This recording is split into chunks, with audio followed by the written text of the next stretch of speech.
to create in your reality. Now, I'm not going to sit here and tell you how words are these vibrational things that create reality. In fact, they are. However, the power of words does not hold in the vibration of the word.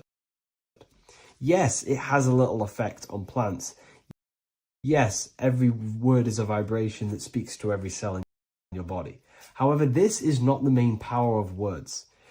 The main power of words is restructuring your consciousness and invoking energy inside of your own consciousness. I'm going to go over these two in detail for you. Your life is an externalization of your consciousness. Your belief system, your internal world, are building blocks to create your external world. What you believe in is how you see reality. It is the filter that you see to see reality. If you want to change reality, you have to change your consciousness first. There's no point trying to create a change, a manipulation in the external world, because it won't last very long. You have to restructure your inner temple, your inside world of thought and emotion. For example, your external reality is an externalization of every thought you thought in the past. Your life circumstances are just a result of every thought you thought in the past. You become what you think about. So if we can control what we think about, we will control who we become. Words are a powerful way to restructure your subconscious mind, which will then restructure what you think about. For example, if I said the word chicken all day long, I'm going to be thinking about chicken all day long. The words we repeat enter our subconscious mind, and our subconscious mind molds our conscious mind of what we are consciously giving attention to and thinking about. And that becomes our emotion. Our emotion becomes the energy, the charge behind our action. And all of this creates who you are and your reality. If you want to create a change in your external world, you need to repeat the end result as in an affirmation. I am abundant. I am disciplined. For example, if you're trying to stop a certain addiction, don't say, I am going to stop smoking. Say, I am disciplined. By saying discipline, the subconscious mind accepts the word discipline and not the word smoking.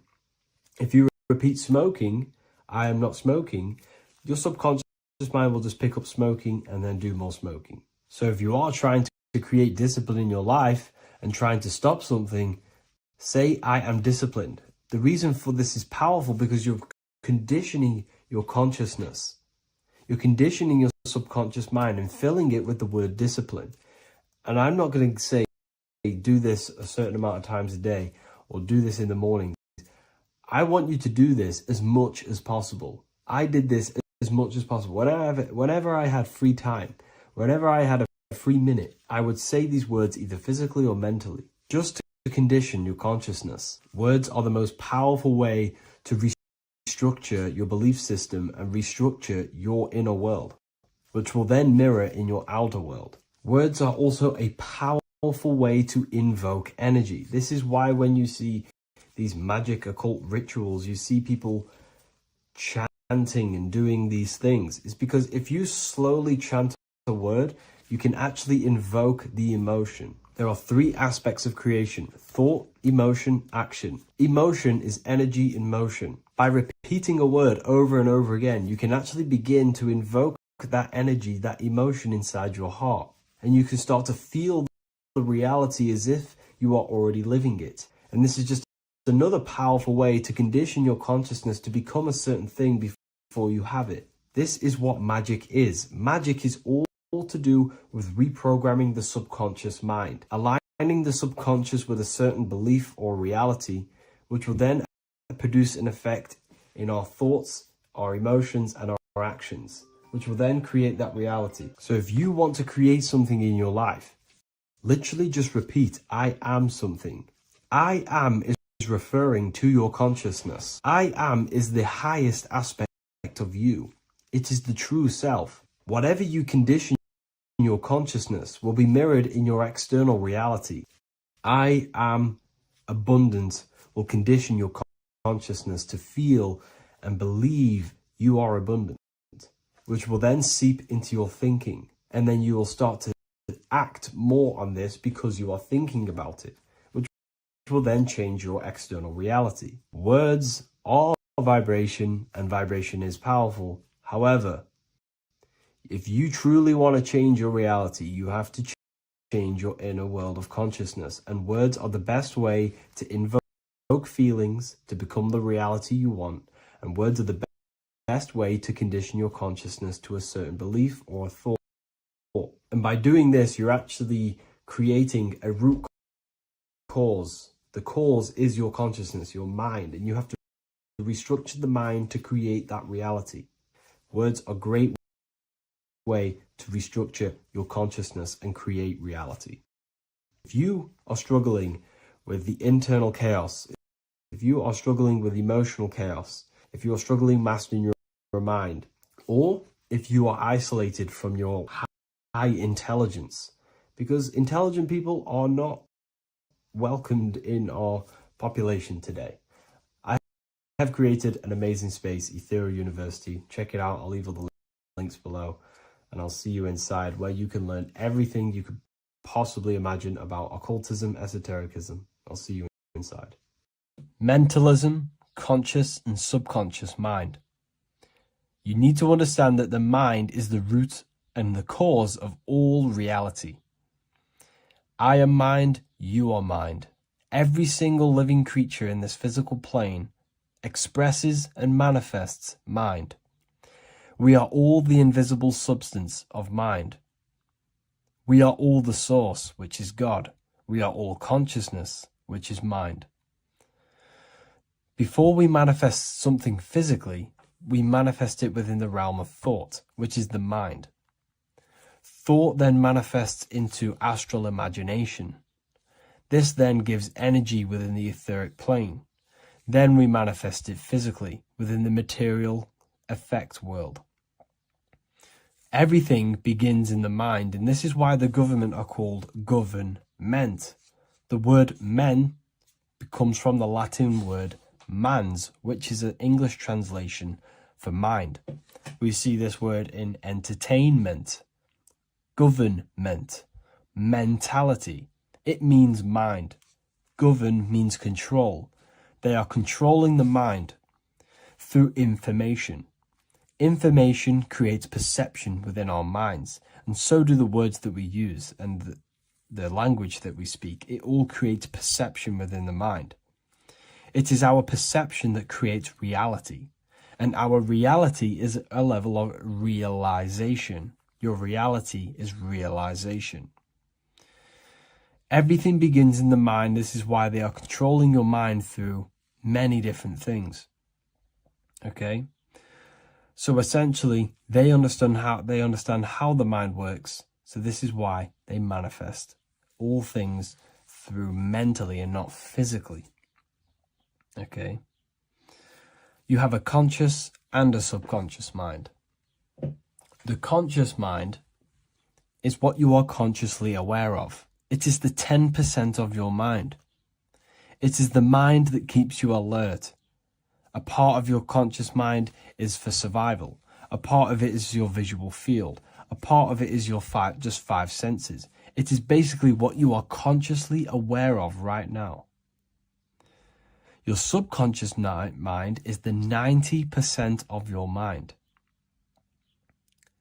The subconscious mind is what holds all of your memories, your programs, and all things that you have ever experienced is all stored within the subconscious mind. It is this part of you where you draw memories from, where you draw your words from. I am consciously speaking, but the words that are coming out of my mouth are not thought about consciously.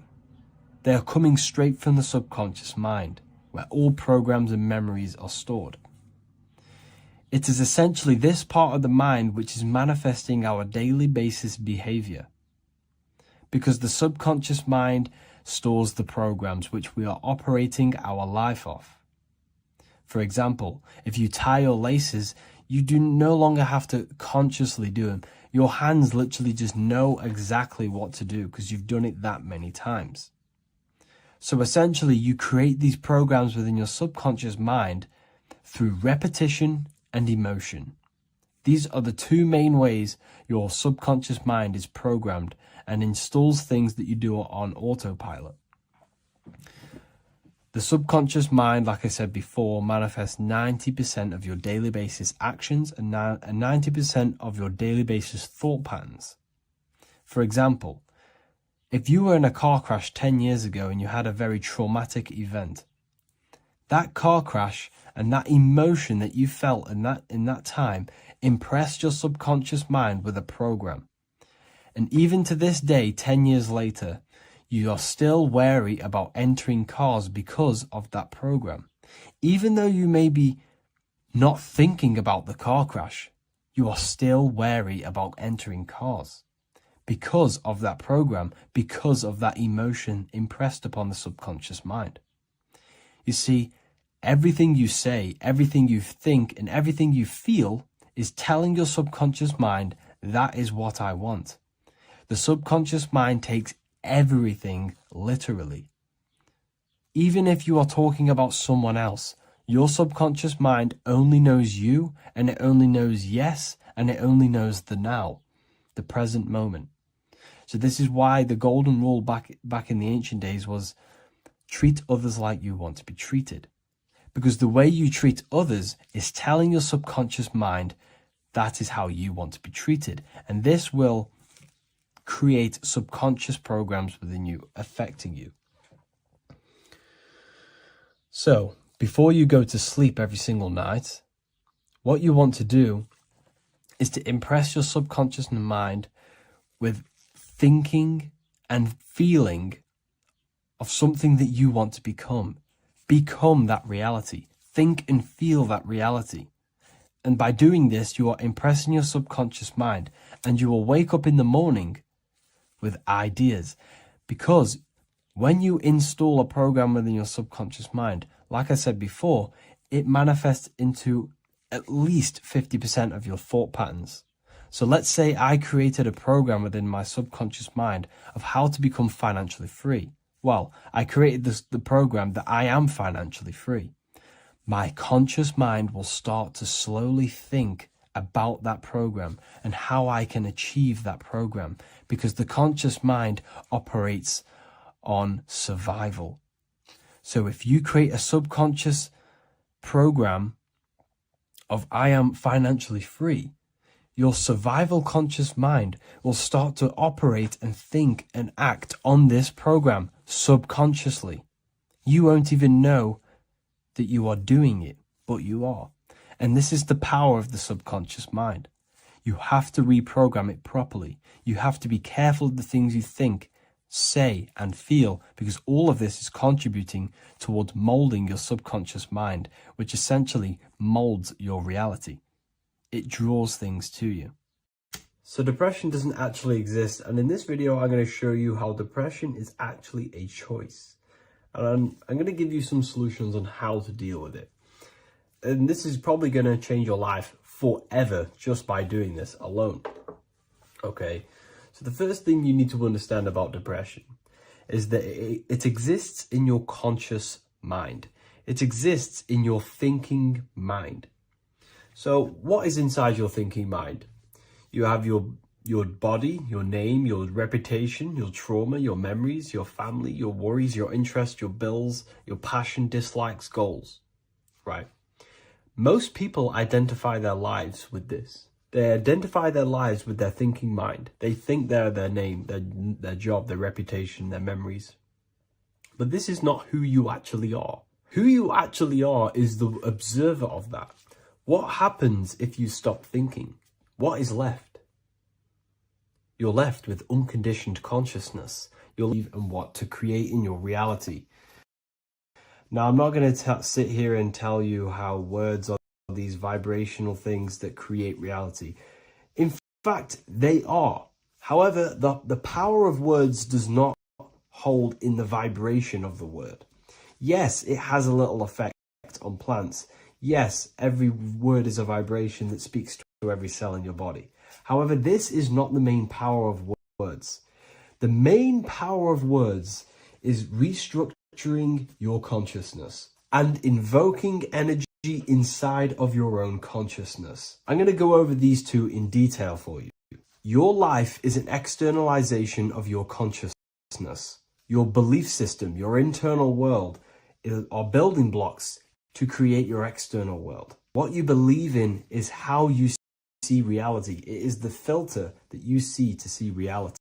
If you want to change reality, you have to change your consciousness first. There's no point trying to create a change, a manipulation in the external world, because it won't last very long. You have to restructure your inner temple, your inside world of thought and emotion. For example, your external reality is an externalization of every thought you thought in the past. Your life circumstances are just a result of every thought you thought in the past. You become what you think about. So if we can control what we think about, we will control who we become. Words are a powerful way to restructure your subconscious mind, which will then restructure what you think about. For example, if I said the word chicken all day long, I'm going to be thinking about chicken all day long. The words we repeat enter our subconscious mind, and our subconscious mind molds our conscious mind of what we are consciously giving attention to and thinking about. And that becomes our emotion. Our emotion becomes the energy, the charge behind our action. And all this creates who you are and your reality. If you want to create a change in your external world, you need to repeat the end result as in an affirmation. I am abundant. I am disciplined. For example, if you're trying to stop a certain addiction, don't say, I am going to stop smoking. Say, I am disciplined. By saying discipline, the subconscious mind accepts the word discipline and not the word smoking. If you repeat smoking, I am not smoking, your subconscious mind will just pick up smoking and then do more smoking. So if you are trying to create discipline in your life and trying to stop something, say, I am disciplined. The reason for this is powerful because you're conditioning your consciousness. You're conditioning your subconscious mind and filling it with the word discipline. And I'm not going to say do this a certain amount of times a day or do this in the mornings. I want you to do this as much as possible. I did this as much as possible. Whenever I had free time, whenever I had a free minute, I would say these words either physically or mentally, just to condition your consciousness. Words are the most powerful way to restructure your belief system and restructure your inner world, which will then mirror in your outer world. Words are also a powerful way to invoke energy. This is why when you see these magic occult rituals, you see people chanting and doing these things. It's because if you slowly chant a word, you can actually invoke the emotion. There are three aspects of creation: thought, emotion, action. Emotion is energy in motion. By repeating a word over and over again, you can actually begin to invoke that energy, that emotion inside your heart. And you can start to feel the reality as if you are already living it. And this is just another powerful way to condition your consciousness to become a certain thing before you have it. This is what magic is. Magic is all to do with reprogramming the subconscious mind, aligning the subconscious with a certain belief or reality, which will then produce an effect in our thoughts, our emotions, and our actions, which will then create that reality. So if you want to create something in your life, literally just repeat, I am something. I am is referring to your consciousness. I am is the highest aspect of you. It is the true self. Whatever you condition your consciousness will be mirrored in your external reality. I am abundant will condition your consciousness to feel and believe you are abundant, which will then seep into your thinking. And then you will start to act more on this because you are thinking about it, which will then change your external reality. Words are vibration, and vibration is powerful. However, if you truly want to change your reality, you have to change your inner world of consciousness. And words are the best way to invoke feelings to become the reality you want. And words are the best way to condition your consciousness to a certain belief or a thought. And by doing this, you're actually creating a root cause The cause is your consciousness, your mind, and you have to restructure the mind to create that reality. Words are a great way to restructure your consciousness and create reality. If you are struggling with the internal chaos, if you are struggling with emotional chaos, if you are struggling mastering your mind, or if you are isolated from your high intelligence, because intelligent people are not welcomed in our population today. I have created an amazing space, Ethereal University. Check it out. I'll leave all the links below, and I'll see you inside, where you can learn everything you could possibly imagine about occultism, esotericism. I'll see you inside. Mentalism, conscious and subconscious mind. You need to understand that the mind is the root and the cause of all reality. I am mind, you are mind. Every single living creature in this physical plane expresses and manifests mind. We are all the invisible substance of mind. We are all the source, which is God. We are all consciousness, which is mind. Before we manifest something physically, we manifest it within the realm of thought, which is the mind. Thought then manifests into astral imagination. This then gives energy within the etheric plane. Then we manifest it physically within the material effect world. Everything begins in the mind, and this is why the government are called government. The word men comes from the Latin word mans, which is an English translation for mind. We see this word in entertainment, government, mentality. It means mind. Govern means control. They are controlling the mind through information. Information creates perception within our minds, and so do the words that we use and the language that we speak. It all creates perception within the mind. It is our perception that creates reality, and our reality is a level of realization. Your reality is realization. Everything begins in the mind. This is why they are controlling your mind through many different things. Okay? So essentially, they understand how the mind works. So this is why they manifest all things through mentally and not physically. Okay? You have a conscious and a subconscious mind. The conscious mind is what you are consciously aware of. It is the 10% of your mind. It is the mind that keeps you alert. A part of your conscious mind is for survival. A part of it is your visual field. A part of it is your just five senses. It is basically what you are consciously aware of right now. Your subconscious mind is the 90% of your mind. The subconscious mind is what holds all of your memories, your programs, and all things that you have ever experienced is all stored within the subconscious mind. It is this part of you where you draw memories from, where you draw your words from.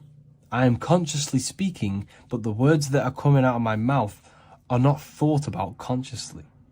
They are coming straight from the subconscious mind, where all programs and memories are stored. It is essentially this part of the mind which is manifesting our daily basis behavior. Because the subconscious mind stores the programs which we are operating our life off. For example, if you tie your laces, you do no longer have to consciously do them. Your hands literally just know exactly what to do because you've done it that many times. So essentially, you create these programs within your subconscious mind through repetition and emotion. These are the two main ways your subconscious mind is programmed and installs things that you do on autopilot. The subconscious mind, like I said before, manifests 90% of your daily basis actions and 90% of your daily basis thought patterns. For example, if you were in a car crash 10 years ago and you had a very traumatic event, that car crash and that emotion that you felt in that time impressed your subconscious mind with a program. And even to this day, 10 years later, you are still wary about entering cars because of that program. Even though you may be not thinking about the car crash, you are still wary about entering cars because of that program, because of that emotion impressed upon the subconscious mind. You see, everything you say, everything you think, and everything you feel is telling your subconscious mind, that is what I want. The subconscious mind takes everything literally. Even if you are talking about someone else, your subconscious mind only knows you, and it only knows yes, and it only knows the now, the present moment. So this is why the golden rule back in the ancient days was treat others like you want to be treated. Because the way you treat others is telling your subconscious mind that is how you want to be treated. And this will create subconscious programs within you, affecting you.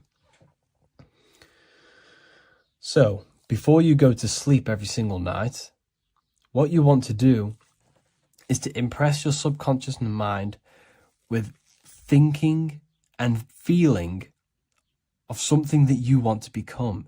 Become that reality. Think and feel that reality. And by doing this, you are impressing your subconscious mind, and you will wake up in the morning with ideas. Because when you install a program within your subconscious mind, like I said before, it manifests into at least 50% of your thought patterns. So let's say I created a program within my subconscious mind of how to become financially free. Well, I created the program that I am financially free. My conscious mind will start to slowly think about that program and how I can achieve that program, because the conscious mind operates on survival. So if you create a subconscious program of I am financially free, your survival conscious mind will start to operate and think and act on this program subconsciously. You won't even know that you are doing it, but you are. And this is the power of the subconscious mind. You have to reprogram it properly. You have to be careful of the things you think, say, and feel, because all of this is contributing towards molding your subconscious mind, which essentially molds your reality. It draws things to you. So depression doesn't actually exist, and in this video I'm going to show you how depression is actually a choice. And I'm going to give you some solutions on how to deal with it. And this is probably going to change your life forever just by doing this alone. Okay, so the first thing you need to understand about depression is that it exists in your conscious mind. It exists in your thinking mind. So what is inside your thinking mind? You have your body, your name, your reputation, your trauma, your memories, your family, your worries, your interests, your bills, your passion, dislikes, goals, right? Most people identify their lives with this. They identify their lives with their thinking mind. They think they're their name, their job, their reputation, their memories. But this is not who you actually are. Who you actually are is the observer of that. What happens if you stop thinking? What is left? You're left with unconditioned consciousness. You're left with the self, which is what we refer to as I. We are the consciousness, not the thinking consciousness. You are not these labels. You are not your thoughts. You are not your job, your name, your reputation. Okay? And the reason why I'm telling you this is because it's very important, is that we are something beyond this body, beyond this name, beyond our thoughts. We are the consciousness. So depression exists inside of the thinking mind, the conscious mind. Okay? So if you want to get rid of depression, you must learn how to escape the thinking mind. And not only just escape, but that's step one. In meditation, you do meditations, right? We sit still and we have to learn how to control the mind and turn off the thoughts. And when we turn off the thoughts, depression goes out the window, because there's no thought present in your mental field of consciousness to be depressed. Okay? You must understand, who is the one suffering from the negative thoughts? Who is the one suffering? Your mind is not suffering because the mind is producing the thoughts. Your body's not suffering from the negative thoughts. You are suffering. And who is you? You are a soul. You are that feeling.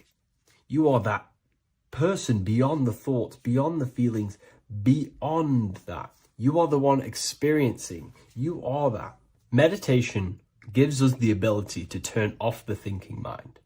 This allows us to escape our thoughts, okay? And it gives us, over a long period of time after meditation, you'll be able to turn this switch, and this switch will be able to turn off your thoughts. And by doing this, we will be able to control our conscious mind directly by the hand. So when you notice yourself gaining them negative thoughts, we can then turn off the switch of turning off the conscious mind and rising to our authentic self and knowing the thoughts are just illusions. Now, let me tell you something that's very powerful. Most of your thoughts are coming from beliefs. Most of your feelings are coming from beliefs. So if you have a feeling of lack, this is coming from a belief that you don't have much. If you are feeling alone, this is coming from a belief that you are alone. So what we must do is restructure ourselves. We must restructure the subconscious mind, and we do this in many different ways. We can do this with meditation. We can do this with visualization, visualizing our desired reality as if we are living it. We can do this with affirmation. Now, a lot of people think, oh, I'm trying to speak something into existence with affirmation. No, you're not using vibration to try and change reality with what a lot of these new age people will teach you. Vibration, your words will not have much an impact on reality. That's the truth. But what they do have an impact on is reprogramming and recrafting and refining your mind. If you repeat, I am wealthy all day long, your subconscious mind, that word will be lingering inside your subconscious, and you will start to mold that into your conscious. You'll start to be consciously thinking about this. Most of your thoughts are coming from your subconscious. So if you want to get rid of depression, you got to figure out the trigger. What are you depressed about? What are you feeling? What are the beliefs that are making you feeling and thinking this way? And that's what you must restructure. You must restructure your subconscious mind through visualization, meditation, and affirmation. You do these all the time. You do these every single day, and you will slowly, if not surely, restructure your subconscious mind. While by doing the practice of meditation, you'll gain the off switch as well. Sometimes depression comes from not living in your authentic self. You're not doing the things that your soul is telling you to do. We all know what we should be doing at all times. I don't care what you have on. We all know we should be doing something. We all know that we have there's a higher aspect of our mind that tells us, oh, we need to be doing this, but I'm actually sat here on my phone. Oh, I shouldn't be eating this, but I'm doing it anyway. There's always that higher voice.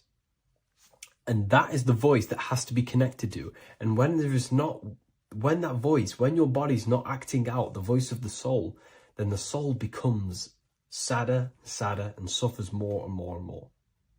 There has to be a connection between the soul, the mind, and the body. They have to work in unison. Okay? So I hope this video helps with depression, with whatever you're going through mentally. What if I told you that reincarnation is real and that there is a metaphysical, spiritual science behind this? Most people leave this world just as lost when they entered it. That they carry their fears, attachments, and addictions with them, only to be born again trapped in the same cycle, repeating the patterns of lifetime after lifetime. This lecture is not just about preparing for death. It's about mastering yourself before death, so you don't take them burdens with you. Because the truth is, whatever addictions, fears, and unresolved emotions you cling to in this life, you carry with you into the next. Unless you break free now.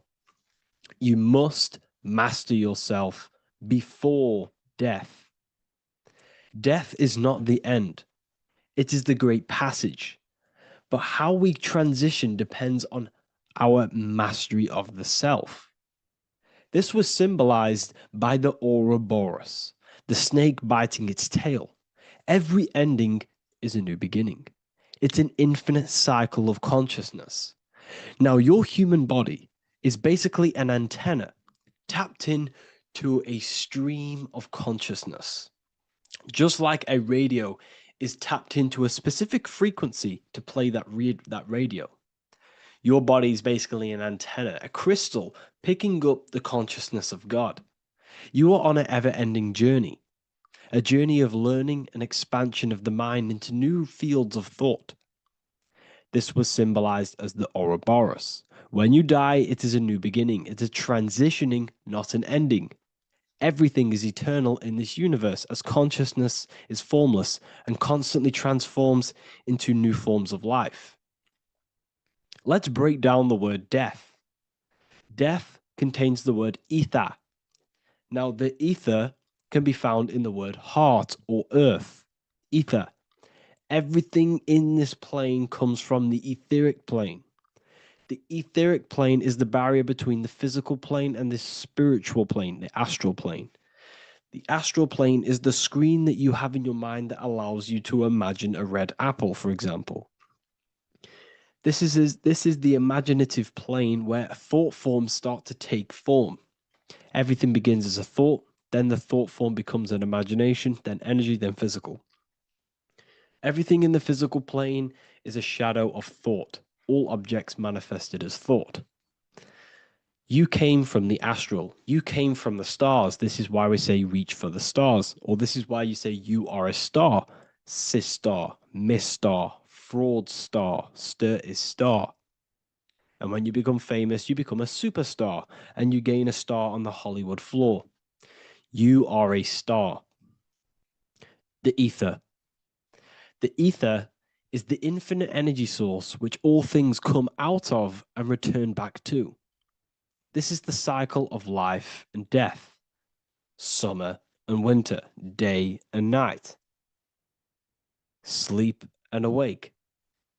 The ether is the infinite energy source which all things come from and will return back to. Okay, sorry about that little error. The ether is the boundless source of energy from which all things emerge, to which all things return to.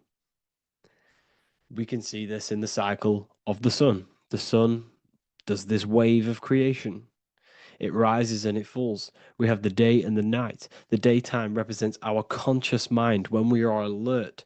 The nighttime represents our subconscious mind when we are inside the spiritual realms. The nighttime is spirit, the daytime is matter, spirit and matter, awake and asleep, conscious and subconscious. We see this in the yearly cycle. Summer is life, winter is death. Spring is the morning, summer is midday, autumn is evening, winter is the night. Everything is a macro and a micro cycle of being born out of the ether and returning back from life and death. Life and death is manifested within the cycles of the sun and everything outside of you, as within, so without. This is why we say sleep is the cousin of death. The macrocosm is death, the microcosm is sleep. Every time you go to sleep, you are essentially it's a miniature death.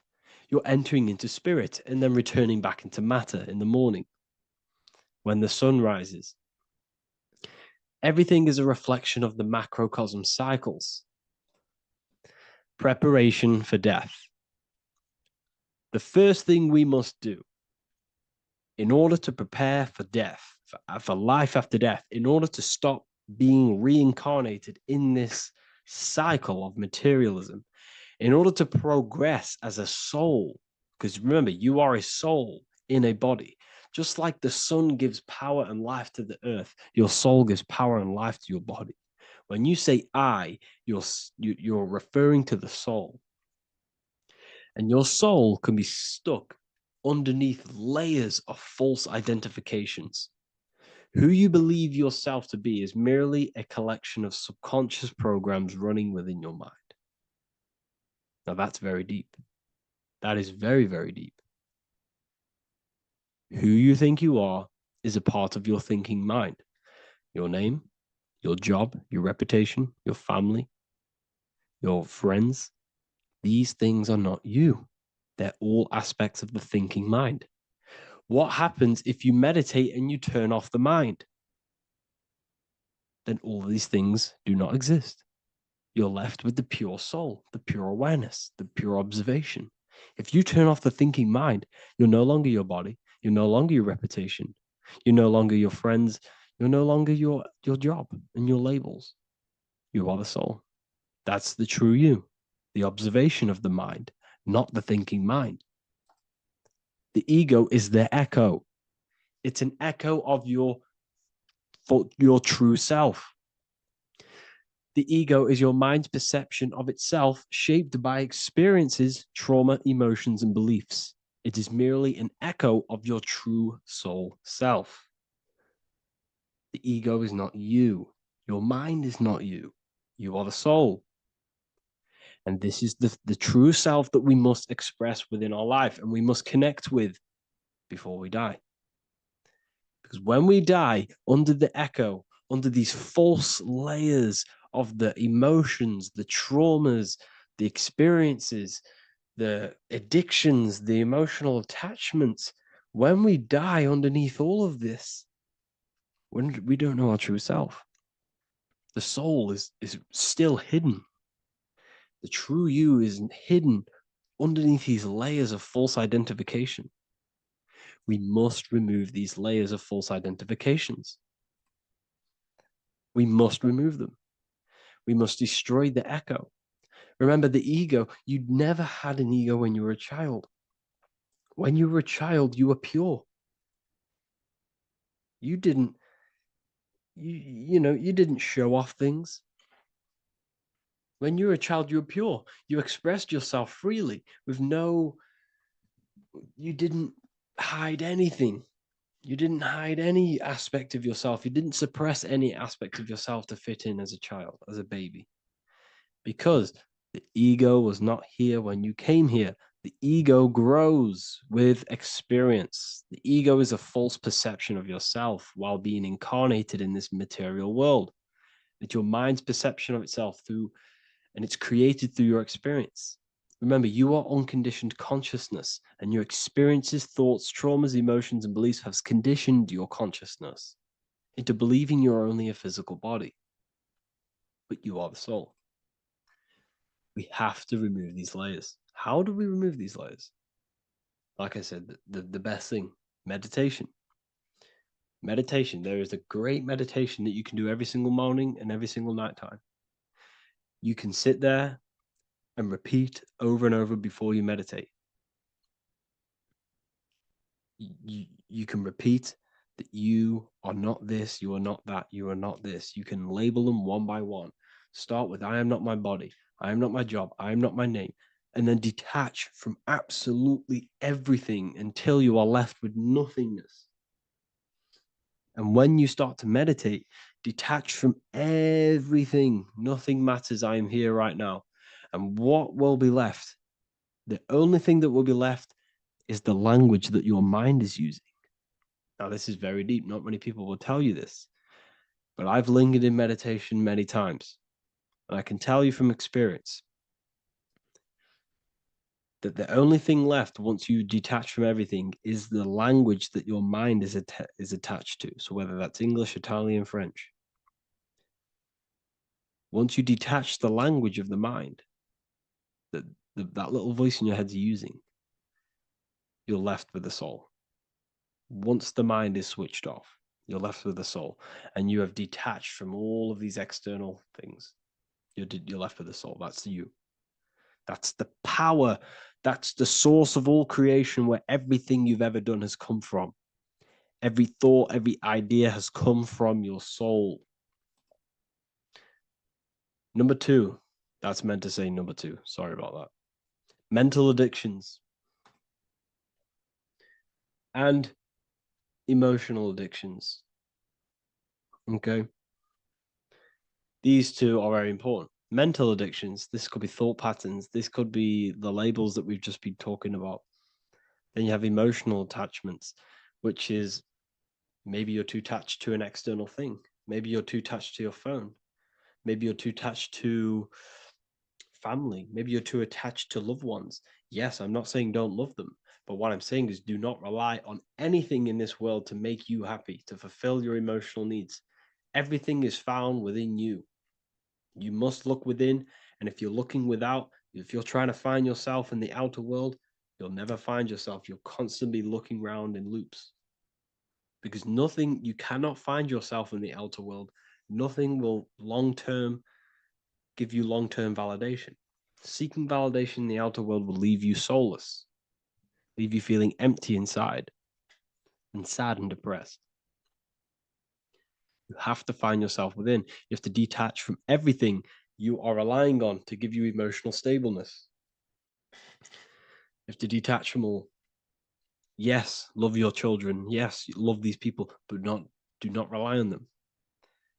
Because everything in this world is temporary. Do not conform to this world. The Bible tells you this. Everything in modern society nurtures the body, but neglects the soul. They keep you addicted to as many things as possible. Smoking, you have to detach. Drugs, you have to detach. Alcohol, detach. You cannot rely on anything. This is why this path is very, very difficult to walk. But I'm showing you the way. These are the things you must do before death. You have to detach from absolutely everything. If you die and your mind and soul is still addicted to these worldly things, then you guess what? You're going to reincarnate. You're going to reincarnate because your mind is still thinking about these material earthly things. And if you are operating in that vibration, you're going to project that vibration and come back here. You have to detach. You have to master the soul and master the mind. Like I said, the matrix is designed to keep you addicted to as many things as possible. Your phone, food, smoking, drugs, alcohol, clubbing, all of these things. Everything in society is made to trap your soul and reincarnate in this world. That's why it's very, very, very difficult to walk this path. Very difficult. Matrix, matter tricks. John 2:15 to 17. Do not love this world, nor the things it offers you. For when you love the world, you will lose God. Do not love this world, nor the things it offers you. Do not conform to the pattern of this world, but be transformed by the renewing of your mind. Great quote. Do not conform to the pattern of this world, but be transformed. Let this world transform you. Learn from this, expand from this, but do not be mentally and emotionally attached. Okay? What good will it be for someone to gain the whole world yet forfeit their soul? Like I said, everything in the Bible is telling you the truth. You just got to read it correctly. This is spirituality. This is spirituality. The Bible is spiritual. It's a spiritual text.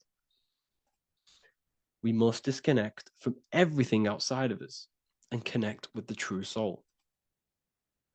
Here we have the Egyptians showing you the soul leaving the body. Here we have the soul here. Here we have the Masons showing you the soul coming out.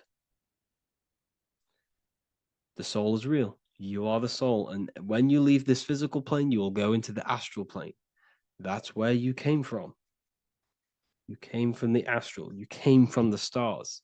You incarnated into this physical body. Your consciousness fell into this material form to experience limitation, to experience a 3D world. So in order to ascend properly before we die, we have to let go of all the attachments. Every addiction you have, write them down. And one by one, tackle them. Before you die, you have to, or else you will reincarnate. This is the teachings of Egyptians. This is the teachings of Masonry. All of these addictions contribute towards life after death. Everything must be controlled. And we must be attached to the soul. I'm not saying I'm perfect. I'm not saying I'm perfect, people. We're all not perfect. We're all under psychological operation by the government. We're all in a very difficult situation with this awakening. I'm simply pointing out what I know from my journey and what I've been learning through occultism and research and reading lots of books and many different things. I'm on this journey just as you are. Maybe I'm further. Maybe you're ahead of me. We don't know. But this is what I'm sharing with the world. This is what I'm sharing with my research. And this is what makes sense. It's common sense. Look at everything around you. Everything's made to feed the body, not the soul.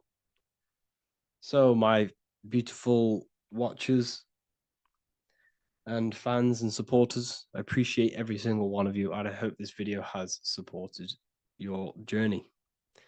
If you're feeling lost in life, if you're searching for deeper answers, whether you're seeking clarity, looking to expand your studies, or ready for personalized mentoring, this is your chance to connect with me live and receive insights tailored just for you.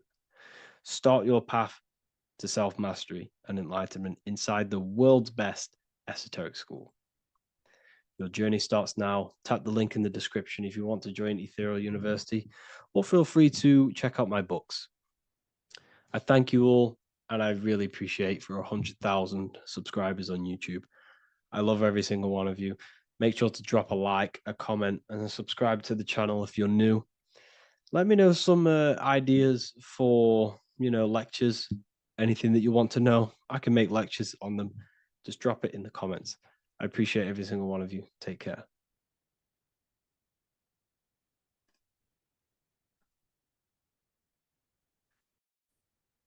What if I told you that you are under a spell and this spell is controlling you in every aspect of your life and you don't even realize it?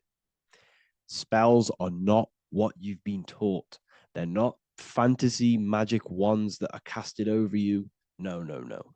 Spells are much, much deeper. A spell is a belief system that is installed into your subconscious mind, which holds power over you. Okay. If I install a belief into your mind and that belief holds power over you and controls you, that is you under my spell. A spell is a belief that someone has installed into you. Okay. You have a subconscious mind. The subconscious holds power over 90% of your daily basis behavior, thought patterns, and overall emotional state.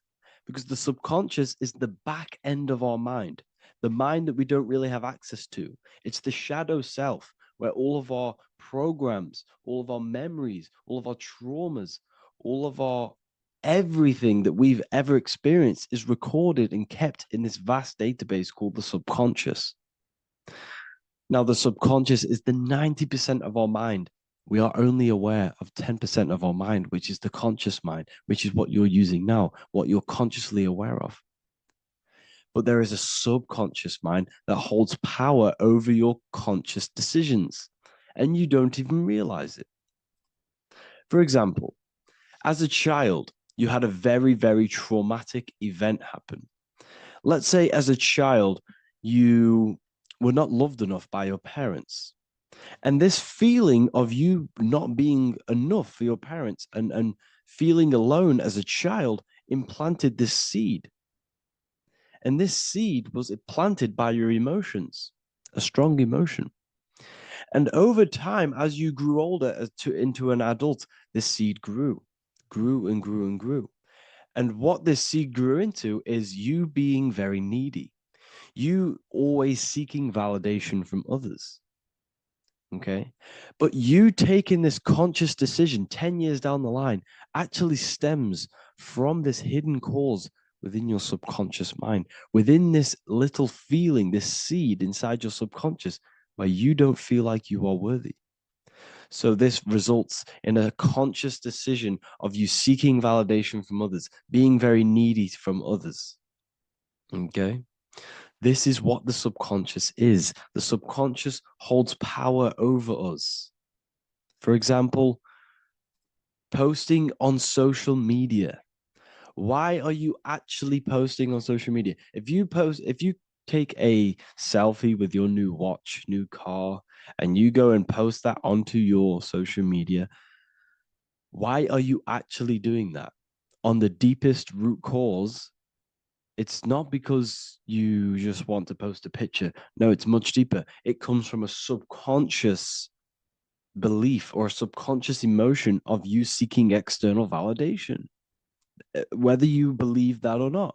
But that's what it is. If you're posting on social media, you're seeking attention, you're seeking validation from others on a deep level, on a subconscious level. You may not even realize this because it's subconscious. Now, this is what a spell is. Money is a type of spell. Remember, money doesn't actually exist. Money does not exist.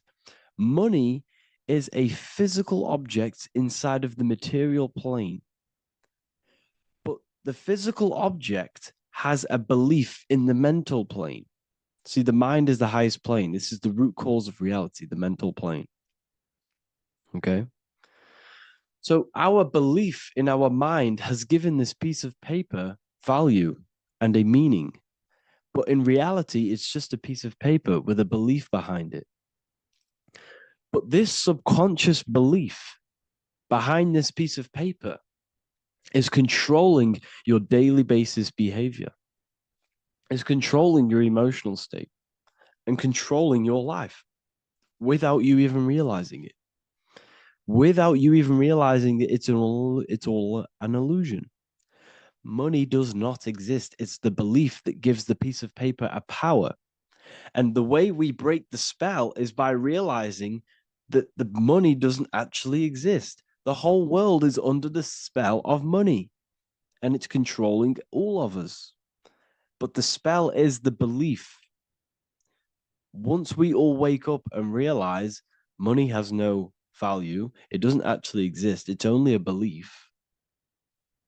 There is no actual money. That's how we break the spell. The spell is broken when we figure out that we are under the spell, under the belief, under the illusion of this piece of paper having value, and it's controlling our lives. That's why the word money has mon within it. Mon is moon, and the moon represents our hidden aspect of our mind, our subconscious, and the sun represents our conscious mind. So you have two versions of yourself. You have the self that you show to everyone, the conscious mind, and you have a shadow self called the subconscious, which is the hidden aspect of you. For example, do you really love your partner who you're with, or are you just with them for, is there a subconscious fear of being alone? Do you really want to be with this person, or is it stemming from, are you staying with them because it's stemming from this fear of being alone, of being lonely? Or are you just with them because you have a subconscious sexual addiction? And all of your conscious decisions are actually coming from this little seed of wanting sex or not being alone. You have two versions of yourself, the conscious mind and the subconscious, the shadow self and the self that you show to everyone else. Okay? And the subconscious is what's holding power over you. When you drive your car, you don't consciously have to think about changing gear. You've done it that many times. It's on autopilot. That's the subconscious doing it. You can be walking down the street. Your conscious mind can be thinking about what you're going to cook for tea later, but your subconscious mind is controlling your body and walking your body. You don't have to think about moving the body. You just do it because you've done it that many times. It's a program. It's a belief in the subconscious that's giving this movement power. You see, the subconscious holds a lot of power over you. Our beliefs hold power over our daily basis behaviors and actions. Okay, like I said, posting on social media, this is seeking external validation. There's a subconscious stem, there's a subconscious urge bringing this desire into conscious reality. So we must break the spell of our emotions controlling us, our traumas from a child controlling us. For example, another example of this, let's say you were in a car crash years ago, and this car crash led you to having a very traumatic event, very traumatic emotion you felt in that car crash. You felt a lot of pain. That was impressed into your subconscious. And even to this day, you're probably scared of going into trains, going onto cars, going inside of vehicles. And you might not even be aware that it's actually stemming from this event that happened 10 years ago. That's the spell. That's the spell that's holding power over you, and you don't even realize it. You realize the spell when you realize you're being controlled by this old belief, this old trauma. That's what a spell is. A spell is not something I cast over you with a wand like Harry Potter. Spell's much deeper. It's the hidden aspects of our mind that hold power over us, that control us. Okay? So how do we get rid of the spell? How do we break the spell? By installing new belief systems, by installing new programs into our subconscious. The subconscious is impressed by repetition and emotion. Everything you do on repeat, for example, tying your shoelaces, you can be looking up into the sky, closing your eyes, thinking about what you're going to create for tea while doing your shoelaces. You've done it that many times, you don't have to think about it. That's the subconscious taking over. Okay. That's the repetition aspect of the subconscious. For example, you could probably run down your stairs. You know exactly how to run down the stairs. If I tried to run down your stairs, every staircase is different. I'd probably fall over. But you've done it that many times, you know exactly how to do it.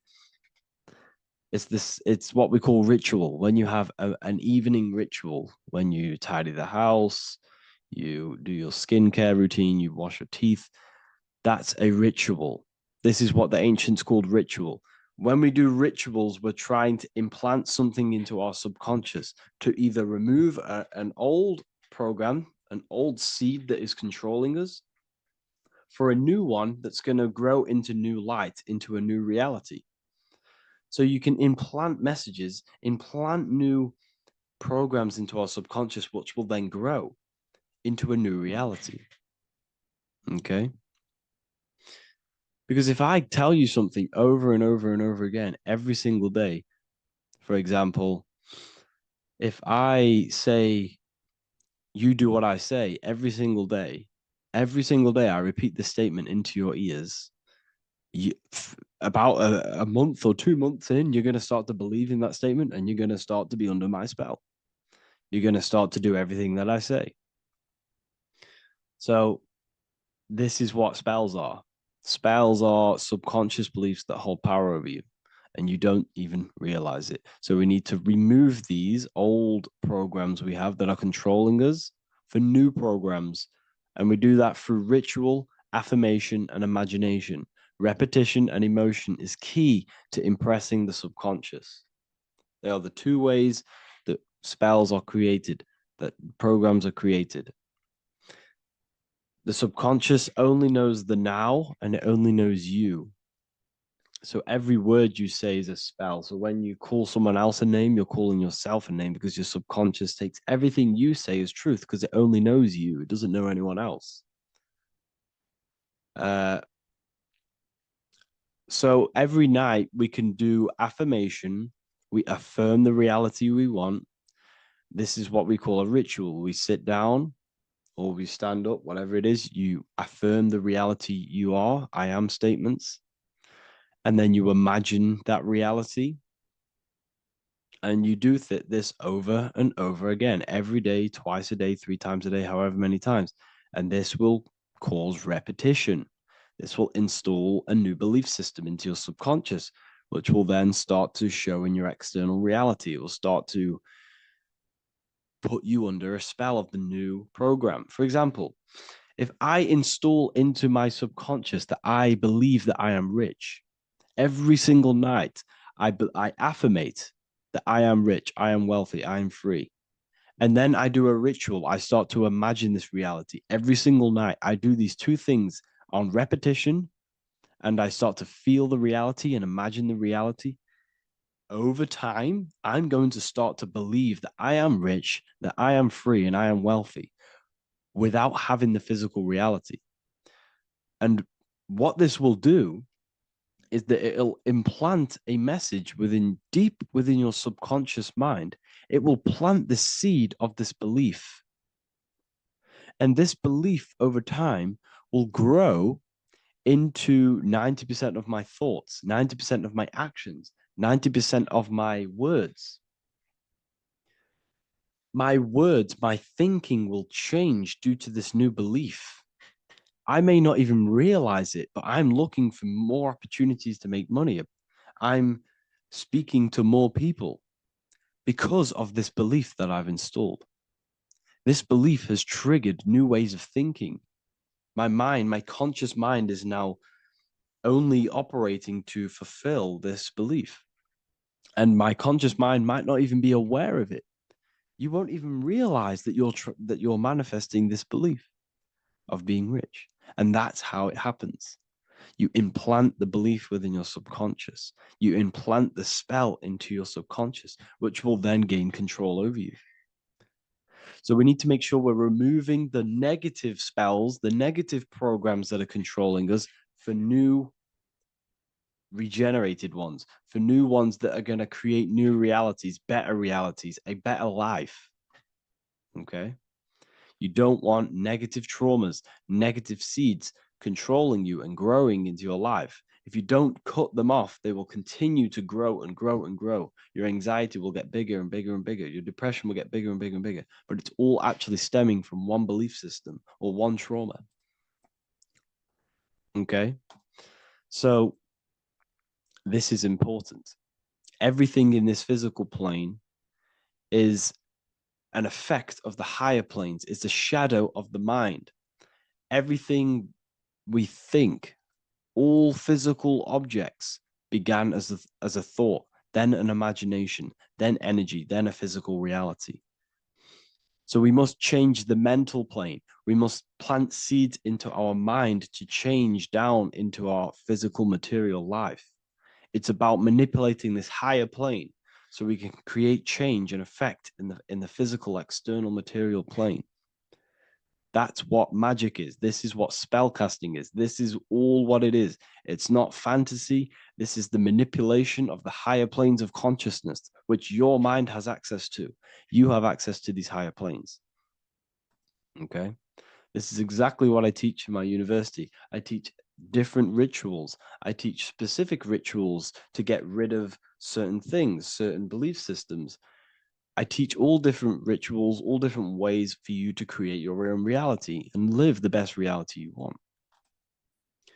We also have all of these different courses. We have Activating the Inner Eye. This will teach you exactly how to lucid dream and activate your inner vision of imagination. We have the Sexual Alchemy course. This will give you the power of transmuting your sexual energy into creativity.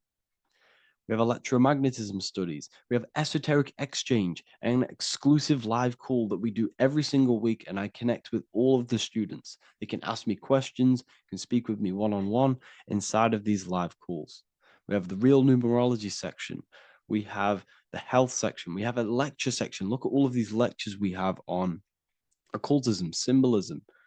All of these lectures are designed to gain you power, to give your personal power back to you, to make you realize things about you. We have a meditation section. We have a library section where you can download all of our library, all of our books, different books on occultism, symbolism, Freemasonry, astral projection. And of course, we have the Manifestation Mastery course, which teaches you exactly how to create reality so you can live that desired reality that you want. This is the last chance to lock in the price of $55 a month. This is less than $2 a day. You can really level up your life because the price is going to increase as the value of the university increases, because there's a new symbolism course coming out. And if you join now, you'll get this course for free, because obviously when this course releases, the price will go up. The symbolism course will teach you the language of esoteric and occult symbolism. I'll leave the links in the description. Make sure to leave a like, comment, subscribe to the channel if you want to see more content. Thank you all, people. Have an amazing day. The third eye, or the all-seeing eye. This is an important video because there's a lot of misunderstanding when it comes to the third eye. People tend to think that the third eye is the pineal gland. The pineal gland is not the third eye. It is the radio receiver for our eye. It's not the third eye, it's the first.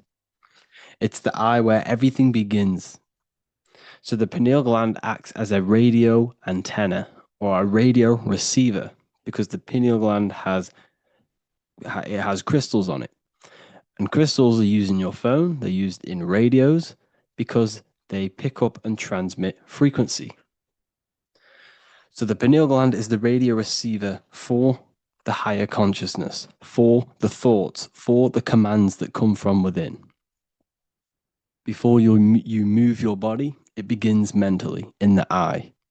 Before you say something, before you kick a football, it all begins in the eye. What happens above happens below. What you think, you manifest into the body. Whatever you think, your body reacts. You see, this eye is the universal cosmic intelligence, the higher consciousness, which is controlling the physical body. Like I said, you have the Buddhic, mental, astral, etheric plane. This is a page from the brand new Book of Wisdom, Volume 2. You have the Buddhic plane, the nothingness. Then you have the mental plane, infinite potential. This is the I, the singular consciousness. This is the infinite potential within you. The I is where the thoughts are. This is the mental plane. And it is this I which experiencing everything. It's the I behind the body. It's the I behind the thoughts. Yes, the mental plane is the plane of thoughts, but you are the I experiencing the thoughts. You are the I behind the thoughts, behind the emotion, behind the words. Deep, deep down within your being, there is the all-seeing I, which the body obeys. Everything that I says, the body does. This is the I in between the two pillars, or in between the sun and the moon in the Masonic artwork. Sun, masculine, left brain. Moon, feminine, right brain. The all-seeing eye in the middle, consciousness. The I, the order, the intelligence, the infinite potential within you, the creative force within you that can create the good and the bad, the left and the right. So you are either creating negative or good. You're even doing good, which is God, or evil, or the devil, which is do evil. You have this creative ability within you, which is God, the consciousness, and you have the choice to do the devil or the God.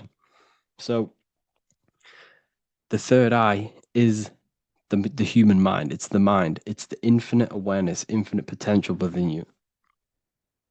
And when you see it in the triangle, it represents the ethereal plane. This is the ethereal, the triangle.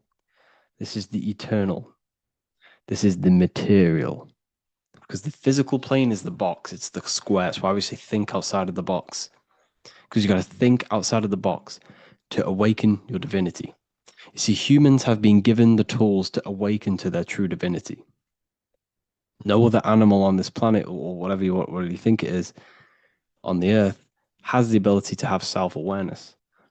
Humans have been given the tools to understand the very, very complex things and understand who we are, and what the universe truly is on a higher level, not just physical. We have the ability to access planes beyond the physical world, which is unlike any other animal. This is why the humans are gods. So when you see the pyramid with the capstone on top, it's cut off, it's separate from the rest of the pyramid. This is the consciousness that is looking through the ether into the material plane. It's like I discussed down here with these planes. This is the I, the mental plane. Your consciousness, your I, is looking through the ether. It materialized through the ether into the physical plane, and you are now the I looking into the material realm. And when you come here, you lose that divinity, but you have to awaken. So you don't lose the divinity, you forget your divinity while you are incarnated in physical.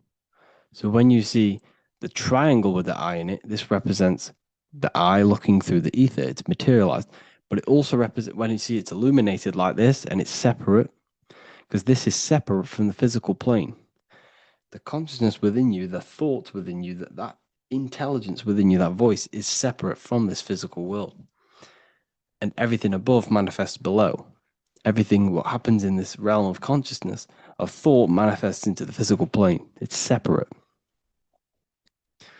So you see the illumination. This represents the awakened self, because the mind is the third eye. So when you have a closed third eye, this just means that your mind has not experienced things other than physical.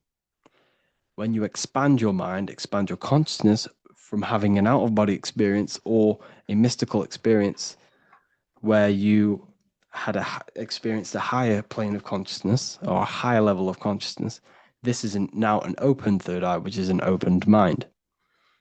It's nothing separate. So when people say, working and opening the third eye by imagination and stuff like that, you're working on your mind.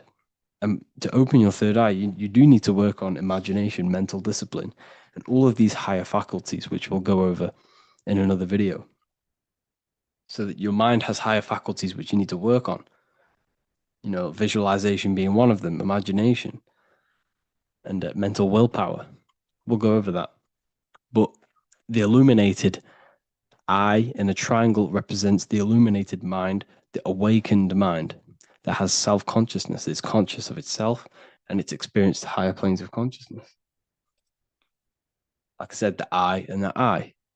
The idea. So when you see I on the beginning of words, it represents that inner self, that inner cosmic intelligence within yourself. That's why you say inside, intelligence, or idea. It's the idea, the I, the all-seeing eye. This is why the Roman numerals, I was one. And what is one? It's one line. The I is also one line. Because we are all the same intelligence with the same consciousness. If the universe is one, there is only one being in the universe, which is God. And we are all expressions and fractals of God. We are all manifestations of God. We share the same creative power as God. We all have the ability to bring non-physical thoughts into a physical reality, which is the word made flesh in the Bible. So when you see hovering the eye with the 666, this represents the eye stuck in matter, worshipping the physical body, the God in flesh, which is Satan. Satan represents God in flesh, yourself in flesh, because evil love bondage. And everything these artists and actors are doing, they're part of these cults. They're promoting materialism to keep your eye, your consciousness, stuck in three-dimensional awareness. So this is what they're promoting. You see that the hand symbol creates 666, which is your body, the carbon. Your body's created out of carbon. And all life forms are created out of carbon. The I in it, the I in the 666, represents I being in material, keeping the mind in material. Matthew 6:22, the light of the body is the eye. Therefore, if thine eye be single, thy whole body should be full of light. But if thine eye be evil, thy whole body should be full of darkness. You see, this is a very powerful verse. Very powerful verse. The light of the body is the eye. This is the first part of the verse. This is where everything comes from. The mind. The infinite mind. The infinite potential within you. Think of anything in your mind. Nothing is impossible in your mind. As soon as you think of it, it's there. It's infinite potential. It's the light of the body, because the mind is what gives life to the body. It manifests its will through the body. It's the light. All the things that the body does happens mentally before it happens physically. Before you move your hand, it is a mental power. Just like when you astral project. When you astral project, you use your mind to move your body. It's mental. If therefore thine eye be single, thy whole body should be full of light. So what does that mean? Becoming one with the consciousness within you. The single eye. Instead of being divided between the left and the right, the masculine and the feminine, instead of being divided between the higher and lower self, when you combine all the aspects of yourself to be balanced and connect with the true self, that's when the whole body should be full of light, which is the good, the enlightenment. But if the eye be evil, which means what? Because your eye, your consciousness, your mind has the ability to create positive or negative, devil or the god. And when you think negative, what happens? Darkness goes through the body. Every thought has an effect on the body. What you think goes through the body. For example, become erect. What do? You think of being erect, and it happens, the body becomes erect. What happens in the mind happens in the body. So if your eye is evil, if you are thinking negative, if you feel negative, you're going to produce negative. Your body will be full of darkness. And this is what the all-seeing eye is. It represents you, your consciousness within you that can create anything in this physical world. So yeah, if you have any questions, make sure to contact me, and I will get it created for the university. Thank you all for joining, and see you in the next one. Hello, everyone, and welcome to another lecture inside Ethereal University. In this lecture, you will learn about the death process and how to prepare for it, and why that preparation is so important. So let's get straight into this. You must understand, as a spiritual creature that you are, you have a visible nature and an invisible nature. You never truly die. You are an eternal soul experiencing a temporary physical world. The inner world of thought and emotion is eternal, while the outer world of matter is mortal. Everything that is seen is mortal. Everything that is unseen by the eyes is immortal. When you die, your external physical world will be stripped away, leaving only your pure consciousness in its raw form, drifting within the astral plane. So here you see your physical external body and your internal world. And your internal world is your state of consciousness. It's your state of consciousness. Your thought and emotion is one overall state. Okay? So you must understand these planes. You have the physical body, the etheric double, an astral body, a mental body, and the Buddhic body. When you die, you leave the physical plane. Then you will more than likely leave the etheric plane, because the ether acts as like a portal. Everything comes out of the ether and returns back to the ether. I can break that down in another video in electromagnetism. But electromagnetism is ether, energy coming in and out of the ether. You will, every single day you die, every single day. There's a cycle of life and death occurring all the time. Every single day, you go to sleep, you go back, your consciousness slips back through the ether. And then when you wake up, your consciousness comes back through the ether into the physical plane. Death is just a bigger macrocosm of the microcosm cycle of life and death. So you will return back to the astral, which is the realm of imagination, infinite possibilities. And this is where thought forms start to manifest. Okay, so depending on how advanced you actually are mentally and emotionally, will depend how long you stay in the astral. Now, what we must understand is that there is many different components to the astral. We have the higher astral, the middle astral, and the lower astral. These are all vibrational states. So if your mind and soul is operating in lust, lust, desire, hate, food, physical addiction, smoking addictions, then these are quite heavy. These are quite heavy attachments to your consciousness, and they're quite low level desire, which means they have a low vibration. You will manifest in the lower astral when you're stripped from your physical body. The lower astral is not inherently evil. However, there's just low vibrating things going on there. Low vibration does not mean evil. Okay. So just like bad doesn't mean evil. Okay. In the lower astral, you are going to see lower astral beings. You're going to see spirits, souls with low level desire. Okay. People who are attached to the physical plane, people that lust, people that do these things. Technically, this is hell, but you can escape it by escaping yourself. Now we're going to break all this down. I'll break all this down properly once you understand the full context. So depending on your level of desire, you will manifest in a corresponding layer of the astral plane. If your mind is still attached to the low physical desires, you will find yourself in the lower astral realms. But if you have few desires and have detached from the worldly attachments while you are encased in a body, then you will rise into a higher or middle astral plane, mainly the middle. Okay. The higher astral plane is very formless.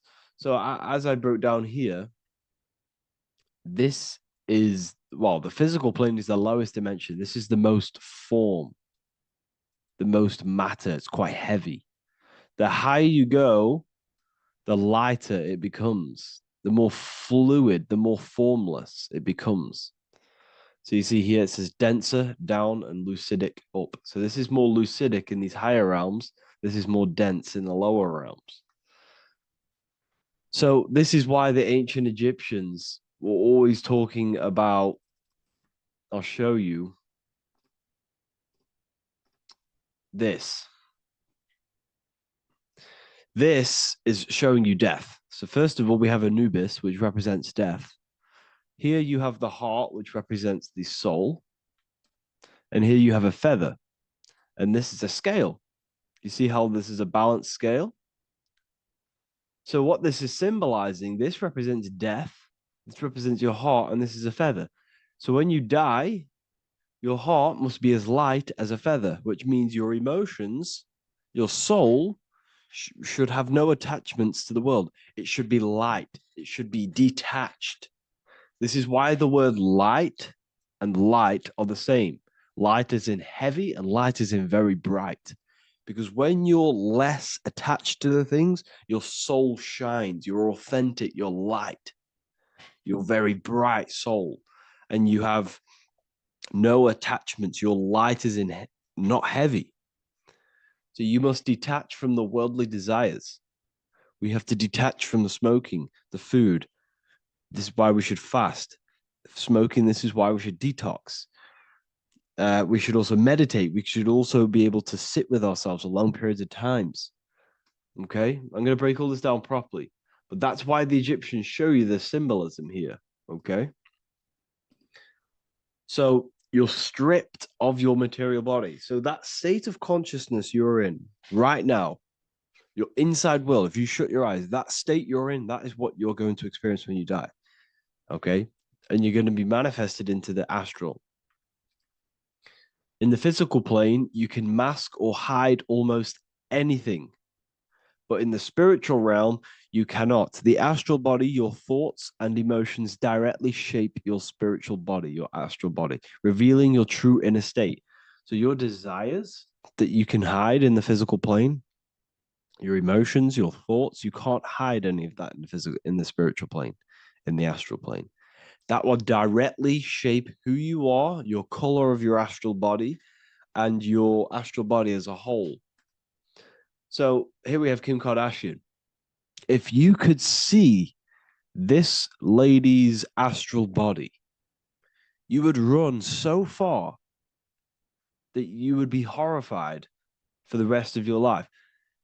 If you could see their spirit, their astral form, it would be horrific, because their mind is so attached to, physical things, so attached to desire, money, fame, worship, power. These people do not want to die. These billionaires and millionaires will never want to die. They will do whatever they can to stay alive, because they understand what when they die, they have to face themselves. They have to face their inner world. And their astral body, their true authentic self on the inside, is horrible and horrific and so low vibration. So this is where it comes in. You must be as light as a feather. This is what the Egyptians are showing you in their artwork. Your soul must be as light as a feather. In order for the soul to ascend to a higher plane and not look at that physical plane and say, I want to go back, or I want to desire things down there, you must detach now and prepare for death. Hell is not a place, it's your own personal suffering born from within. If your mind and soul are deeply attached to mental fixations, emotional wounds, and physical addictions tied to the material world, that pain will follow you into the astral. This is your true judgment day. You judge yourself when you die. You see your authentic self. There's no hiding. Right. Imagine right now that you that everything you cling to was stripped away. No matrix, no electricity, no food, no TikTok, no phone, no possessions, no distractions, no one else. Could you sit alone with yourself for just 1 hour? Could you sit alone with your thought and emotion? That moment of truth is what you must begin to prepare for. Could you sit alone with yourself? Can you sit alone for long periods of time and just think? And if you cannot, then you're running from your internal world. You're running from your thoughts. You're distracting yourself from your thoughts. This is what we must address. Now, don't feel bad if this is you. We've all have problems. We all have internal problems. But this is what we have to face directly in order to prepare for life after death. We must meditate for long periods of time. Not even meditation. We should be able to sit with ourselves with no distractions and just think. This is what the people of the past used to do when we had no technology. People would sit and think for hours. This is what we need. Because if you cannot sit with yourself, imagine sitting with yourself with no physical body. That's the level that's going to happen. And we need to prepare for that. The soul and mind must become as light, as weightless, as radiant as a feather to ascend to a higher plane and move beyond the physical life. To rise, they must release heaviness, attachments, burdens, fears, and desires. The lighter and brighter your inner being becomes, the more freely it can rise into a higher state of existence. Ascension is not about going somewhere, it's about becoming something pure, clear, and luminous. Okay, this is very important. Very, very important. We must detach from the worldly things. So enough of that. How do we do it? How do we attach? How do we prepare? Number one, you must detach from the material things. Start loosening your grip on things, possessions, titles, even identities. They are temporary. Appreciate them, but don't let them define you. Let nothing outside of you define you. Nothing. Your name is not you. Your job is not you. Your reputation is not you. Your bad past is not you. Your good past is not you. Your business is not you. Everything outside of you is not you. Now, what I'm saying is, I'm not saying go full right hand path and never care about anything physical, never care about your family, don't love your family. I'm not saying that. What I am saying, love these things, love these outside things, but do not become attached and do not let them define you. You must be okay with losing anything that is outside of you. You must be okay with that, because you must understand the physical plane is, it's promised that everything is temporary. Everything is temporary in this plane. So don't ever think it's going to be there forever, because it's not. And you must remind yourself, not remind yourself, but I think about this sometimes when I start becoming a bit attached to work and stressed. I just remind myself that I'm going to, this is temporary. I'm going to leave this world one day and I'm not going to care. So you must have the balance. Okay. The balance is key. You can go down that right hand path and just fully cut off from the world like a monk and shave off your hair, disconnect from the physical world. You can do that. That's not wrong.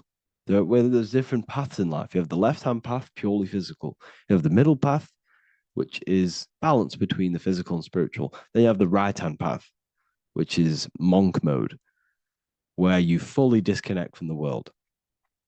They shave their hair off to disconnect from the physicality. They meditate for long periods of time. This is what they're doing. They're preparing for death. Monks prepare for death. They understand this. They understand that you don't die. Your inner world is the true world. The inner world is the only world that exists. Everything outside of you is an extension of you. Number 2, cleanse the mind. Watch your thoughts. Are they rooted in fear, anger, regret, or craving? Meditation, mindfulness, and inner reflection help purify the mind. The cleaner your thoughts, the lighter your spirit. So your astral body is formed by your thoughts. It's formed by your emotions. If you sit around thinking about eating all day, you're going to have a very heavy astral body. It's going to manifest in the lower planes. But if your mind is thinking about good things with good intentions, love, knowledge, expansion, you're going to manifest even the middle or the higher. And there are ways to even ascend out of your astral body. Yes, you can ascend out of your astral body and out of the mental body, but that's all very advanced, and I'm not going to teach that yet. I'll make another video on that, but you can ascend from them bodies. The astral plane is not the end. You can keep ascending as a soul until you're left with just the pure essence of the soul. But we're going to, anyways, cleanse the mind, reprogram the limiting belief systems, let go of mental attachments. And the way you do this is by getting a piece of paper and writing down every single attachment that you have. And you're going to realize, dude, there's more than you think. Okay. We have to detach from these. We have to. 4, practice presence. Can you sit in silence with yourself? The more at ease you are with your own inner being, the less you'll feel death. The afterlife is just an extension of your inner world. It's so important. This is so, so important. Can you sit with yourself? If you cannot sit with yourself, you have some inner work to do. You have some thoughts to address, some beliefs to address, and some feelings to address. Okay, so practice sitting in the present, meditation, or just literally sit there and try and be okay with yourself. And if you can't be okay with yourself, then there's something you need to address, whether it's a belief system, whether it's an emotional trauma, or something. This is what we must reshape, refine, and let go of. Live truthfully, speak and act from your soul, not from fear or ego. The more authentic you are, the more aligned you become with your true self, which carries beyond this life. The ego is your mind's perception of itself while being incarnated in this world. It's been shaped by your experiences, your thoughts, your beliefs, and your emotions. So your ego is basically this false thought form that you've created. It's a false layer of yourself that sits on top of your true authentic self. It's basically your physical character. When you were young, you had no ego. You were pure. You had a pure consciousness. But then as you grew older, your ego started to grow, and it still is growing, because it was shaped by experiences, things you've gone through, things you said, things you believe, things you think. It's created by you, by your mind. And the ego is close to the word echo. The ego is the echo. It's an echo. It's a layer. It's a false identity. It's a false layer that sits on top of your soul. And if you don't get rid of that ego, if you don't know how, well, not get rid of it, but balance it, if you don't know how to rise above that ego and you die, it's that ego that's going to be pulling down when you die. It's that ego that's going to be your suffering. Okay. 7, connect with the divine, whether through prayer, meditation, tune into something greater than yourself. The connection is the soul's compass beyond this world. If you can meditate and rise above them clouds of thought, that's the soul, that's the observer. We must connect with that.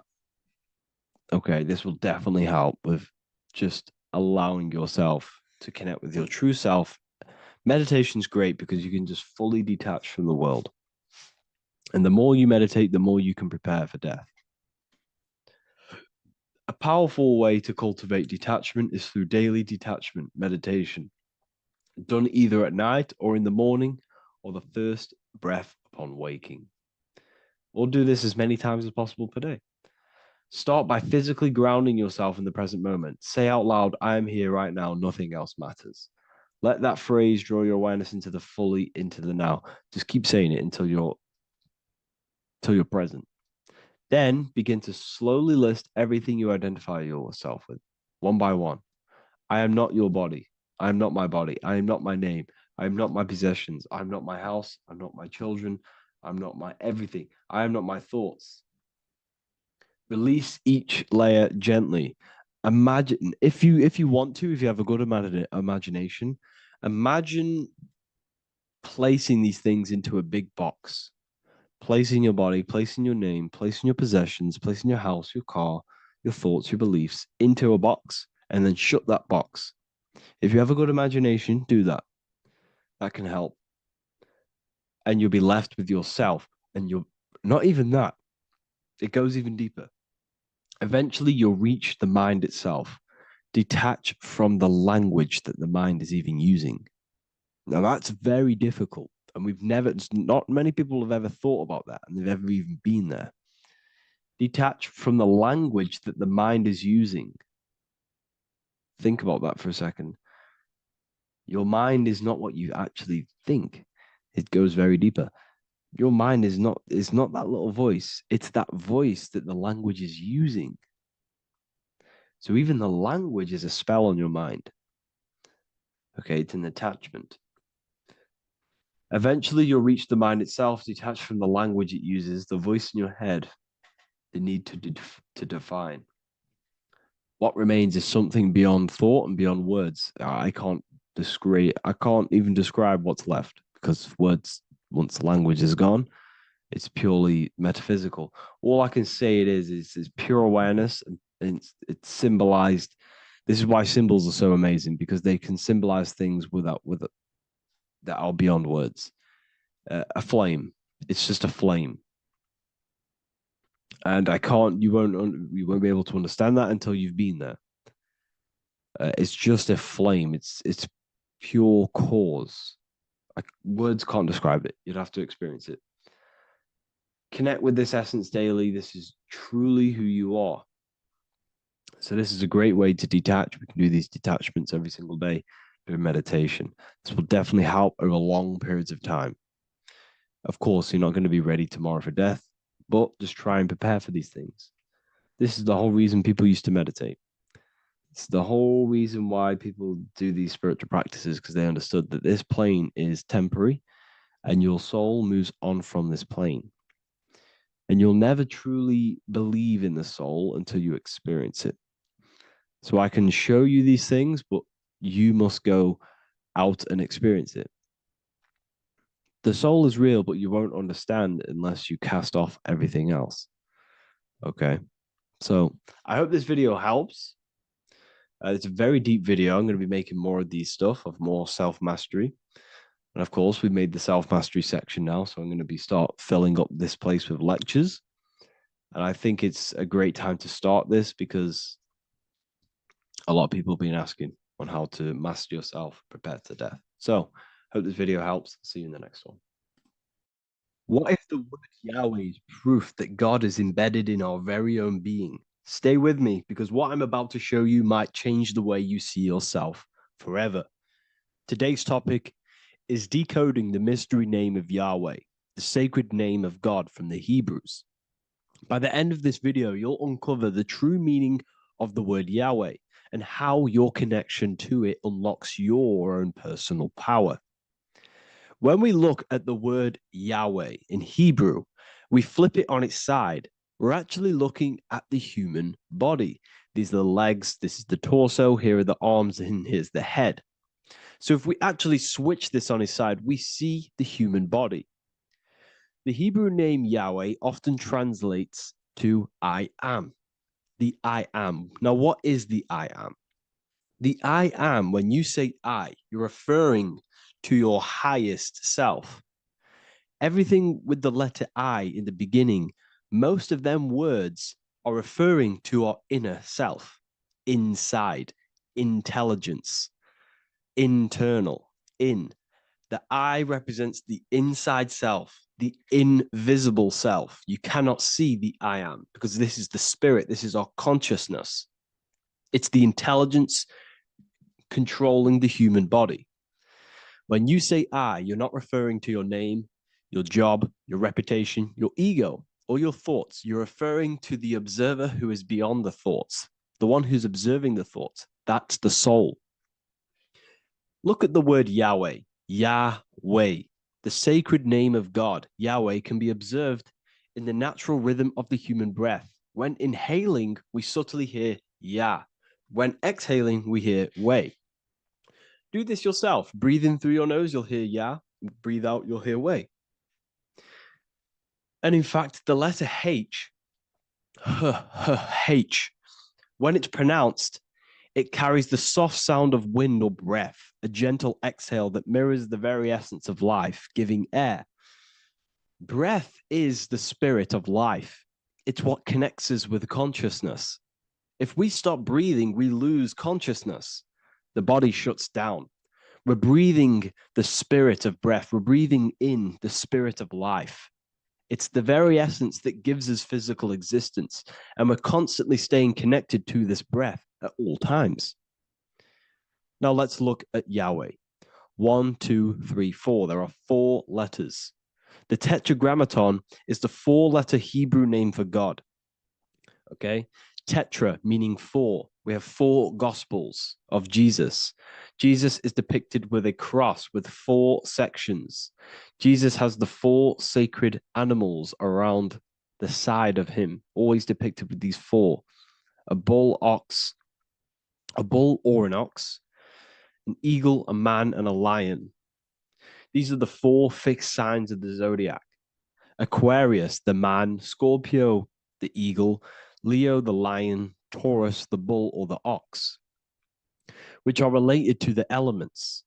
Leo is a fire sign, Aquarius is an air sign, Taurus is an earth sign, Scorpio is a water sign. These are the 4 elements. And the 4 elements correspond to the 4 bodies of consciousness, as we see here. This is fire, this is air, this is water, this is earth. So we are made out of the 4 elements, which represent the 4 bodies of consciousness: mind, emotion, spirit, and body. The soul is incarnated into 4 sections. Hence why Jesus has 4 gospels. Hence why Yahweh is a 4-named word, because we are tetraform. We have 4 bodies of consciousness. There are 4 pillars to reality: the mind, emotion, spirit, and the body. So what we're actually looking at here is the name of the very essence of the self. Yahweh represents the universal consciousness that we're all tapped into, because the body is like a radio. The body is basically a radio antenna, which is picking up this stream of consciousness, and we're all the same consciousness, just experiencing it in a different body. And Yahweh is the name for this intelligence that we're all acting out, that we're all manifestations of. So now let's look at the word Yahweh, where we read it this way in Hebrew, which is 10565. 10565 in the Hebrew letters and the numerical values. And the DNA is made up of 4 bases. These 4 things which create the DNA. This basis is the genetic code for all living things. Each DNA strand is held together by sulfur bridges that appear in a repeating pattern of 10565. This pattern matches the numerical value of the Hebrew letters of Yahweh, Yod, He, Va, He, which are 10565. This means the structure of DNA, the code of life, follows the same number sequence as the sacred name of God, Yahweh. This is a factual observation. So we're looking at 10565. So let's look over this one more time. Yahweh represents the breath, Yahweh, inhale, exhale. It translates to I am. It's written in our DNA. The word Yahweh on its side looks like the human body. Now, this is where things get a little bit deeper. 10565 adds up to 26. The number God, well, the word God adds up to 26. Allah adds up to 26. There are 206 bones in the human body, 26. 26 adds up to 8. 8 is the number of infinity. We are all the infinite consciousness. Consciousness will never die. It's immortal. It's infinite. We are all infinite. We are not these skeletal structures. We are Yahweh, the universal consciousness. The creator of all things is our essence. We're all God with individual identities, but the highest versions of ourselves is God. The ego is our own personal experience of God. Does this make sense? So in conclusion, Yahweh is not the name of a separate God from us, but rather the reflection of the divine consciousness manifesting through the human form. The human body is like a receiver acting as an antenna that tunes into the infinite intelligence and life force we call consciousness or God. This means that rather than being external, the divine presence is within us, expressed through our very existence. It's very interesting when we look into this, and what religion has done has flipped all of this knowledge. All of this sacred knowledge has been externalized. They've externalized God so that we worship God and we view God as something separate from the human experience.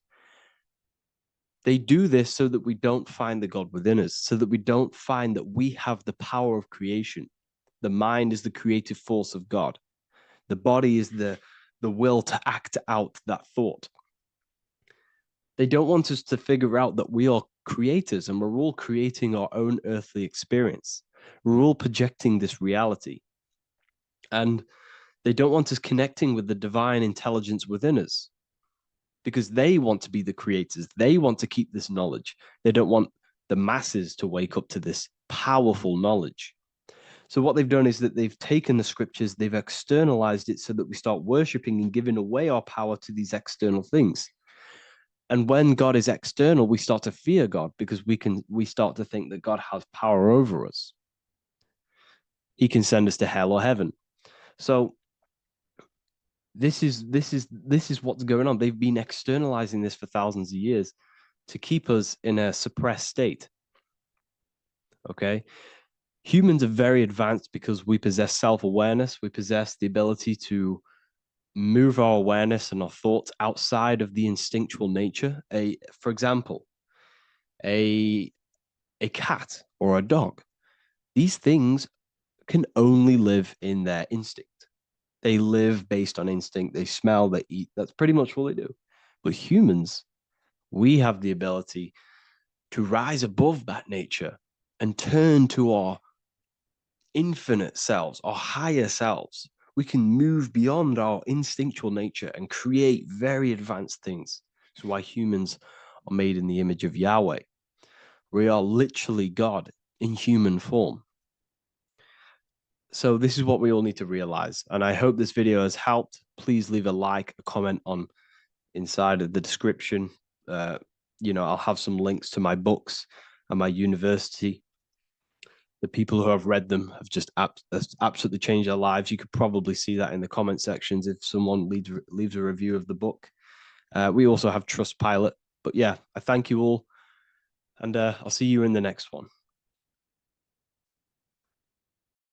There's an ancient symbol hidden in plain sight, one that holds the key to transformation, power, and unlocking your true potential. It's been used for centuries by mystics, rulers, and even modern science, but almost no one understands its true meaning. Once you do, it will change the way you see yourself and the world forever. Stay with me, because this could be the key to your own awakening. The symbol of the snake or the serpent is a very powerful symbol that refers to something within you, that we all are on this journey. So first of all, we see this symbol in ancient Egypt on the top of the pharaoh's head. We also see this with Buddha, with the snake on top of the Buddha's head and below. We also see this in Rome, with the Roman god Mercury holding the staff with the snake. We see this in Adam and Eve story with the snake tempting Eve. We even see this today on the medical facility. What does this mean? Why is this symbol being used for thousands and thousands and thousands of years? It has a very deep esoteric meaning.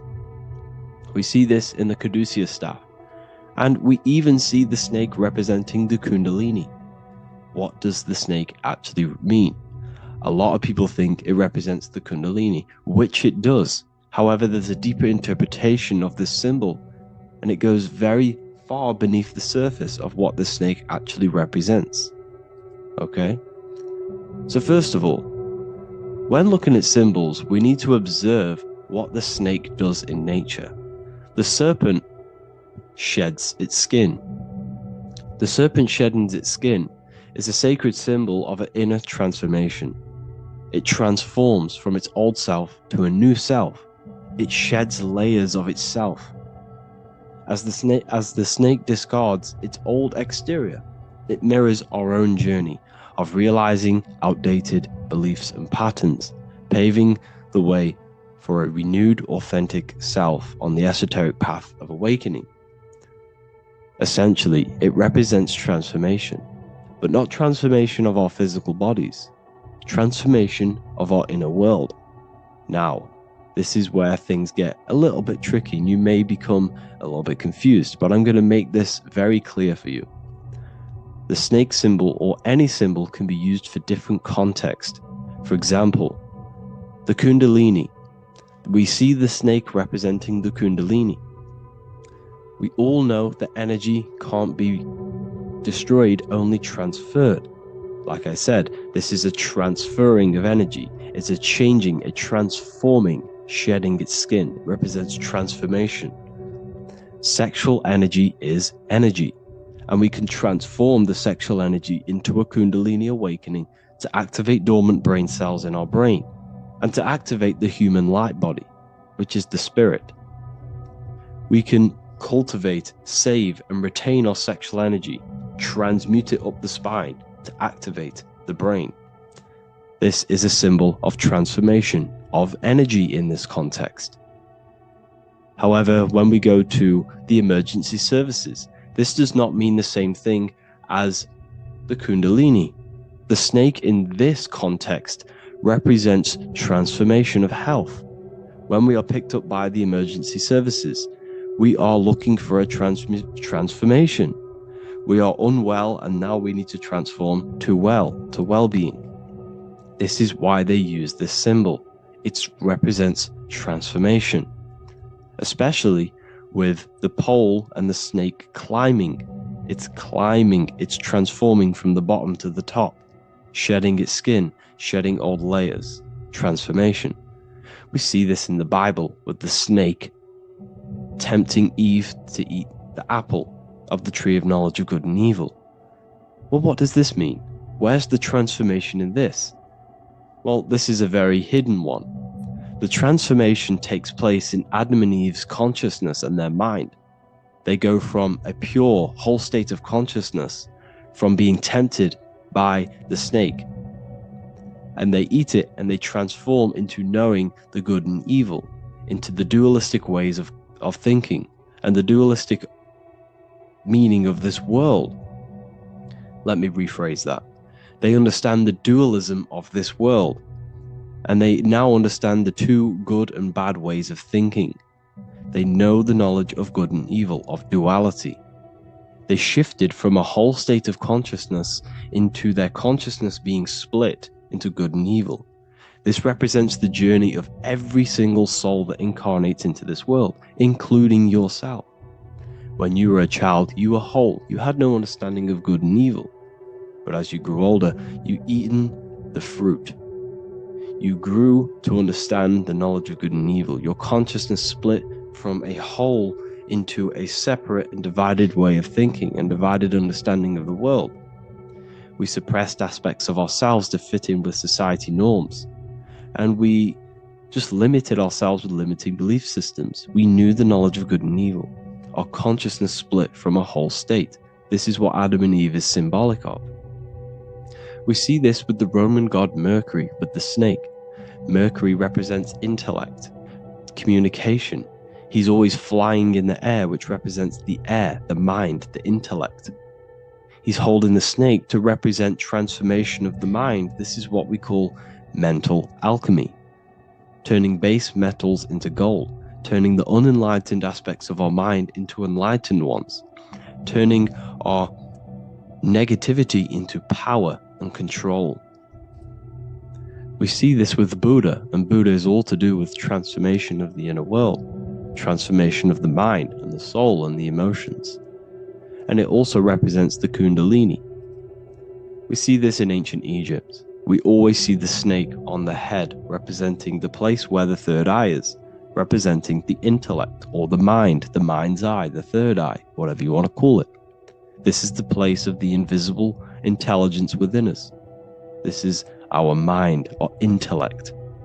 And this is the transmutation of the mind. This is why the snake is on the head, representing the transformation of the mind, going from the unenlightened into the enlightened, going from the uncontrolled to the controlled mind, so that we can control the very fabric of reality. I've kind of just given that away. Why is this important? Humans are creators.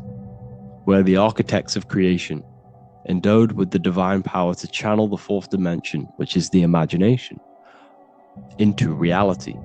Each thought and intention is a seed. When nurtured with focus and clarity, transforms the unseen into the tangible experience. This creative process bridges the gap between the ethereal and the material. Humans are creators. It's impossible for you not to create. Whether you're doing this consciously or subconsciously, you've been creating your whole life, turning non-physical thought into physical reality. We are creators. However, the mind cannot create in a state of chaos. The mind cannot create with limiting beliefs. The mind cannot create with thoughts that come and destruct our minds. The mind cannot create consciously and effectively if there are impulses within our mind and we have no control over the mind. So this is where self-transformation comes from within. This is where the snake comes in. The snake represents the transmutation of our mind from the uncontrolled to the controlled. In this context of the Egyptians with the snake on their head, it's all to do with mental alchemy. In the occult tradition, the mind is seen as a delicate instrument that demands constant vigilance. Left unchecked, it reverts to archaic and destructive thinking patterns. Like a finely honed blade, it must be continually sharpened through discipline and self-refinement. In this unending process of unveiling and mastery, we learn to shape reality, harnessing the power of our thoughts to manifest the highest potential. It's all to do with mental alchemy, and this is how the snake is connected to you. And what the snake represents to you, it represents the transmutation, the changing of ourselves, of our consciousness, so we can gain control in this 3D world. If we lack control, then we'll constantly be manifesting chaos. Now, there are 3 ways that we can transform our world, and we can slowly transform our mind. Now, this is not an overnight process. It takes periods of time of purification. And number 1 is affirmation. Let's say we have this dirty cup of water and we have a tap of water. And in this tap, it's pouring in more water, clear water. Over time, if I keep pouring clear water into this cup, it's going to slowly purify this cup. And then in the end, it will look like the cup on the right. It's the same with your mind.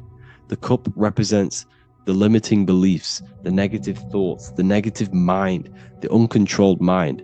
But if we keep repeating affirmations over and over and over again, such as I am disciplined, I am powerful, I am limitless, over time this can purify our subconscious, and we can gain control over the mind, and we will become conscious of the thoughts that we are giving attention to.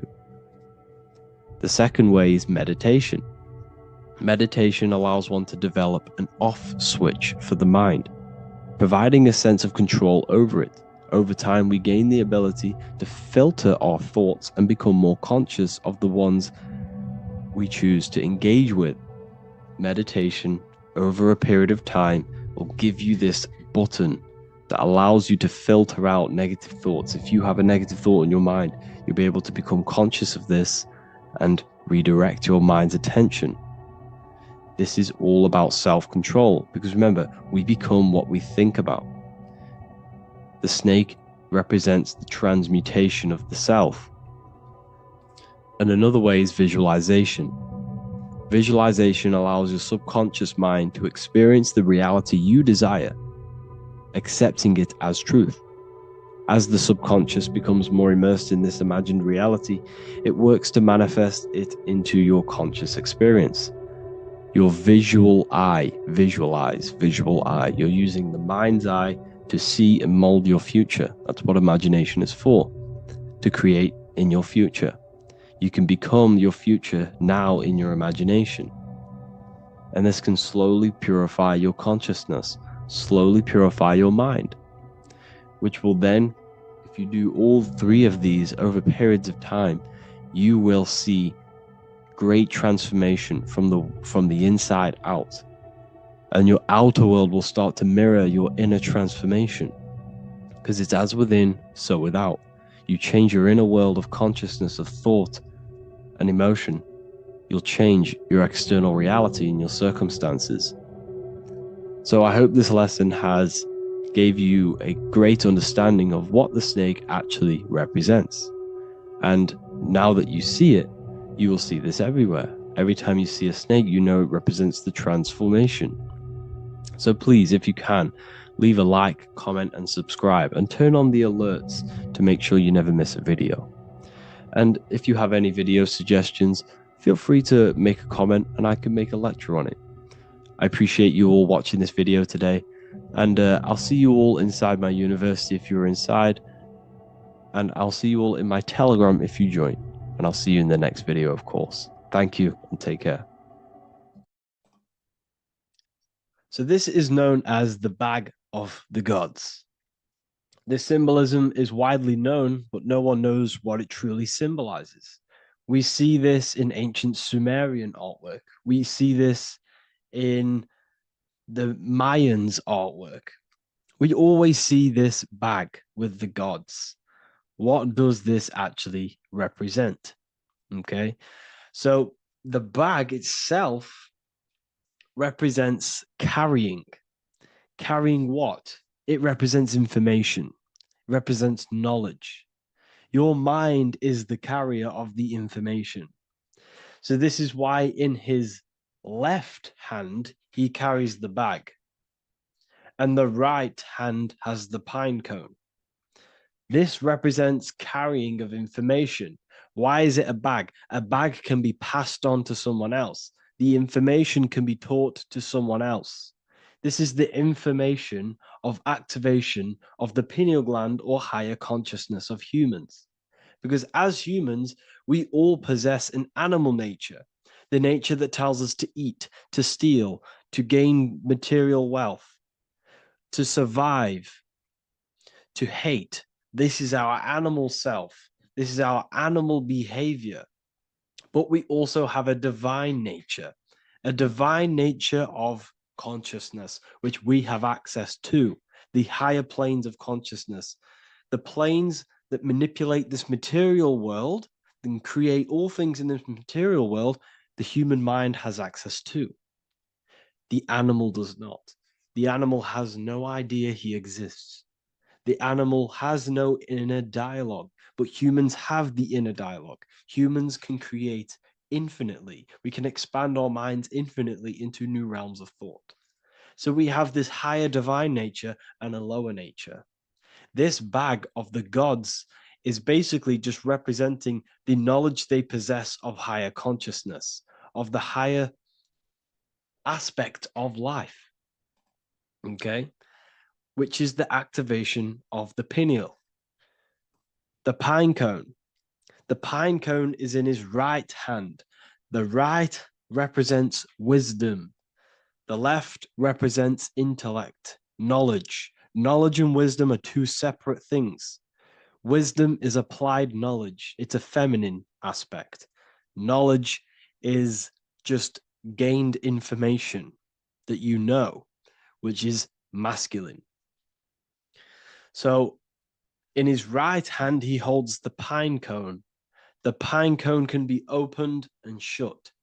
The shut pine cone represents the asleep human being, the human being that exists in his lower nature, that just basically survives, lives on eating, consumption, material lust, living in chaos with his emotions, living in a place of hell. This is the animal nature. Then we have the awakened human, the one who has consciousness of himself, the one who looks within himself, the one who knows there is more to him when he looks in the mirror. He is far more than just the physical body. He is a divine spiritual being, a divine being who has limitless potential of creation into the material plane. So this represents the awakened. This represents the asleep. This is why he carries the pine cone in his right hand. It represents applied knowledge. This is the information. This is the intellect he possesses. And this is the applied knowledge of the awakening, of activation of the pineal gland. Because remember, the pineal gland is not your consciousness. The pine, pin, pineals, the same root word. Pine cones were always symbolizing the state of consciousness one was living in, whether he was asleep or awake. We see this at the Vatican. We see the pine cone over the two pillars. This is the two pillars of Freemasonry, and the dome. This is the Royal Arch of Freemasonry. This represents your head. This is the two pillars, the two hemispheres, and the pine cone in the middle, which is the pineal gland. What is the pineal gland? The pineal gland is not your consciousness. It is not the third eye, and it is not the mind. It's not the mind's eye. The pineal gland is a radio receiver. This is your body. Your body is an antenna.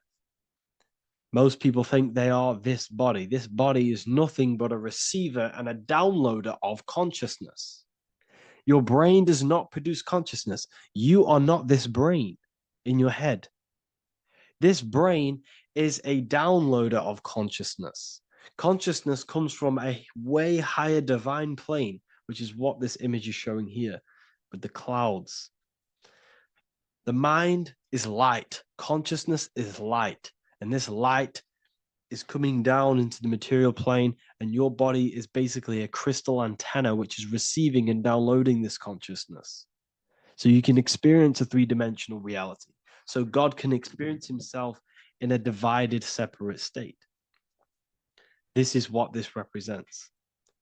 Now, the pineal gland can be activated, okay, and stimulated, because the pineal gland has physioluminescent crystallized jagged shaped cells on it.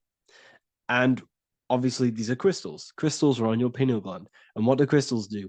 Radios use crystals. Your phone uses crystals. They tell you that crystals are woo-woo and pseudoscience because they don't want you to know the power of crystals. Your body is basically a giant crystal. Your pineal gland is a radio receiver for your consciousness. So if they can ruin your pineal gland and damage it, this will damage your connection to the divine, to your true self, to consciousness, to God, whatever you want to call it, the source. There is all one source consciousness, and we're all collectively connected to it. And this is our connection. This is our antenna. So what a radio does, a radio has an antenna, and the frequencies are all around us because all the radios are playing in your ear right now. But what the antenna of a radio does is tune into a specific frequency to pick up that frequency and play that frequency. It's the same with your consciousness. You're all a fraction of God's consciousness. So that is essentially what we are looking at here. We're seeing knowledge, intellect in the left hand, and applied knowledge, activation of waking up to higher consciousness, to the higher human form. Because we can reach beyond our physical form. We can turn our animal self into a divine being, into one of these so-called gods. These gods are nothing but human beings. The Anunnaki were not gods. They didn't come from the sky. These are normal, regular human beings who activated their higher consciousness. This is what we have here. This represents spirit. Birds represent spirit. So do we have any questions? I'll take some questions now. That was just a short lecture on what that symbol truly means. Okay, so if we have any questions, feel free to go ahead and ask some questions. Anything that you don't understand, anything that you want to know. Okay.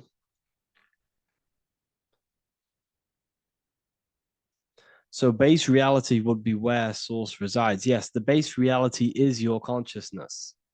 Are these lectures available in the university? There's a whole section, basically inside the university, there's a whole section with like over 30 long form lectures like this. So the base reality is where the source resides. Yes, the base reality is your inner world, your consciousness. That is the only thing that exists. Your outer world is just an effect of your consciousness. Your consciousness, everything that has gone on within the mind and emotion, is pushed outwards into your reality. You have thought and felt your way into your external circumstances. Your life is a direct correlation of every thought you thought in the past. Therefore, your inner world of consciousness is creating and molding your outer world.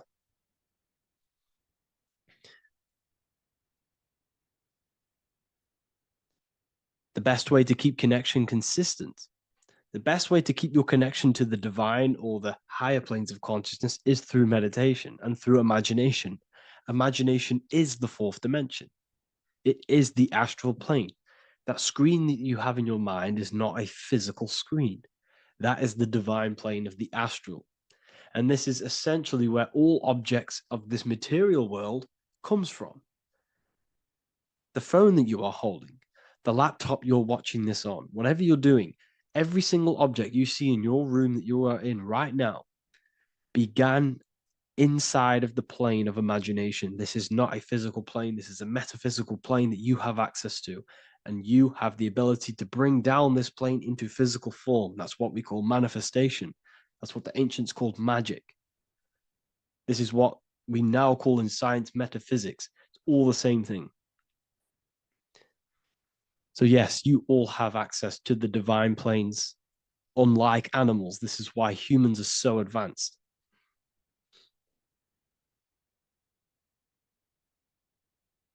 Okay. Is the pineal able to constantly activated, or is it just a temporary experience? I don't fully understand that question, unfortunately. Maybe you could word it in a different way. The real meditations on the university legit, y'all, yes. In order to connect to consciousness, you need to sit in meditation and turn off your feelings, and the feeling of unity will come. Do I understand correctly? Yes, that is correct. So when you sit in silence and in stillness, I highlight the word stillness because stillness, when you are still, no information from your nervous system is being decoded by the brain. So when your body is still and does not move, your nervous system starts to relax and comes to a balanced state. Your brain starts to relax, it comes to a balanced state. The left and the right brain stop working, the nervous system stops working. Then, once the body, the material body, is shut down, you then have access to consciousness. You can't access consciousness if the body's in such a busy state. If electricity is being fired every 2 seconds, your whole body's electrical. When you move your foot, that's electricity being fired from the brain to the foot instantly through the nervous system. Your brain, your whole body is a technological machine. So you must shut down the technological machine to access the divine that exists beyond the technological machine. Do you understand that? Did we create ourselves from the higher plane? When you say yes, you created yourself, you manifested yourself in this material form for a reason in this specific time and place. Wisdom books, are these available inside the university? Yes, they are. So anyone who joins the university, they all gain 50% off the store. So you can get anything you want inside the store for 50% off. Plus, you get the Book of Wisdom Volume 1 PDF for free. You get the Human Health Guide. Plus, you get all of the library books. There's a loads of different books on occultism, symbolism, esotericism. Do you need to place your attention somewhere specific during meditation? You can do. Okay, you can do. So if you struggle, when you first start to meditate and you struggle to turn off the thoughts, think of the back of the brain, the back of your head. Don't think of it, place your attention on it. Okay, so when you place your attention on the back of the brain, this now shuts off thought because the back of the brain doesn't have any activation to do with thought. The front brain does, the neocortex. That's all to do with activation of thinking. So place your attention on either the back of the brain or your breath. What's more important, creating yourself or finding yourself? It's balance of both. So in order for you to create fully, you must have awareness of self and awareness of thought and control over the mental dialogue, the inner voice inside of you. Okay. When you control that inner voice, that is when you gain power. That inner voice is what brings commands into physical reality. Before you kick a football, there is a change in consciousness. There's a decision made in consciousness before the body takes to action. Therefore, every physical manifestation is a change of inner consciousness before it's a physical reality. You can have the reality you want through consciousness before physically having it. That's the secret to creating. But you must believe it like you know the sun is going to rise in the morning. That's how much you should know that you have that reality in consciousness through feeling and thought and imagination. And that's how you can truly create in your reality. Shrooms help with consciousness or ego. I can't really talk about that because I'm maybe uploading this to YouTube, unfortunately. But we need to clean our pineal gland first from calcification. Yes, definitely. You should go on a detox the body. Because you can't really connect with consciousness if your body is in such a dirty state. Because the brain is, your nervous system is in a state of fight or flight, trying to fight off all these toxins. So when you meditate, you're probably going to be having thoughts all the time because your brain's firing, your nervous system's being attacked through toxins.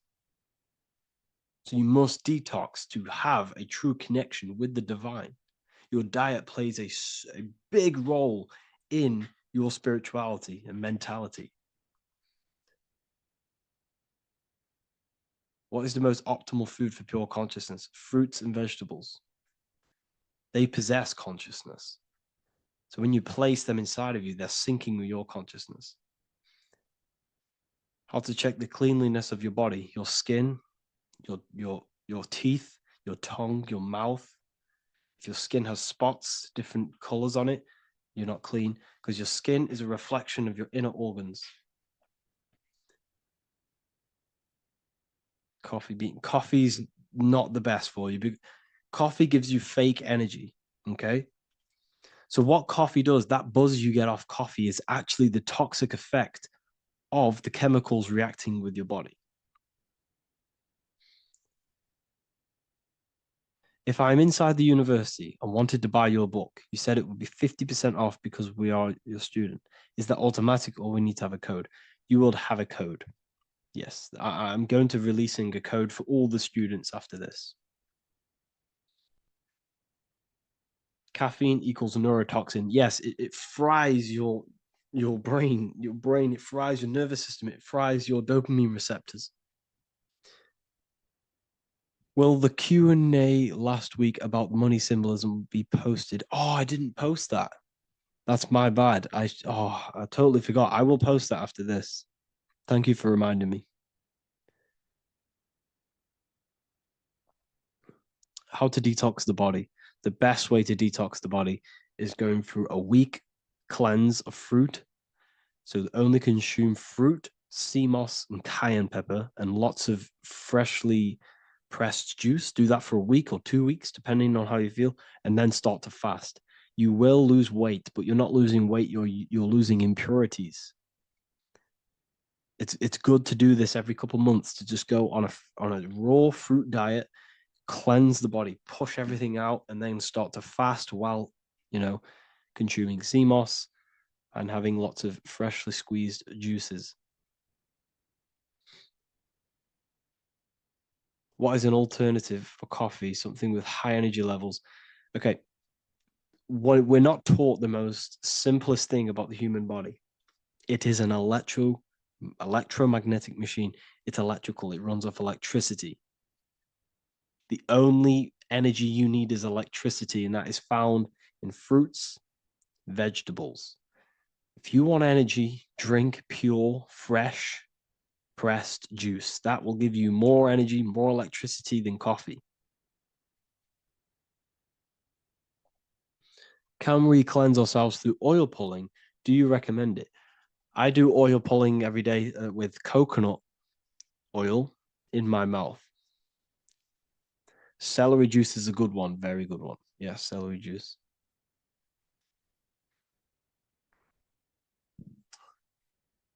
Any more questions? What kind of music do you listen to when lifting? For me, rap, hip hop push me work harder, but I know it's terrible for my subconscious. Yes, very. At least you're aware of it. You should be definitely try and stay away from the hip hop music. Try and stay away from anything that's talking about anything negative, because it's all programming your subconscious. And your belief system is your reality, people. Your belief system is your reality. Okay. So look after your subconscious. That's what's controlling your actions. 90% of your actions on a daily basis are controlled through your subconscious beliefs. Okay. I listen to a lot of Pastel Ghost. I listen to a lot of let me get my playlist up. It's all like background music for TikTok. Do you know what I mean? Like Pastel Ghost. That's mainly what I listen to. That sort of music. I don't know what it's kind of called. I don't know what that genre is called. Does anyone know what that genre is actually called? because there's not much words in it. The reason I listen to it is because there's not much words in it, and it helps the subconscious, and I just love that music.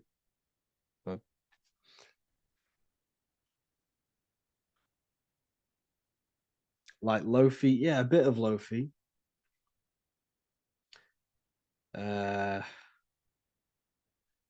Most people won't even know this type of music.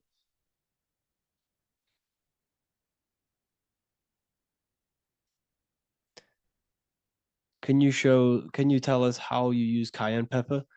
So I mix it with freshly squeezed orange juice every morning. So the first thing I have, empty stomach, I have a teaspoon of cayenne pepper, mix it in and just down it every morning. And sometimes at night. The feeling you get in your stomach after putting cayenne pepper on an empty stomach is absolutely amazing. It tingles in your stomach. It kills parasites. It kills all horrible organisms.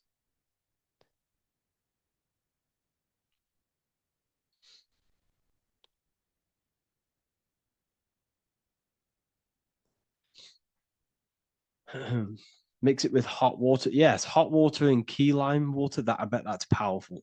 If you mixed warm water with key lime with cayenne pepper in first thing in the morning, I can imagine how powerful that is. I've never done that, but I'm going to try that.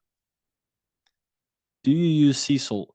I don't know what to think about sea salt, to be honest. I try and stay away from it. I don't know whether it's good, don't know whether it's bad. I'm kind of mixed on it. Mixed information. I've heard people have benefits. I've heard other people say stay away from it. So I don't know. I just stay away from it. I'm not too sure on it.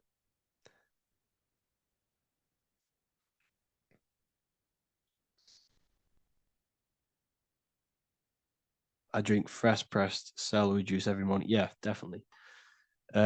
Is there any chance we could move to esoteric occult questions? The only reason I say that is because I might be posting this to YouTube, so it's like I don't want them. I don't want them thinking I'm giving health advice because I'm not. This is what I do. I'm not giving anyone medical advice. This is what I would do to myself because I can probably get in trouble for that. So the subconscious is the all-knowing. It is the all-seeing eye. The subconscious knows everything. Your conscious mind does not. Your subconscious knows every single cell in your body. Your subconscious is making your heart beat. It's talking to your heart. It's talking to every organ, every cell in your body is being connected and spoken to by your subconscious mind. It is the all-knowing. The subconscious has access to the astral plane, imagination, the fourth dimension. It has access to the mental plane, thoughts. It has access to the ethereal plane, energy. And has access to your physical body. It's the door. It's the portal. The subconscious is the portal to the divine. You must go through the subconscious in order to access the divine. Any coupon codes for book 2? Yes, inside the university, there will be a 50% off coupon code. Speaking of ancient civilizations, why did they use symbols to give us true knowledge? This is a very, very good question. Very good question indeed. The reason they use symbols is because symbols are their keys. They hide meanings. They hide things. For example, if it was written down, if all of this sacred knowledge that I'm speaking now was written down, it can be easily taken. It can be easily misused. Someone can take it, read it, and steal it and misuse it and abuse the world and create horrible things. The reason they use symbols is because they're hidden. They hide the teachings. Only the ones who possess the key, that possess the knowledge, can read the symbol. So the symbols act as a guard towards this higher wisdom, this higher knowledge, which gives you power. All of the knowledge I teach you gives you power, and you can misuse it. You can misuse your imagination. You have no clue, unless you've put this into action, how powerful your inner consciousness is. You can become a Okay, listen. If you hate your job, it's not the job that you hate. Think about it. It's not the job that you hate. The hate is coming from your inner consciousness. It's the state of consciousness that you hate. So what does that tell you? You can change that inner consciousness to another reality, the feeling of another reality. You can become that consciousness within before you actually externally have it. And by becoming and knowing that reality, that's what produces effect on shaping your outer world. When you really, truly know that reality inside of you, of being free, of being wealthy, of having abundance, your outer world has no other choice but to rearrange itself to your new inner state of consciousness. That's what magic is. It's manipulating your inner state of consciousness. It's convincing yourself that you already have it, not believing it, knowing it. Okay? Knowing is different than believing. Believing is a lie. You should know thyself. Okay? So we can say that human overpopulation is intentional. There is no human overpopulation. We're all cramped in these cities. We're all cramped into one little place. We're not supposed to live like that. We're not supposed to live so cramped. This is why there's so many weirdos out in public. So many weird people doing weird things. This is when things start to go weird, and we shouldn't be living in this state, in this condensed state. We should be spread out. Okay. There is no overpopulation. It's just an illusion, because we all lived in such. Have you ever been on a plane? Have you seen how much land there is? It's crazy. There's no overpopulation. And how many people do they say there's in the world? There's not that many people in the world that they say. I think it's like 8 billion. I think they say there's 8 billion people. There's not 8 billion people. There's probably more like 2 billion. And the reason I say that is because I have a friend who only has like 300K followers. That's a lot of followers, okay? And he gets recognized everywhere he goes. And he's into all this stuff. And he says, listen, the population is definitely not 8 billion or whatever they say. I think it's like a couple billion. It's probably more like a billion. How to properly manifest intentions. Thought, emotion, and imagination are the key. You must know that you have that reality. Don't believe it. Become that reality within your consciousness.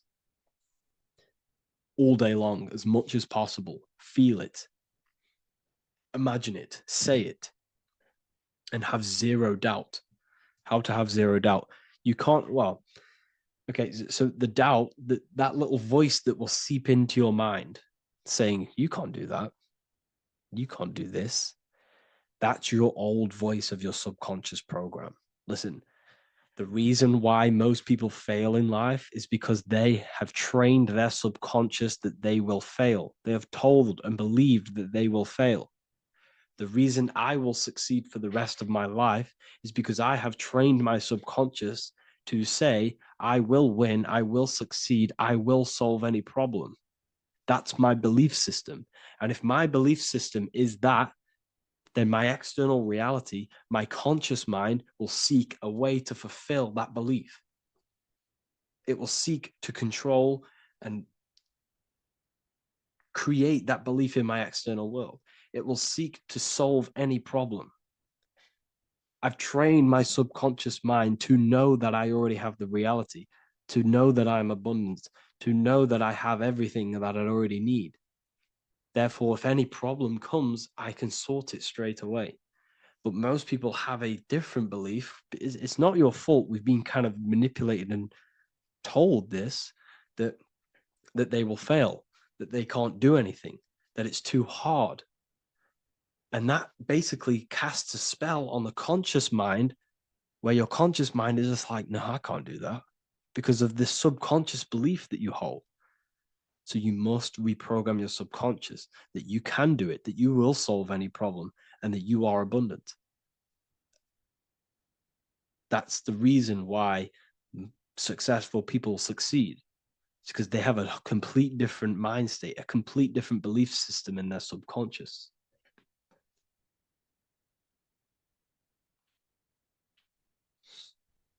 Do you offer mentoring?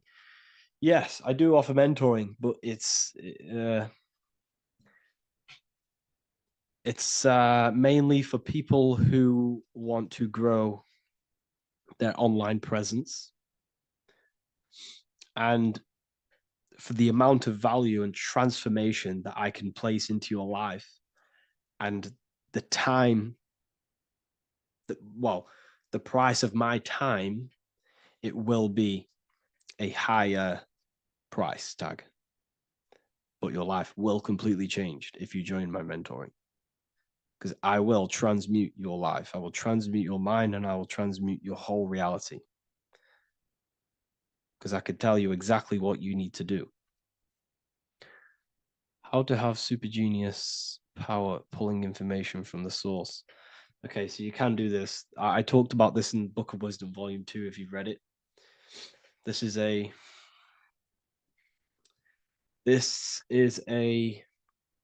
technique that Albert Einstein used. This is a technique that Thomas Edison used.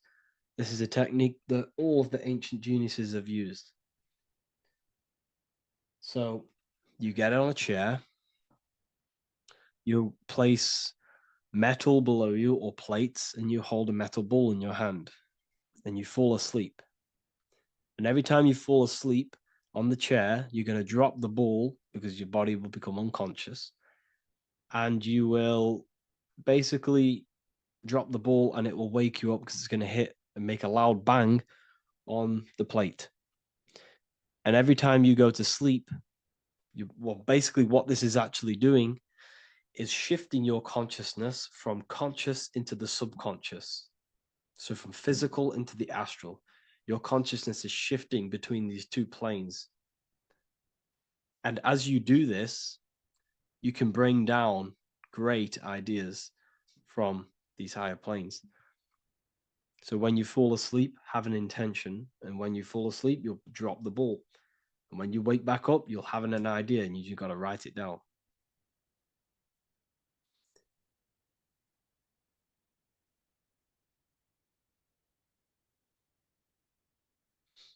How to balance chakras. Don't focus on balancing your chakras.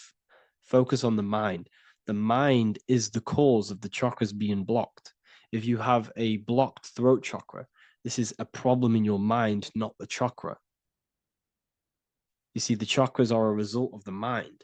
You transmute the mind, you can transmute the chakras and cleanse them.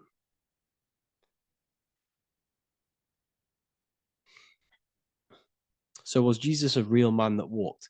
Okay, so I'm going to tell you something. Like, some of the things that I say in my reels, they are to catch attention.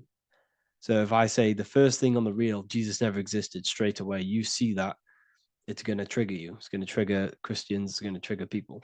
So yes, I do say things to catch attention. The reason I do that is because I have to, in order to catch attention. Maybe there was a Jesus who walked. So in the past, I have said Jesus never existed. Yes, this is to catch attention, to boost the reels, views, and comments and stuff like that. Maybe there was a man who was called Jesus and walked the earth. But listen, he was not the Son of God. You are all the Son of God. Jesus represents an archetype. He represents morals. He represents a way of living that you should embody in your life, not to worship. We shouldn't be worshiping this man. We should be embodying his qualities into our lives so we can become Christ consciousness, so we can live in harmony with our mind, emotions, body, and spirit. Okay? He was not the Son of God. You are all the Son of God. We are all God experiencing himself in a three-dimensional divided form. God is oneness, and he created a divided world so he can experience himself. Why do you quote from the Freemasons oft times? I don't recall me looking at Freemason quotes and quote them. I just simply, when I post a quote, I literally just, whatever comes to my head, I just whack it into Telegram or Twitter. Are dreams tied to your subconscious, and how do you understand them? Okay. Dreams and astral projection are two different things. Astral projection is your soul leaving this plane into the collective consciousness, into the collective mind, the collective astral plane. But dreams are basically the astral plane, but it's your personal astral plane in your personal subconscious. So when you dream, you're entering your own consciousness, you're entering your own subconscious. Every character, every event that happens to you, everything that is said to you, everything that happens to you in your dream is yourself pushed outwards, and you're basically experiencing your own mind. If something scary comes up in your dream, this is your belief, this is something in the back of your mind materializing and coming to you and showing itself to you. So in order to understand your dreams, it's basically suppressed emotions, suppressed thoughts, all lingering in your subconscious materialized. Okay. A few months ago, I'd have concurrent dreams of getting in a car crash that lasted for months. Then one day out of nowhere, I got into a really bad accident, and that low-key bugged me out. I didn't know if my mind was trying to warn me or what. You can explain that. Okay. If you are having dreams about having a car crash, this is a belief. Okay, so let me tell you something. Let's say you're a drug dealer, okay? And you live in fear every single day of the police coming to you. This dealer every day is worried, he's scared, and he lives in fear of the police getting him. He was believing it. This fear, this emotion he was feeling on a regular basis, repetition, and the emotion is basically impressing your subconscious. It's impressed his subconscious that deeply that he now believes it. It's now become a belief. So one day the dealer gets caught and he goes to prison. Let me tell you something. He placed himself there because he created a program, a belief in his subconscious of the police. And his external reality is now in a prison cell. But that prison cell is just an external manifestation of the prison cell of fear he installed in his subconscious mind. The four walls he's now trapped in is just basically an externalization of his own belief system that he created through consciousness, through the subconscious. If you embedded your belief that you will be in a car crash, you will be in a car crash. He placed himself there. He materialized that reality through the thought, through the emotion, through the belief. He put himself there. You see? So if you were having dreams, this was maybe, it could have been anything. You could have watched a program when you were a child about a car crash, and that maybe scared you. Or you saw a car crash when you were very young, and that scared you, and that impressed your subconscious. Then you had a dream about it. Then you started to believe it. And then one day, bang, it happens. That's the power of the subconscious mind. It holds control over you. It holds control over every aspect of your reality, of your being. So I hope you all enjoyed this live. I'll see you all inside Ethereal University. I'll be posting another lecture this week. And yeah, let me hold on. Hello, welcome back to the Real University. Today we're going to be talking about hidden spells within the language, English language. This is why we call it spelling. A lot of people are already aware of this. However, I'm going to go over some words that have double meaning, meanings to them, behind them, which trick your subconscious mind. So the word grammar comes from the word grimoire, which is also known as the book of spells or a magic book on how to create magical objects like wands, amulets, how to perform magic spells, charms, and summoning and invoking supernatural entities such as spirits, which are on the other side of this physical reality. So, what you must understand is what you say in this physical world is also happening in the astral world as well. So, your words are spells. They cast spells into the spirit plane, they cast spells into your mind, they cast vibrational frequency into your cells in the water. Water holds a lot of energy. So, we're going to be going all over this. The subconscious mind takes everything as truth. Everything you say is truth to your subconscious. And you should know this by watching the Manifestation Mastery 2.0 course. I talk about this. This is so important that you understand this because everything is truth within the subconscious. It only knows you. Your subconscious mind, if you watch the course, you should know this, it's responsible for 90% of your daily basis behavior. The thoughts that you are thinking on a daily basis, the things that you do, the things that you say, 90% of what you do and say and think you did yesterday because of the subconscious mind holds all of your programs. What you say is molding your mind. What you state is truth in your mind. It does not know the difference between a joke or it does not, it takes everything literal. It is literal. Your mind is this manifesting supercomputer. And whatever you say into it, it says that is what I want. So whatever you tell your mind, that is what you'll have. That is what you'll believe. So every word you say is truth within the subconscious. So this is why double meaning words have an effect on your subconscious. And this is why I'm raising awareness here. So talking is a tall king. You are either a tall king by talking, by using your words wisely, or you're a small king because you create big or you destroy yourself with your words. So talking is Phoenician. This is phonetics. So this is etymology is when you take the root words, but phonetic etymology is when you take the sound of the word.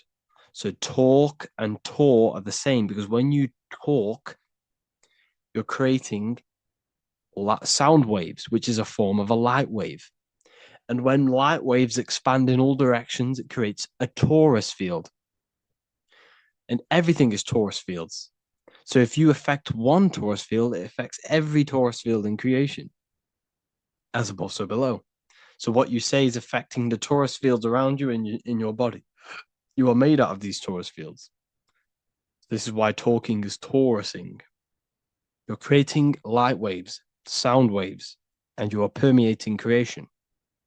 And this is why the Bible tells you the tongue has the power of life and death, and those who love it will eat its fruit. So the tongue is what creates these sound waves that we are producing when we talk or speak. Okay. So this is what we are essentially doing, creating sound waves. And these waves are vibrating and they affect the cells in our body and everything. This is why words are swords. This is why the word is within sword. They are swords, they cut, they damage, because frequency is the only thing that can penetrate you without your consent. In the very beginning, the Bible, John 1:1, it says, "In the beginning was the Word, and the Word was with God." This is obviously a metaphor. There was no spoken word out of a spoken mouth. It's basically saying God created the world with the use of cymatic frequencies, sound waves. Everything is sound waves, and this is observable. Geometry is the geometric shapes you see in the nature, like petals, how they're all perfect stars or five-pointed stars or the Fibonacci sequence. This is all an effect of vibrational frequencies. It's all cymatics. Everything is created out of sound. Sound is the creation of the universe. So this is how powerful words are. It's a cymatic frequency. Hello. Hell. When you say hello, you're subconsciously implanting hell into your mind and the people around you's mind. This is why it's casting a spell. Even though you may pick up on it, but your subconscious picks up hell. That is what you're picking up. And that word holds a frequency. The word hell, when you hear the word or see the word, activates thoughts within your subconscious. It activates, it stimulates it. What is everything that resembles hell in your mind? But that goes on within the subconscious without you realizing. Bless, when I bless you, I'm actually saying be less. So you're not blessing someone. You're saying be less. Appreciate. Appreciate. Weekend is when you're weakened. You see, they've casted spells on our cycle of life. The weekend is when you're weekend. You are weakened from the weekdays, when the working days are the weekdays, and the weekend is when you're weakened and you rest. Because in the days, you are in physical or emotional shock, unable to think or react properly. This is the days you're in. You're in a daze in the weekdays. See? Parents are a pair who rents. Because you don't, well, in this, we do own our children, but in the system, we technically don't. You're a pair who rents. Slaughter. They want you to think that slaughter is laughter. You see how it's implanting messages in your subconscious to make these things okay? They want you to think slaughtering is okay. So they put the word laughter in slaughter. I'm telling you, people, the people who made this language are satanic. They are witch. These people are wizards. We're getting ran by wizards, dark occultists, and wizards. That is who we're getting run by. And they've been running for thousands of years and they know exactly what they're doing. They've covered all aspects. They've covered the language, the frequencies, the music, the food, the water. They control everything in every aspect of your life. They have some part in it. And it's all occult knowledge through magic. It's all magic. It's all a form of magic. Awake. Awake is an event where the family and friends of a deceased gather before the funeral. That's awake. Why are we talking? Why is the word funeral? Why is death associated with being awake? See how they are planting subconscious messages in you. They want you to feel death. They want you to be the low vibration. And it's the same with mourning. Mourning is an expression of sorrow for someone's death. They're always associating death because these people they're running a death cult. It's a death cult. It's a satanic cult. A job is Hebrew for prosecution. Soldier is a soul dyer. If you go into the army, you're a soul dyer that they just use your soul to die. And then you just wasted your time in physical incarnation. Because you never die. You will never, ever die. Ever. You're eternal. You never, ever die. This body is just a suit. So you're a soul dyer if you go in the soul, if you're a soldier. SOL means soul or sun, because the sun is a soul. Music. So we say music. See, MEU sick. Music. See how it's me, you sick? Music. Me, you sick, because music is frequency, and frequency penetrates your body without your consent. The music we listen to today is making people sick, mentally, emotionally, and physically. What you hear, what you see, goes into the mind, it goes into the body and the spirit. It destroys you. It's hypnotism. Music is hypnotic. It's a form of hypnosis. When you listen to music and you can't think. You can't think. It makes your body move without you even being conscious of it. It's hypnosis. It makes you sick. The right music is good, don't get me wrong, but the music they use today is making you, me and you, sick.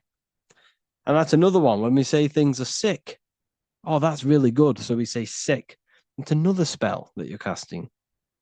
You're calling yourself sick. Your subconscious mind doesn't know the difference.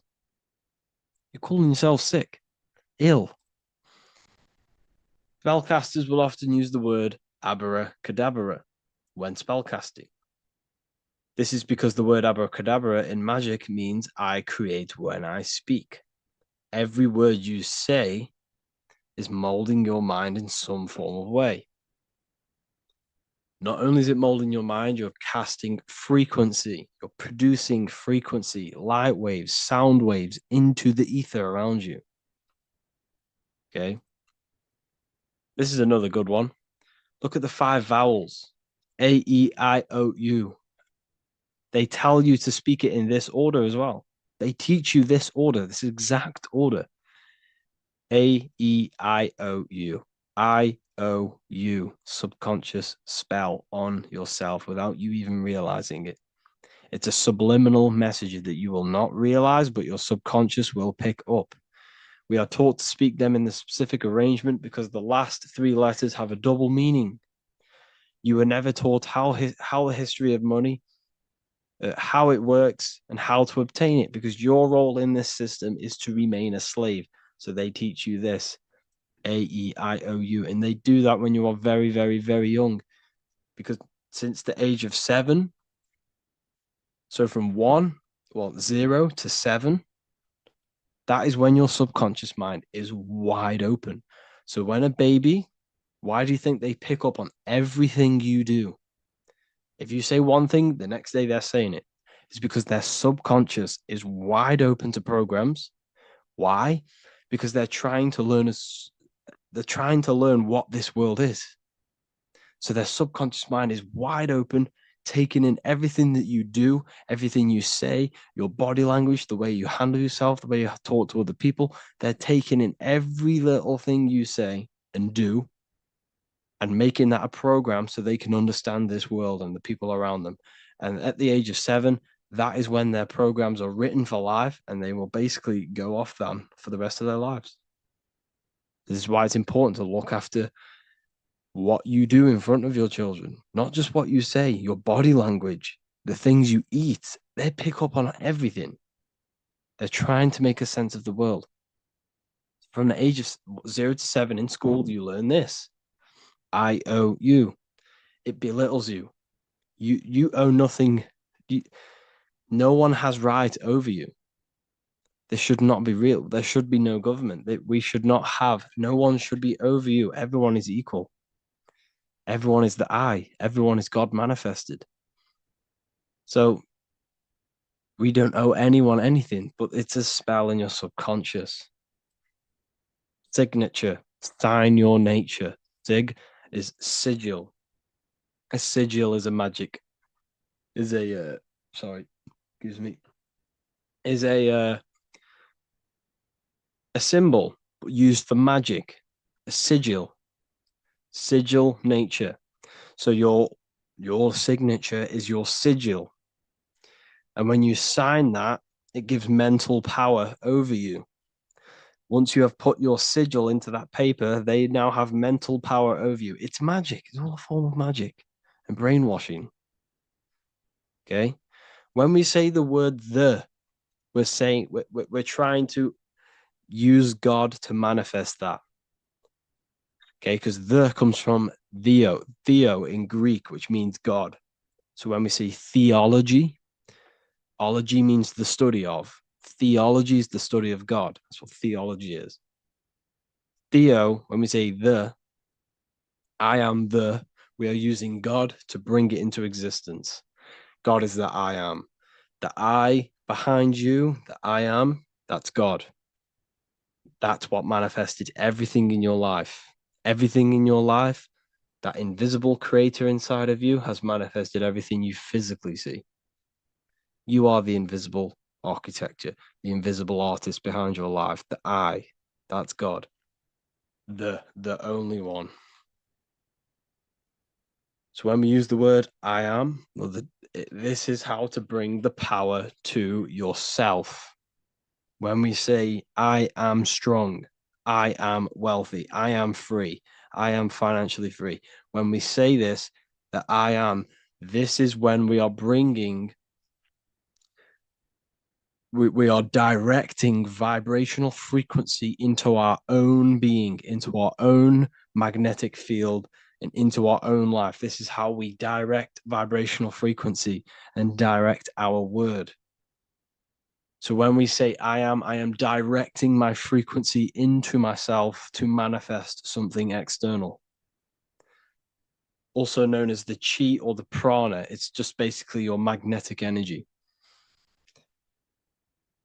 So speaking has the ability to change your genes and DNA expressions. When we listen to affirmations over and over and say them over and over for a long period of time, your genes will change. And your genes are a code for your external world, pretty much. Anything that is written in your genes will manifest into your external world. Okay. All of this is just done by your intentions, thoughts, and what you say. And if you think this is a conspiracy theory was a term invented by the CIA to discredit, confuse, ridicule, and disqualify any alternative information that contradicted the mainstream narrative. That's what a conspiracy theory was. It was created by the CIA for any belief that went against their mainstream narrative. Hollywood, the biggest spellcasting scheme cult in the world. Hollywood. I'm going to make a whole lecture on this. Hollywood is Holywood, which comes from a holly tree, which the ancient Phoenicians and magicians used to take the Hollywood, the holy wood. It was called Holywood because it was the best wood to make wands out of and cast spells.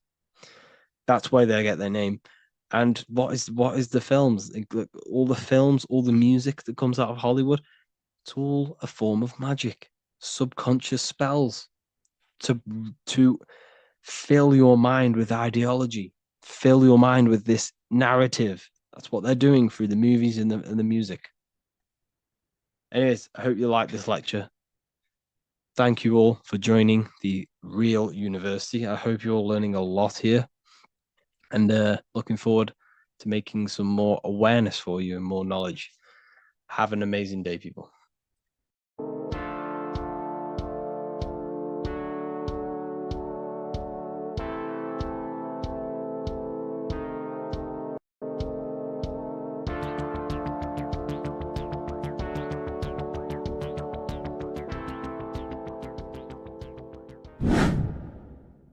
Welcome back, people, to another occult lecture by Revival of Wisdom. Today, we're going to be talking about magic and how it's being used on us for the New World Order. Magic has the word mag within it, which is magnetism. Magnetism is the force.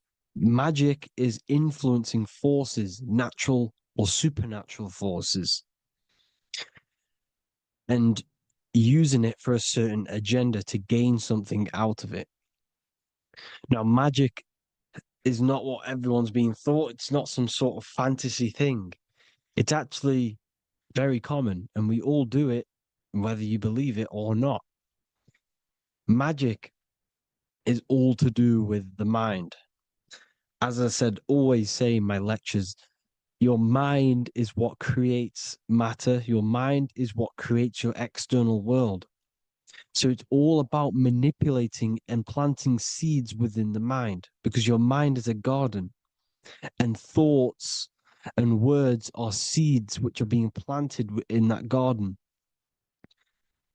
Your life, your physical life, the people you have in your life, your friends, your car you own, the job you have, is all a reflection of the thoughts that you've been thinking in the past.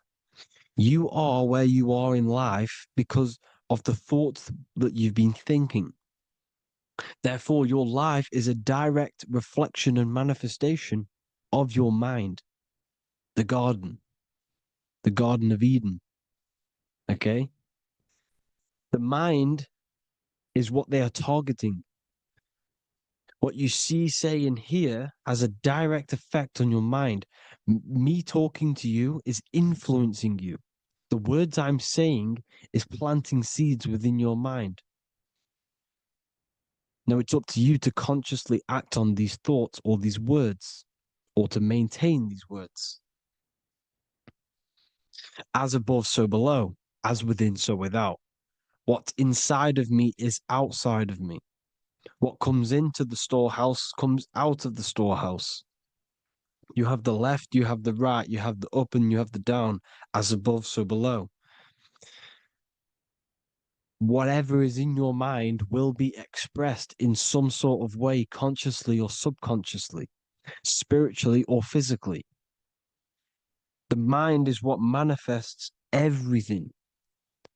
And this is what we need to understand. We need to understand is that the mind is not physical. All things spiritual manifest physical. All things seen come from the unseen. The words you're thinking, that everything you have is coming from the unseen. The actions that you do come from the unseen mind. Another expression for as above, so below is you are the universe itself. You are a universe, a mini universe. But just because you are mini does not mean you are the whole thing. If I take a little piece of infinite, let's say there's an infinite light source. Let's say I take a little chunk of that infinite light source. That little chunk I took is still infinite because it's been taken from infinite. You are the universe. Your awareness, your mind is the universe. It's information. You are the universe experiencing itself. This is why we say we are all God. As above, so below. What is in me is outside of me. The sun, the physical manifestation of the sun, is your soul. The 12 constellations are manifested in the physical body. The 5 elements are manifested in the physical body. They're manifested in the 5 fingers you have. As above, so below. This is manifested, well, this is a symbolized in Freemasonry and secret societies as the 2 pillars. The mirroring reflection, the reflection of reality, the mirror, as above, so below. What happens in the mind, what happens in the astral, happens in the physical. This is Aleister Crowley. This is all symbolism. This is the 2 pillars with the all-seeing eye and the triangle at the top. Aleister Crowley was a master magician, very powerful dark magician, black magician. There's two types of magic. You have white and black, just like the checkered board, the Masonic checkerboard. You have white and black, you have good and evil. White magic is influencing natural forces to gain something that will help the collective consciousness, help the collective, help the earth, help other people. Black magic is something you manipulate something so you can get something personal out of it. Doesn't matter if it's good or bad. It's still considered as black magic because you're being selfish. Everything you do should be contributing towards the collective consciousness and helping others. And this is why the ancients lived in a system where everything was in unity. We understood that I am you and you are me. What I do to you happens to me because I am you and you are me. We are the same mind substance on the inside. We're all the same mind substance being expressed in different bodies. So what I do to your mind will have a ripple effect on my mind because all of our minds are connected within the mental plane. So this is why they know all this knowledge. They know all this knowledge. So yeah, this is the mirroring effect of reality, the two pillars, or symbolizes the number 11. The number 11. We'll go deeper into that. The technology we're using is magic. It's a form of magic. Television is tell a vision. They're telling a vision into your subconscious mind, into your memory. And when you turn on the television, you get a program because they're telling a vision to create a program within your subconscious mind. You see, the conscious mind is only 10% of your mind, which is to do with your, what you're aware of, your five senses. What are you consciously aware of? Well, I'm aware I'm here, I'm talking. I'm aware of what I'm wearing, the five senses, what I can hear, taste, smell, hear. What I'm wearing, I'm aware of what I think of. But the subconscious mind is the 90% of your mind. It's the hidden part of the mind, which is telling your heart to beat, telling your body to breathe. It's storing all of your emotions. It's storing everything you see, storing all the belief systems that you have. It has everything. It stores all of the habits you have, the values. It stores everyone's name that you know. All the words that I'm speaking right now is all coming out of the subconscious. Everything is subconscious. And it literally manipulates 90% of your daily basis behavior. Most people don't know this. What you did yesterday is what you will do today because of these beliefs and mental programs within the subconscious, stored within the subconscious. So the subconscious is what they're aiming at. They're trying to create programs within the subconscious because the subconscious manifests 90% of your thought patterns, 90% of your actions and words. They know all this stuff. So the subconscious mind is the most powerful part of the mind. Another way the subconscious manifests and influences your life is, let's say you were in a car crash years and years ago, 10 years ago. Let's say you're in this car crash, right? And you really hurt yourself. The emotion you felt in that time when you were injured in that car crash had a great impression on your subconscious mind. You see, the stronger you feel something emotionally, the stronger impact it has on the subconscious. You can remember and recall that moment and very vividly because of the impact it had on the subconscious.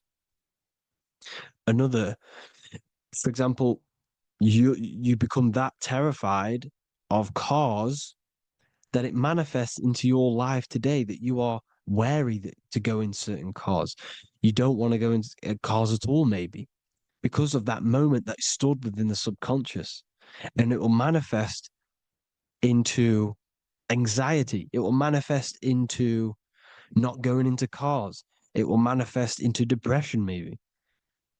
These things, these emotional, very emotional, traumatic events have a great impression on our subconscious, and they control your life. This is why you need to meditate and let go go deep within yourself and let go of these internal, deep emotions that you may have repressed and keep pressing down and ignoring. But you need to address it and let go of these subconscious impressions you have, which are controlling your life, like anxiety, depression. All of these things are stemming from things that are stored within your subconscious years and years ago, more than likely. Broadcasting. They're casting spells to a broad audience, to news, north, east, west, and south. They're casting spells. No, if you watch the news, everything's red. Breaking news in red writing or the red background, everything's red. Why? Because red's the root chakra, which is all to do with survival. They want to stimulate this root chakra because they want you down there in survival mode. They want you in survival mode because you're easier to control. They control out of fear. And not only they're casting these spells as if, because most of the things they cast in the news hasn't already happened. They're constantly bombarding you with there might be a war breaking out, war this, war that, kill here, kill there, murders. It's impressing, it's casting spells on your subconscious mind. So when the event does turn up in real reality, in physical reality, you're less emotional, you're less surprised. You're not as surprised because you've already heard it before. Your subconscious has already heard it all before. If you never heard of a war and then a war broke out, you'd be going crazy. So they subtly program your subconscious mind through the words, because the words they say is impressing your mind. It has an effect on your mind, which will have an effect on your behavior, your words, your conversations you have with people. They're casting spells to north, east, west, and south on the tell a vision. They're telling a vision by broadcasting, by saying spells. This is why we call it spelling. Even the word, listen, the words we say cast spells. Bless. Oh, bless you. That's be less. The subconscious mind only picks up literal things. You see, when I say bless you, your conscious mind picks that up as, oh, thank you, you're blessing me. But your subconscious picks up as be less. You see? Because the subconscious it has no filter. It's just, it is what it is. Everything is factual in the subconscious. Therefore, if I call you an idiot, your subconscious, my subconscious will think I'm talking to myself and calling myself an idiot, and it will take that as true. That is truth. Everything is truth within the subconscious, and the subconscious manifests your behavior. The devices this is the biggest one. Black scrying mirrors, device, the devil's vice, the device. Okay. Black scrying mirrors, black screen is scrying. Black scrying mirrors were used to communicate with spirits within the astral plane in the medieval times. They're still being used now by black obsidian mirrors. And look at your phone, it's a black mirror. And there's some sort of, I'm not saying this is fact, but personally, I believe these are portals for spirits and ethereal entities to come into your life, to come into your surroundings.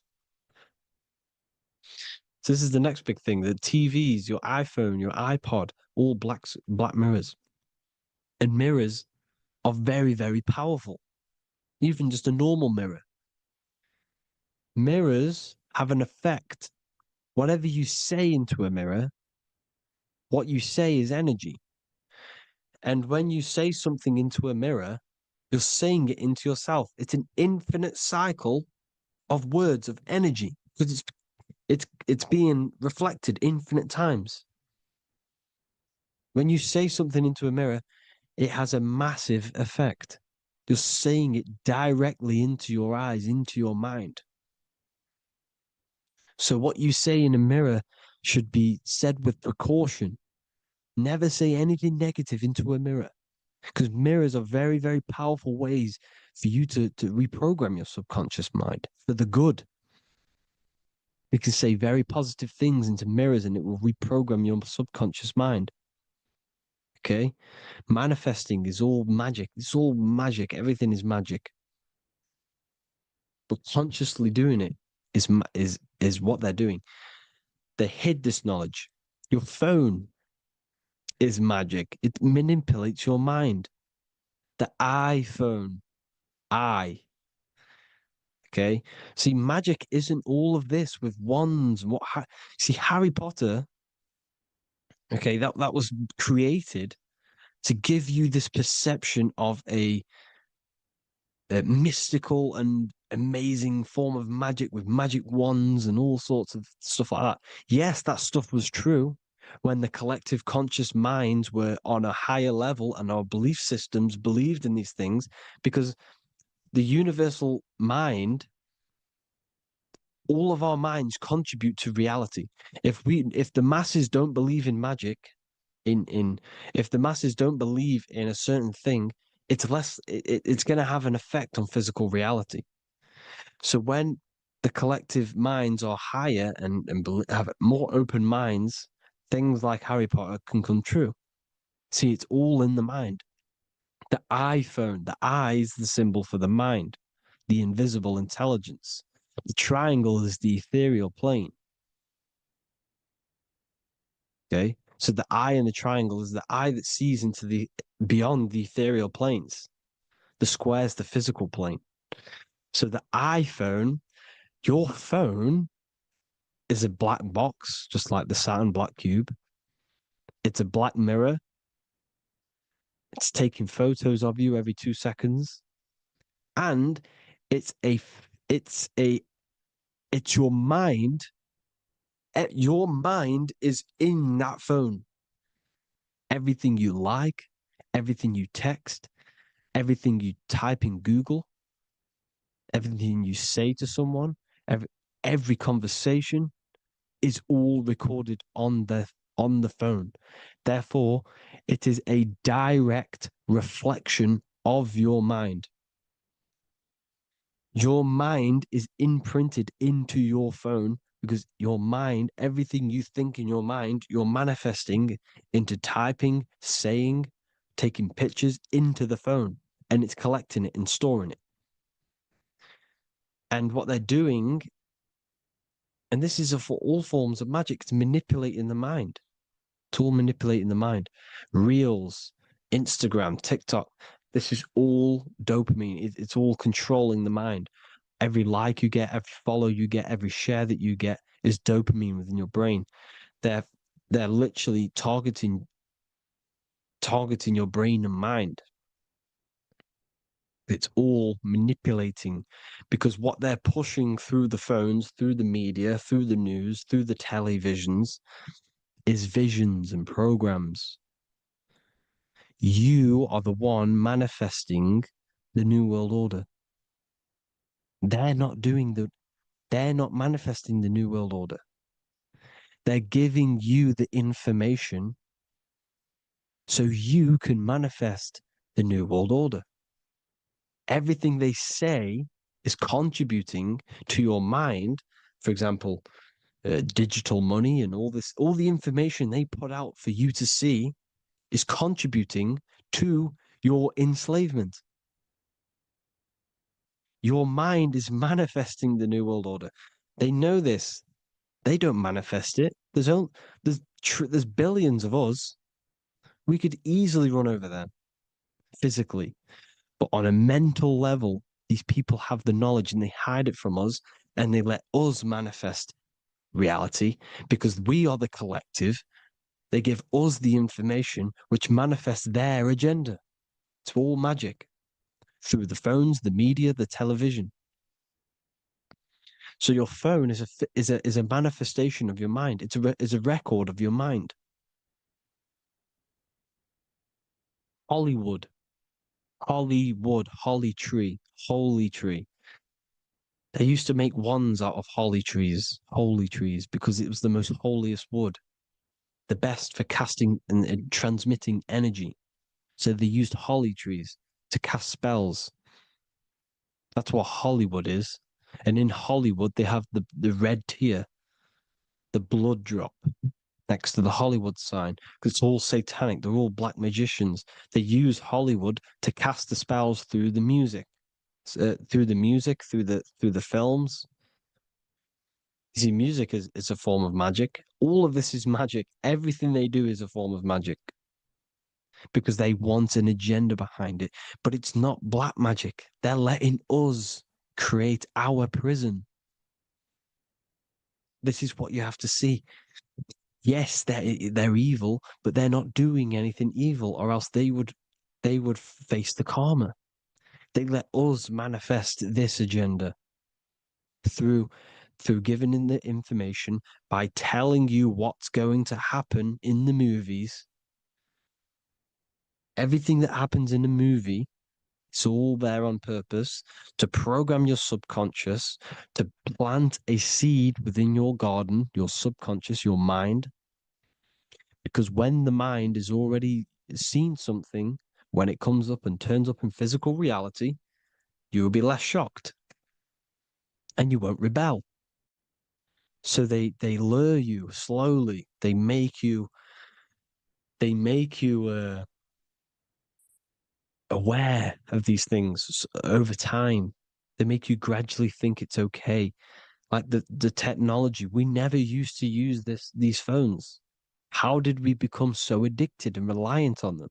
Well, because first they gave you a little flick phone. Well, no, sorry, they gave you a phone in your house, and then once you got used to that, they say, "Oh, here's the newest version of a little flick phone." You started texting your friends. Everyone was loving it in high school. They could now meet up without saying, "Let's meet on the weekend at this point at this time," like your parents probably did, or maybe some of you watching this, you probably had to tell your friend to meet on the weekend at a certain time because you had no way of communicating. So everyone got these phones and got addicted to them. Then they slowly got addicted to the new iPod with the touch screen. Now they invented touch screen. Then everyone got addicted to touch screens. Then because all of this is producing dopamine in the brain, which creates you to become mentally addicted to things and physically addicted, chemically addicted. Because dopamine's a chemical. Your subconscious becomes a program within your subconscious, and your body becomes chemically addicted to these phones. And these phones are the enslavement of humanity, technology. Without this, we wouldn't be in this mess without technology. Because they're creating a hive mind. We're creating a hive mind. So back on track anyways, uh, they program you. Look at the films, 9/11, 9/11, all produced by Hollywood.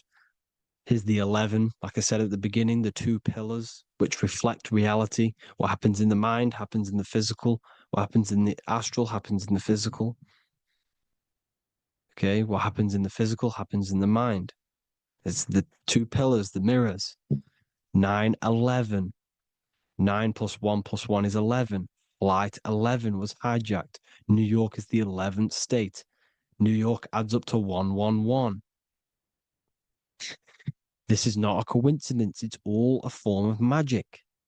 It's a ritual, energy harvesting ritual, because your mind produces energy. Your mental attention produces energy.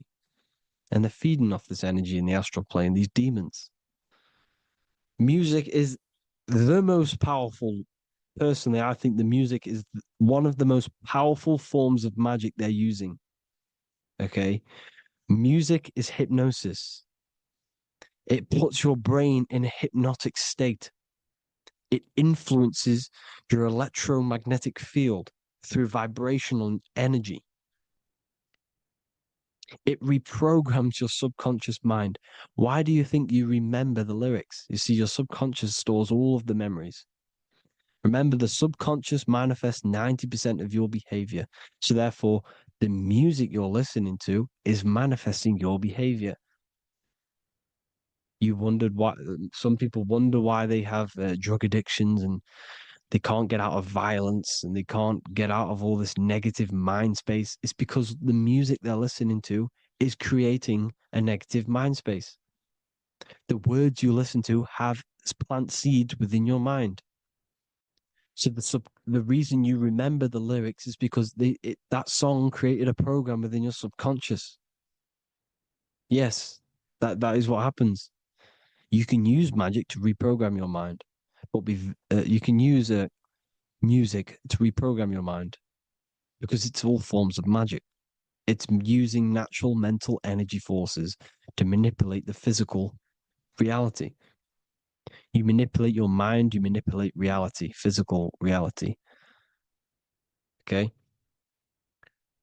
So the music, another very, very big one. When you turn on the radio, it's just all talks about alcohol, drugs, and sex because they want you down in the lower three chakras. They want your mind attached to matter when it's mind over matter. Your mind's not physical. You see, the word spirituality is the new trend. It's not about your spirit. It's not about your spirit. It's about your mind. It's not about, you know, uh, spirituality and looking after your spirit. And they've got you focused on your spirit. Why? Because they hide your mind from you. You see, a lot of people think their mind is their brain, but the mind is everything. There is no physical reality without mind. You can have a brain. Imagine if you had no mind but a brain. It wouldn't work. The mind is everything. The mind controls your avatar. It begins in the mind before it happens in the brain. Then the brain manifests through the body. The brain's just an electrical computer. So that they've got people scared. Or do I have a soul or not? And all this stuff. Listen, if you have a mind, you have a soul, because you are not the mind. This is why everything is sort of an illusion, because beyond the mind is your soul. But what is the soul without a mind? You can't have a soul without the mind. But if the mind didn't exist, the soul doesn't exist. You are the person listening to your mind. I shouldn't say person because you're not the body. You're the entity behind the mind. But if you didn't have that mind, you couldn't understand what you even were. You would just be an observer who couldn't think. So yes, we all have a soul. If you have a mind, you have a soul. Everything is mind. Everything has mind. Mind creates everything. God is mind. And they're manipulating your mind through TV, your phone, uh, every little thing. The school, it's all about the mind, people. Control your mind, you control your reality. Just the last thing, here you go. Aleister Crowley, the dark magician, Kanye West doing the exact same thing because they're implementing magic in the music. Here's the Beatles with Aleister Crowley in the background. Bet you never noticed that. Aleister Crowley was influencing music and placing magic within the music to influence the subconscious. This is what Baal worship was. This is why they kill children. They sacrifice these children. Why? Well, because in order to ascend, in order to raise your consciousness internally, godly, by being good, God, or being in order to be good and raise your consciousness and to get something in the physical world, you have to sacrifice yourself. And what do I mean by that? In order to raise your consciousness and ascend, you have to sacrifice the lower nature of yourself. You know, you got to abstain from having sex to retain your sexual energy, to transmute it, or staying away from negative, some poisonous foods like meat. So, staying away from blood. We shouldn't be consuming other animals' blood. We should be keeping our blood pure. We are humans. We shouldn't consume chicken blood, chicken germs. We are the most divine creatures on this creation. We are the most intellectual creatures in this creation. Therefore, we should keep our temples pure. We are not animals. If you want to associate yourself with an animal, go out in the wild, go and find a wild boar and go and try rip its guts out with your bare teeth, because you can't do it. You're not a carnivore. Okay? So in order to ascend, you have to kill and sacrifice your lower part of yourself to ascend up to your spirit self, your mind self, the highest version. And the elites don't want to do this. So they sacrifice other things like babies to kill them, to exchange their life over to the astral plane, so these demigods in the astral plane can give them something in return in physical. They don't want to sacrifice their lower self, so they sacrifice other things for exchange, for physical pleasure. But the godly person sacrifices their lower self for their higher self to do good and ascend. So this is what all the Baal worship is, people, and this is why they're doing it. Hope you all had an amazing lecture. If you haven't already, go and get the Book of Wisdom for more information. You know, I don't go into dark stuff in this book, because all I do is enlighten people in this book. You can get it in Spanish, English, German, Italian, and French. Worldwide shipping. You can get the PDF or paperback. Or there is also a new one called the Human Health Guide 2.0.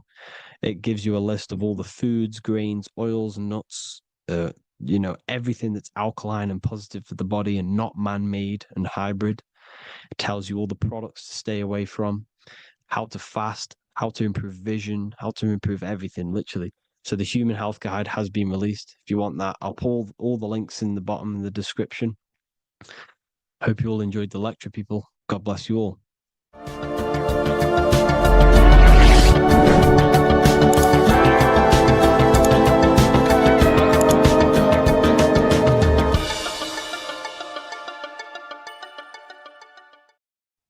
Hello, everyone. Today we're going to be discussing the esoteric and occult meaning behind the story inside of Genesis, the story of Adam and Eve. This is a widely known story, but not many people know the true esoteric meaning behind it.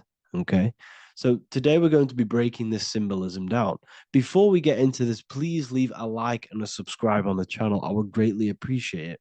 And please comment below any lectures or anything you wish to know, and I could maybe make it in the future.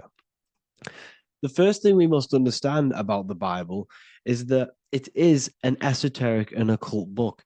It is written in allegory. It is written in such a way that we understand the book compared to our level of perception. Now, what do I mean? If a child read the Bible, they would gain a standard meaning and story behind it. They would gain a normal interpretation of the book, of being good, praise God, and be a good person. However, me, who have studied the occult and esoteric and symbolism for a very long time, when I read the Bible, I see a deeper meaning. I can read between the lines of the allegories, which means the Bible is written in such a genius way that it speaks to your level of intelligence. Depending on how advanced you are mentally and with knowledge, will depend on how you decipher this book and how the parables inside the book can speak to you in your personal life. Okay. So the Bible is the greatest psychological book ever written in history. This is why it's known as the greatest story ever told. It's a story. What we must understand with the Bible is that the Bible creates on the surface a logical way of thinking, which is what we call religion. We read the Bible and if we think logically and we take that book literally, then we gain a religion. But if we look beyond the surface, this is what we call esoteric, metaphorical, symbolic. You can read between the lines using our right hemisphere of the brain in deciphering this book and what it truly means to us and the evolution of our mind, body, and soul. What this book actually reveals between the lines is instructions and stories which teach you how to level up your consciousness, how you can sync the mind, body, and spirit and the soul all together so you can live like a god. This is what the esoteric is. It's the purification of consciousness. Now, when it comes to Adam and Eve, okay, what we must understand is that this is the beginning of creation. This represents the beginning of your life in an esoteric way. This is symbolic for the beginning of your incarnation into this physical world, okay? And we have Adam, masculine, Eve representing feminine. These are the two masculine and feminine energies which create the whole material universe, okay? And as we are born with a pure consciousness. We are born with pure consciousness. Well, now, what do I mean? As a baby, we have no knowledge. We are pure essence of the soul. You know, we don't gain the knowledge of good and evil. We are pure. Yes, we're not happy all the time as a baby, and we're not sad all the time, but we have no ego. This is what I mean. Our consciousness is not split. As a baby, you are whole. You have a whole consciousness. You are yourself. You have no false identifications, no limiting belief systems, nothing. You are pure awareness and the pure soul and the pure mind. Now, this is what Genesis is representing. As we grow older, the more experiences we gain, the more thoughts we start to think, the more knowledge we gain of this world, the more impure our mind, our heart, our soul, our spirit becomes, the more impure our body becomes. As we grow older, we're infected with negative beliefs, negative thoughts, and society norms. This is a big one. As we grow older, we are molded by society. We shut off areas of ourself and we push them away so that we fit in with society. We all know this. We all did this in school. We pushed away parts of ourselves to act cool or to fit in, whatever it may be.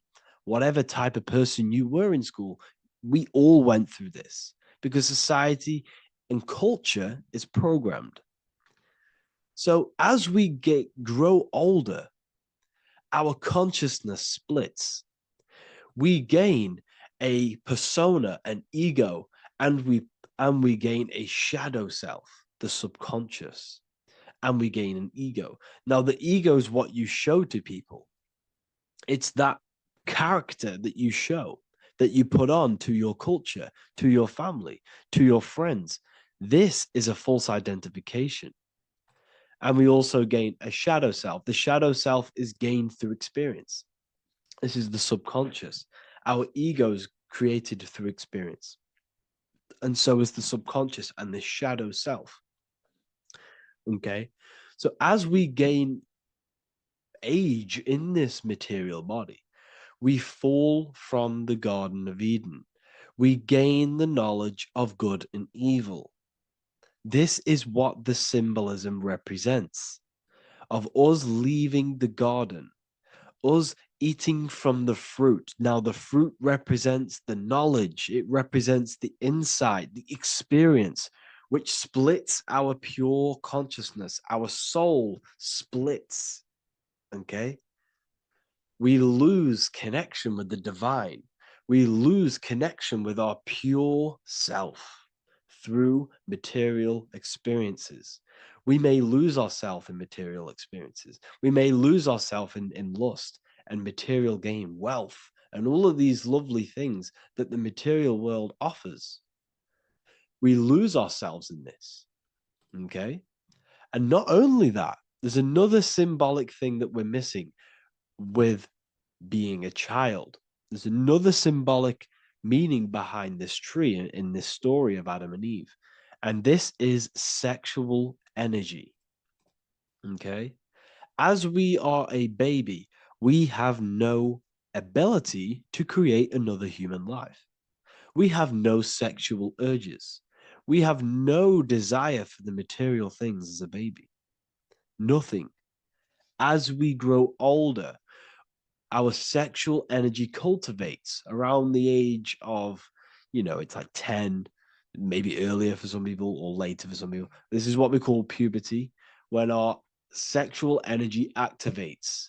This is when the masculine and feminine energies are present within the body. And we are now given the ability to create human life. We're now given the ability to bring in a soul into the material world. Now, this is what we believe and know in the esoteric world. That is what sex is. You're bringing a soul from the astral into the physical. Okay.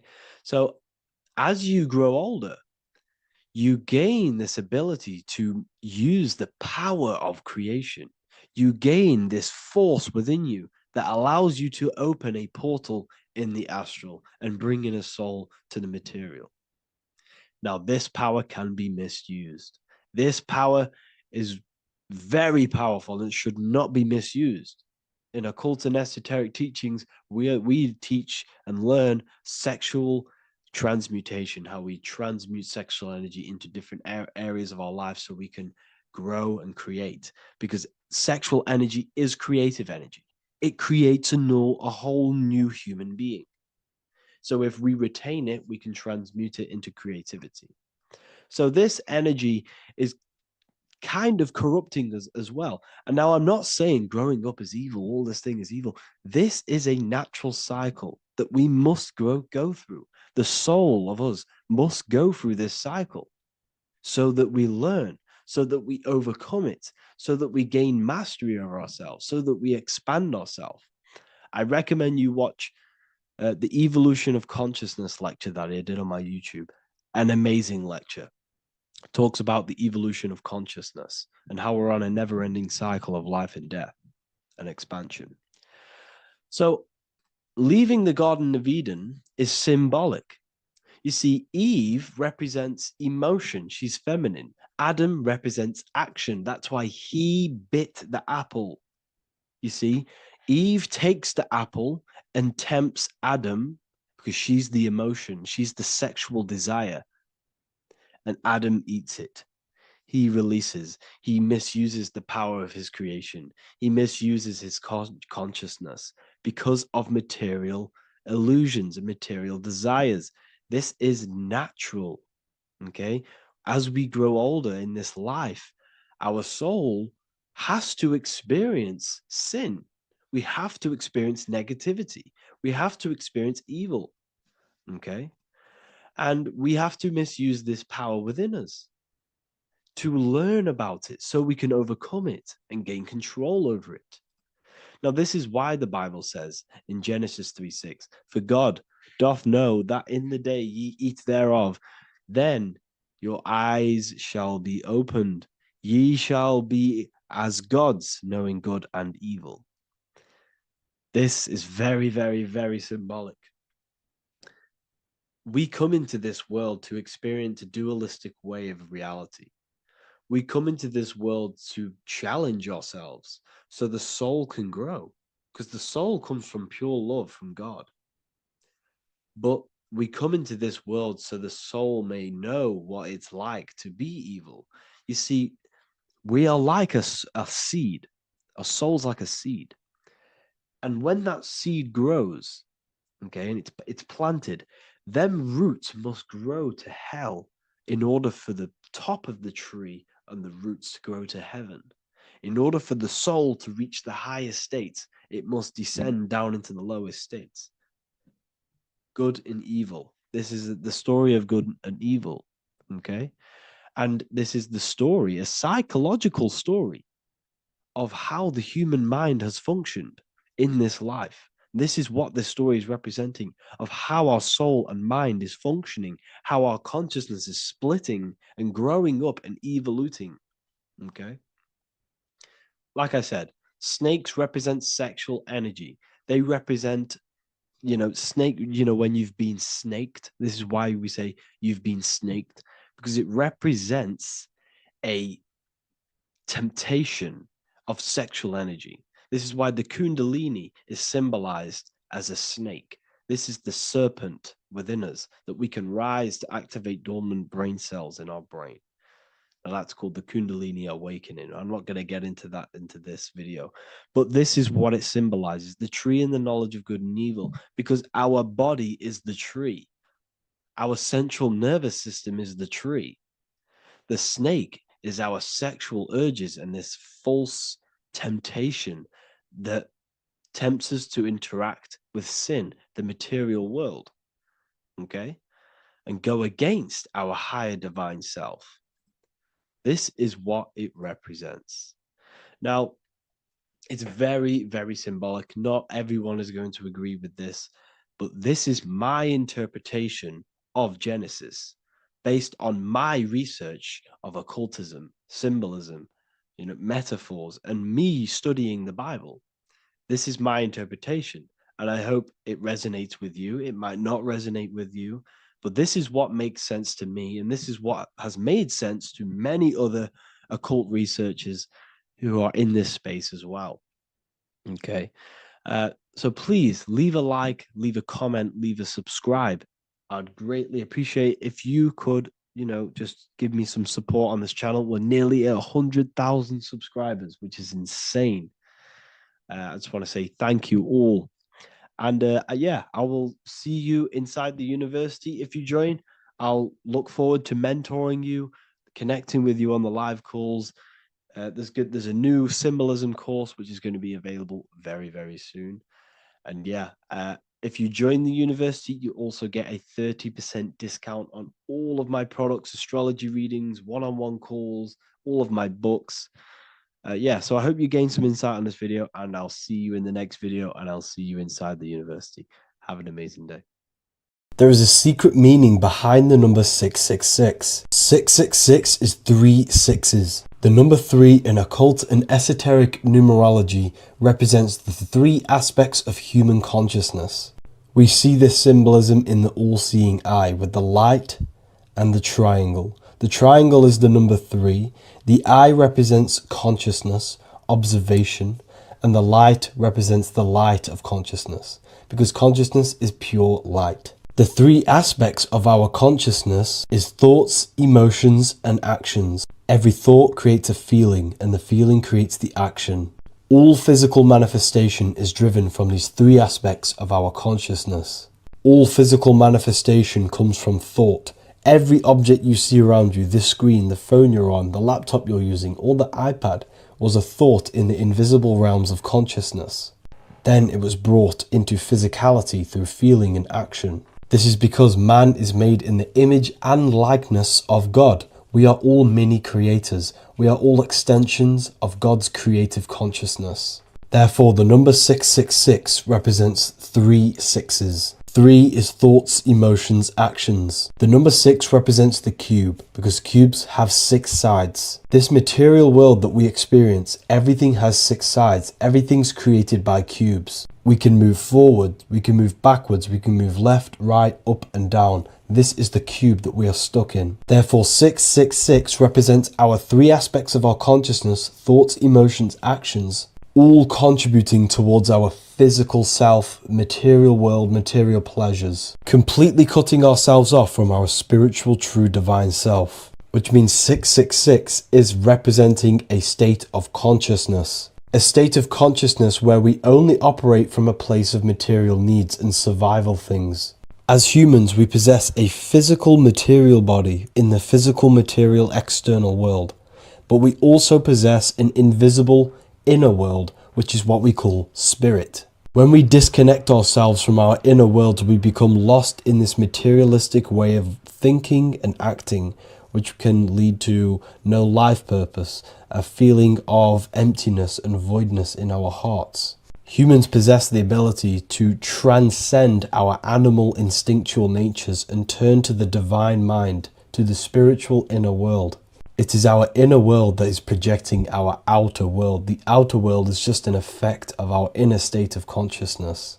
It's important as we go through this human life to not lose ourselves and look for our validations outside of ourselves. The external world is simply just a mirror, mirroring with mathematical precision what happens inside our consciousness. When we change our inner world, we produce effect in the outer world. To get back on track about this number, this represents when we are lost in our material self and we are completely cut off from our true divine self. The devil is always having goat horns, which represents a ground animal. This is the lower animal self of man.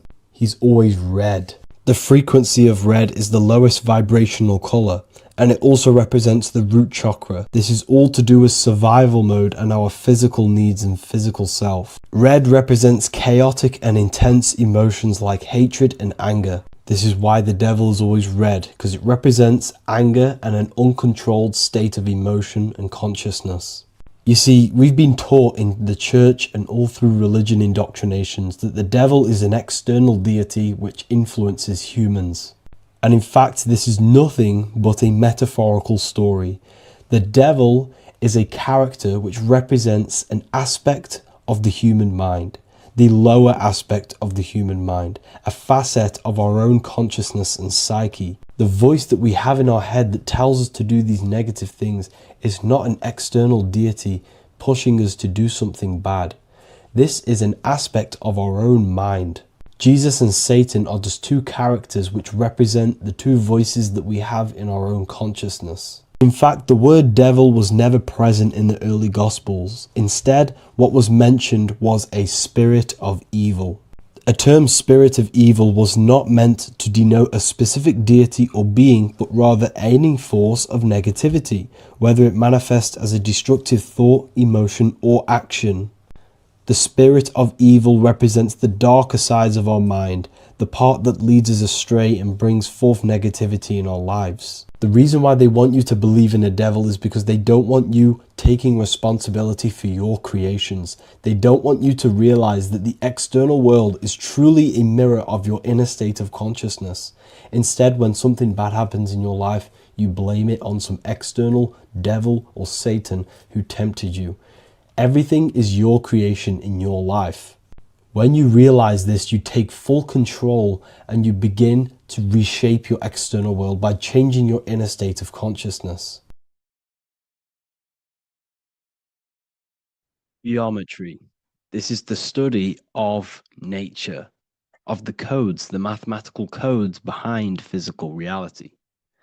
So today we're going to be going deep into geometry and the true esoteric internal geometry, the geometry that no one really talks about, and how geometry relates to human consciousness. So essentially, what we must understand when it comes to geometry, the basics of geometry is everything is vibration. And this vibration is vibrating on a certain frequency. And this certain frequency creates a geometric shape, which is why in nature we see all of these different geometric shapes. All matter takes form in shapes. So if we put sand on a plate and we vibrate the plate on a specific frequency, we see that the sand goes into specific geometric shapes and patterns. So essentially, matter is energy condensed. It's energy vibrating on a low frequency, vibrating at a certain frequency. So matter is condensed energy. And each geometric shape is manifesting and showing a specific energy. Some shapes carry more energies than others. For example, the cube is what traps energy. A square is what traps energy. So geometry and the flowers are basically how energy manifests itself into physical matter. We are in a world made out of energy or light. Light is energy. So everything is vibration, everything is frequency, and everything is energy. Even the words, each atom in our body, everything. So everything in nature has these mathematical energetic codes. So geometry is basically the study of nature and the shapes that are in nature and their energetic principles. Because, like I said, matter is energy. So this is what we call cymatics, when we place water in a petri dish and we shine light on top and we vibrate the water.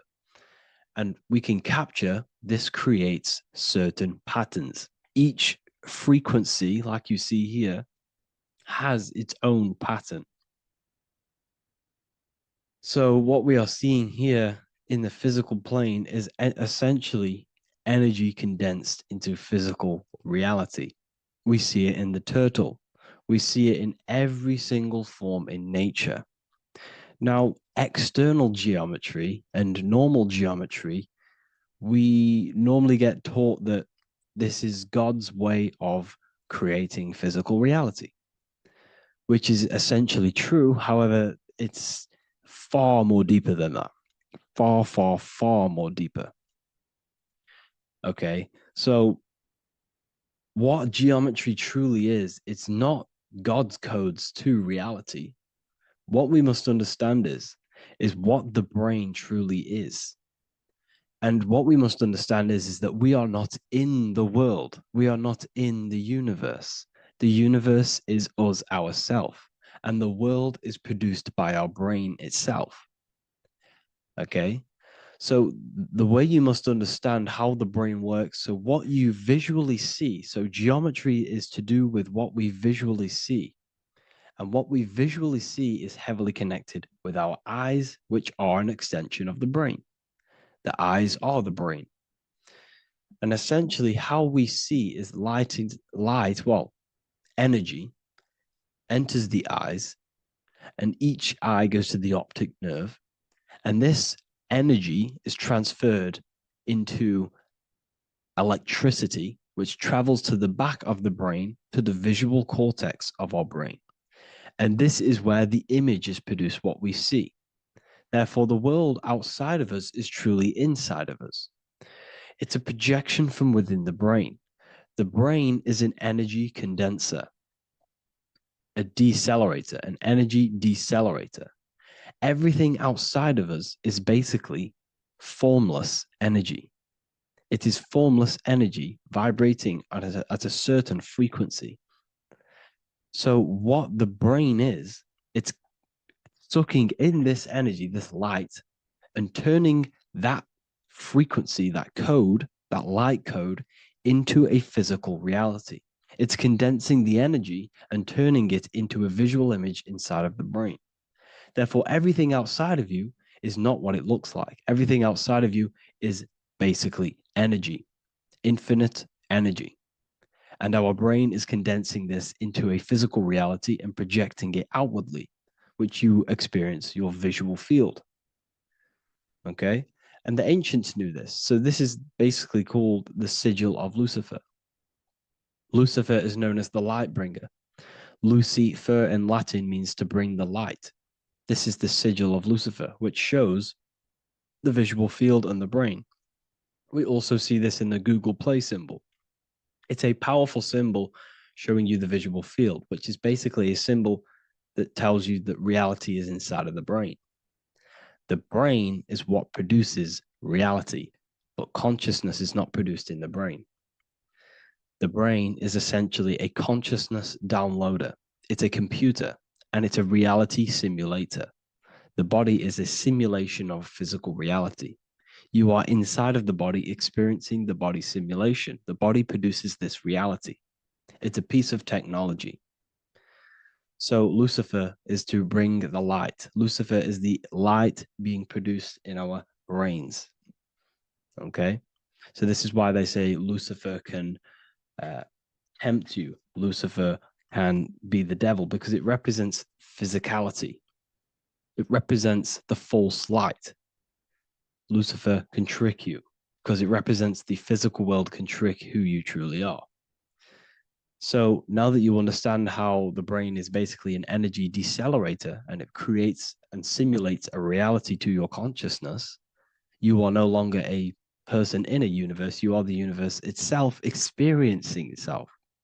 Therefore, geometry is heavily linked in with the brain. Geometry is essentially how your brain and how your eyes decode energy. So what you are seeing is the mathematical codes of your brain creating reality. So what they teach you is the external is that geometry is God's way of creating this world, and these are the mathematical codes God's created. But now I'm telling you the internal. This is the truth. Geometry is how your brain mathematically condenses energy and light into a physical reality.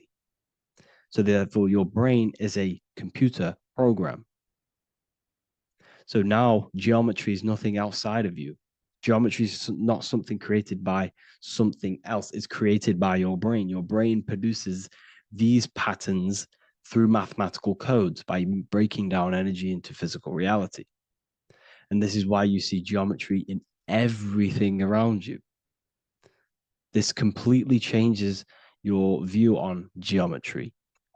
It's in your ear, it's in your face, it's in everything. Geometry is everything. Okay? So now that you understand this, now, as we were talking about the visual field earlier, the ancients knew about this. The ancient Egyptians knew about this. We can see this symbolism inside of the casket, the Egyptian casket. See, this crossover represents the visual field. This represents the back of the brain. This is the left hemisphere, the right hemisphere. And now some of the most simplest teachings in geometry is that straight lines are masculine and curved lines are feminine. And we even see this in the human body. The feminine human body is curvy and the masculine human body is liney. And even with the genital reproductive area, we have a line and a curve, 0 and 1, the binary code of all creation, 0 and 1, because that's basically all that exists. Nothingness and one, nothingness and God, nothingness and consciousness. That's all that exists. Now that I've told you that, the basics of geometry and the line and the curve and the feminine and the masculine, what do we have here? You see this stick here?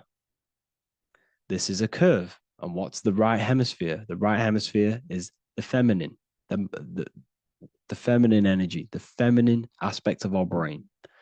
Then we have a straight line. This is straight lines. Now this represents the left brain.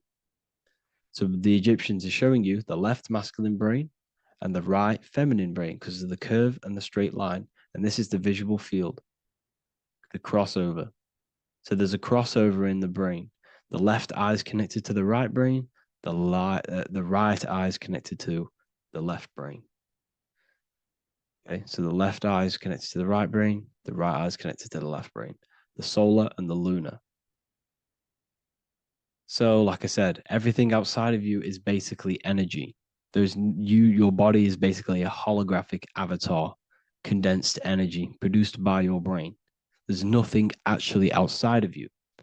Your five senses are electrical threads of light.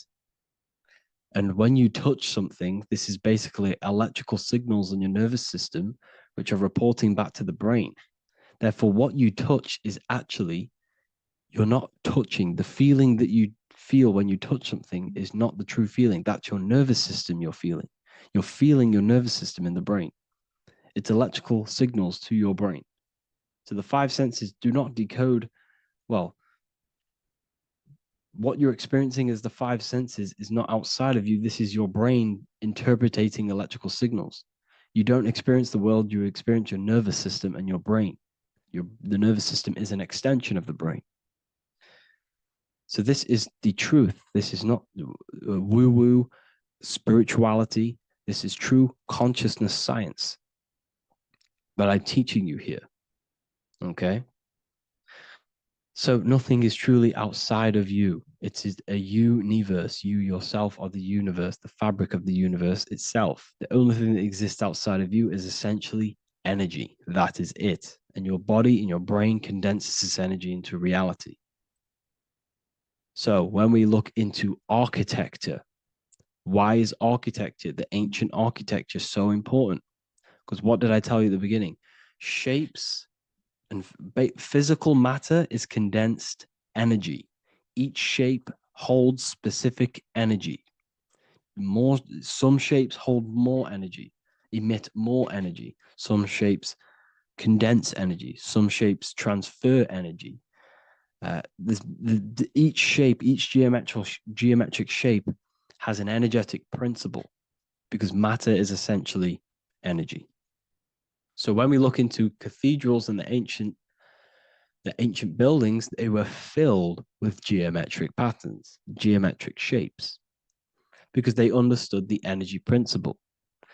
Architecture is basically solid energy. It's physical energy. If we create this pattern here is an energy code.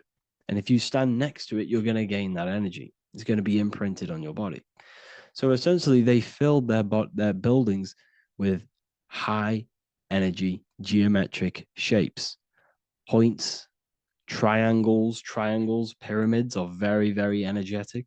This is why you have crystal pyramids made, orgonite pyramids. They're always in pyramid shapes. That's why the Egyptians built in pyramids, because pyramids hold high energy. They emit high energy. So this is why you see all these different geometric patterns. Okay. So in the real reality, in the energetic plane, this building would basically look like this: lines and grids of energy. Okay. This is what it would look like in the energetic plane, a blueprint of the energy body.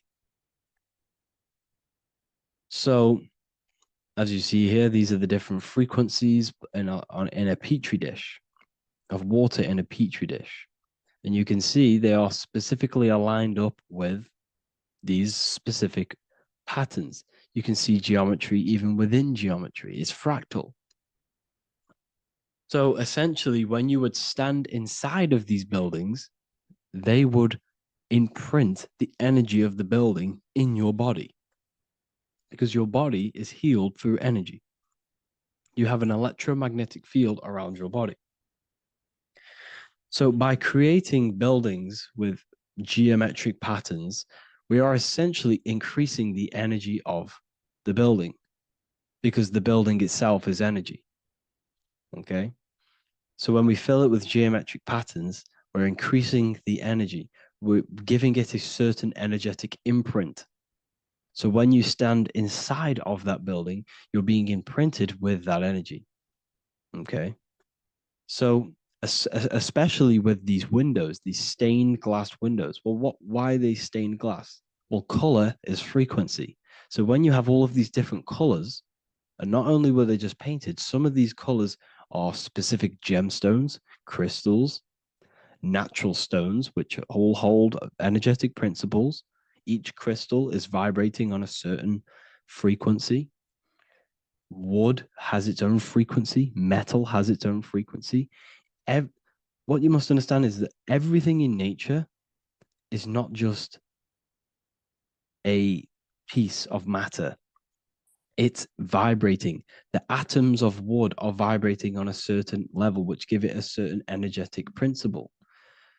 Each crystal is vibrating. The atoms of the crystal are vibrating on a certain frequency, which give it a certain energetic principle, quality. So each thing, this is why the ancients were obsessed with natural stones, natural things, crystals, natural metals, and they wore different metals, different things like copper on their bodies, because they understood the atoms of these natural things are vibrating, which give certain qualities to you if you wear them. So you're not wearing it, you're basically putting that frequency onto your body because they understood this is energy. If I put copper on my body, I'm not putting copper on the body. I'm putting the frequency and the energy of the atoms onto my skin. And that frequency of them atoms are going to vibrate my skin, that frequency, and heal my body. So this is why this is so important. So each building is an energetic code. Okay. So when you stand in these buildings, it can heal your body. This is why when people walk into these ancient churches, they feel like they've met God. They feel a certain way. They feel so amazing when they enter these churches. They feel holy, for example. It's not because God's there. It's not because these man in the sky dwells in these holy places. It's because the energy of these buildings affect our consciousness. They increase your energy. They raise your vibration. They heal your body. They heal your cells. They imprint the water in your body, especially with these stained glass windows. Like I went a bit on a tangent there, but these stained glass windows were encoded. Well, they use different gemstones, different lights, different colors. And when the sun would shine through this window, well, what's the sun? The sun is light. Light is energy.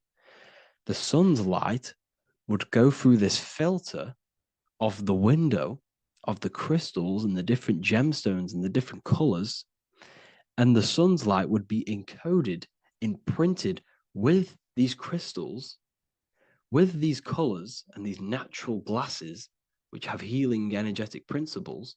And when you are inside that building, the sun's encoded energy of the window would be imprinted into your body, into your energy field, and it will heal your energy field, and it would heal your body, your cells on a cellular level. Because your body is what? 60 to 70 to 80, some people say 80% water. And water is encoded with vibration. If you say certain things into water, it gives it a specific geometric pattern, like I broke down in the beginning. If you say love to a water and then freeze it, it will go to this. If you say hate, it will go to a distorted pattern. So when you are in these buildings, you're being imprinted by the energetic codes of these buildings, the energetic principles of the windows, of the structure itself. The ancients never used to build in squares. Their buildings, their insides were never square rooms because they understood squares trap energy. They always had pointed roofs so energy can escape. So there's many little things that we need to look into geometry. For example, when you see magicians, when you look at ancient magic, why do they stand in circles with different geometric patterns? They use different geometric shapes. Why? Because shapes are energy. They hold specific energy. So when the magician stands in a circle with a pentacle, they're working with the energy of that pentacle. You can work with different energies based upon the different geometric shapes that you draw. And you can use this in your structure, in your architecture, in your work, and it can influence everything. So this is the true geometry. I hope you gained a deeper understanding on geometry and how it relates with you and your consciousness. Like I said earlier, your brain produces geometry. It's basically how your brain decodes energy. It's not God, how God creates this reality. And no, you're in this reality. You are the reality itself. Your body produces the reality. Therefore, geometry is one with you. So therefore, if I play with the geometry of the buildings, for example, like the government have, everything's in squares. If you look outside, everything's a square, everything's a rectangle. You go to a city, every window is a rectangle, every building is a rectangle. You live in a box room, everything is boxed and squared off in this reality, in this modern society. Why? Because they're trapping energy. The cube is the most simple geometric shape, which basically condenses energy and it traps energy. And if you subconsciously see squares all the time, your phone's a square, your TV screen, everything's a square, your keyboard, your desk. Go and look at the ancients. They never used to build in squares and cubes. And if you go into nature, you'll never see squares and cubes. Nature doesn't create squares and cubes. Everything in the modern society is squares and cubes to simple your consciousness down, to dumb your brain down.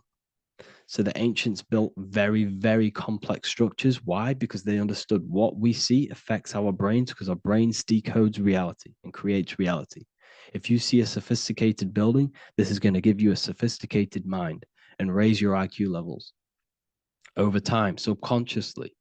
I'm not saying if you look at this building, you're going to become smart. I'm saying if every single building in your environment, ment is mind, mental, every single building in your environment was this complex and complicated, it would increase your IQ on a subconscious level. It'd make you more complex, make you more intelligent. So they've dumbed everything down. They've dulled everything down. Look at everything. Everything is being dulled down. So anyways, I hope you all gained a better understanding on this. If you want to gain more occult knowledge and esoteric knowledge, make sure to read the Book of Wisdom, Volume 2. If you're inside the university, you can get this book for free. Go to the general chat area and follow the instructions and you can order yours for free. Truly life-changing stuff, because the issue is with the world is that no one really understands who they are, what they are, and why we are here. That is the issue for people's depression, for people's wrongdoings. They don't understand who they are, what their emotions are, what their mind is, what their body is, what reality is. This book gives you that. This book gives you the sense of understanding, the sense of well-being that will give you a better life because you understand life and what life is. And if you truly want to take your studies to the next level, we have the Ethereal University. This is the place for truth seekers where you can connect with like-minded people so you don't have to feel insane, because not many people think this way. I've been there when you wake up and not many people around you are thinking the same way and you start to feel a bit insane and you can't really talk to people about these things. That's why I created this, so you can connect with people and learn at the same time and become the best version of yourself by understanding truth and knowledge. If you join, you'll gain access to free live calls every single week, every single Saturday morning. We do live calls. You can ask me questions and all sorts. So make sure to leave a like and a comment. And thank you all for tapping in.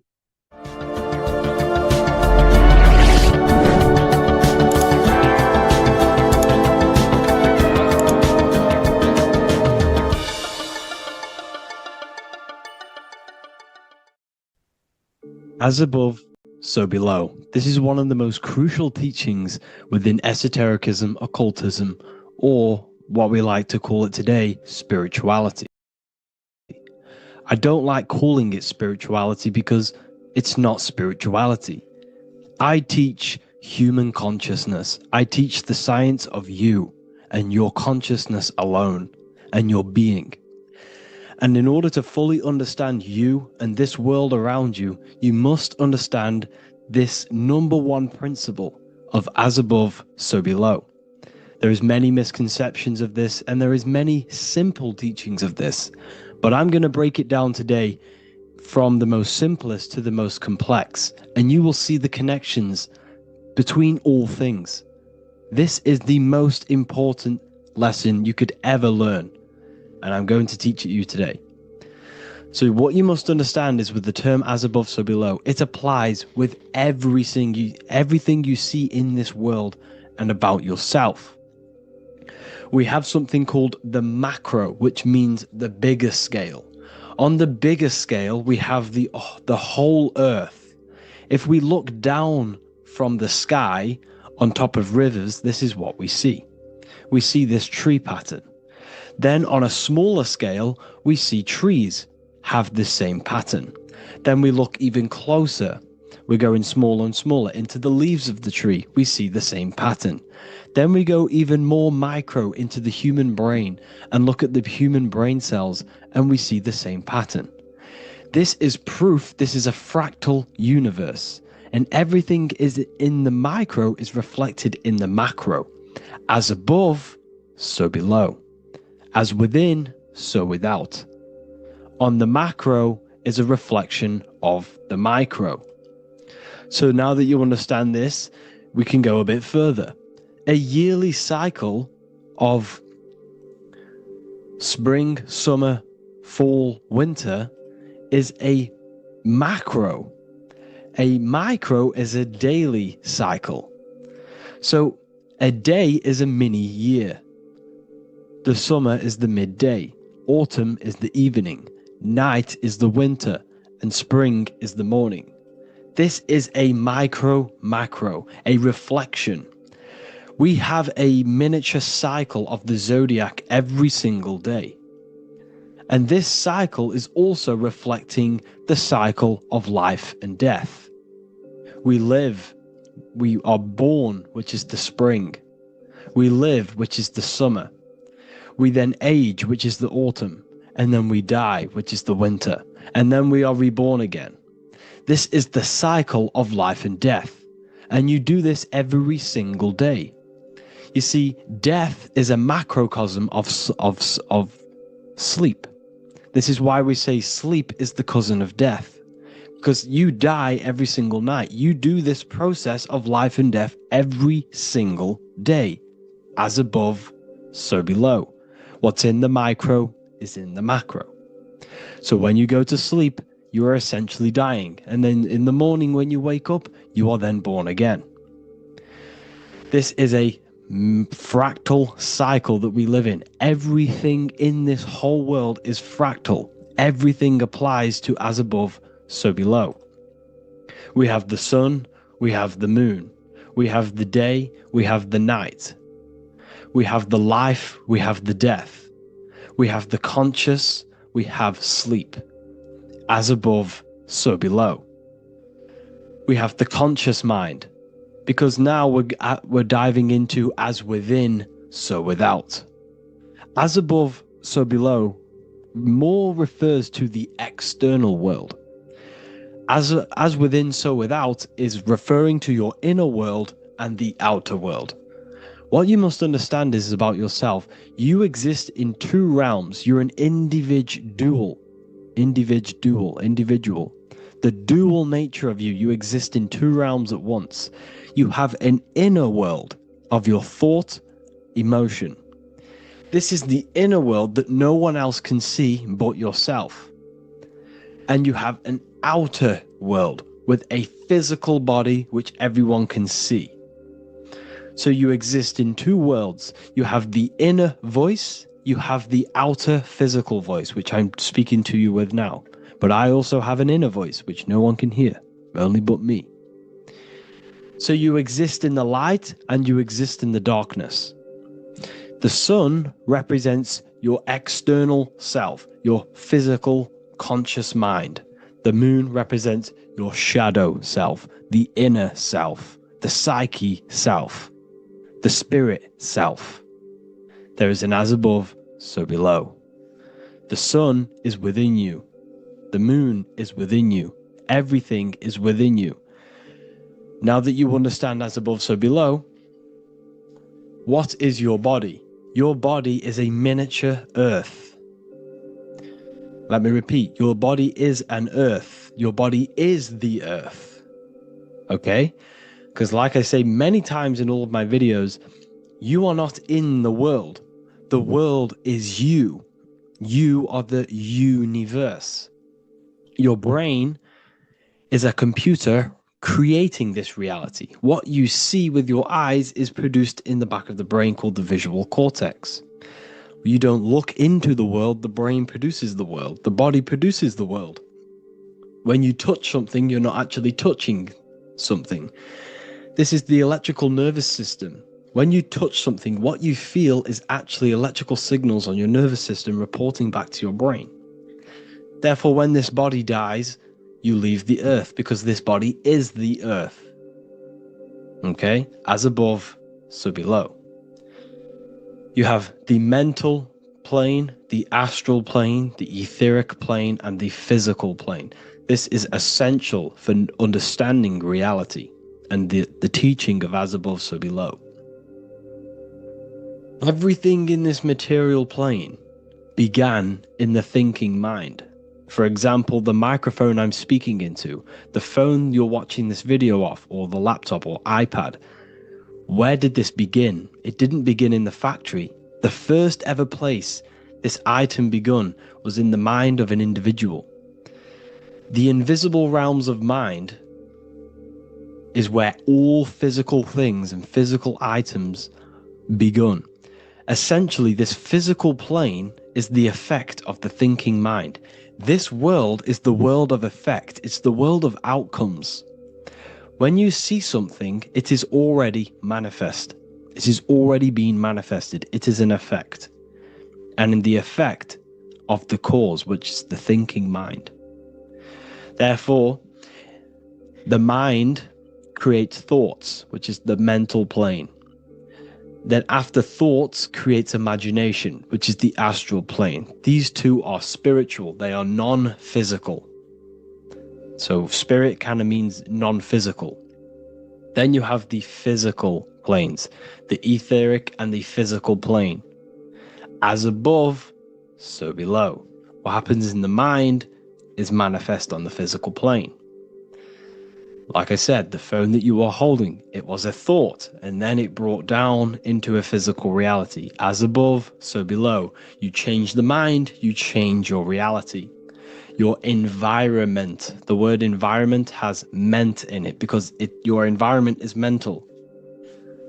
So now that you understand this, so what is the world around you?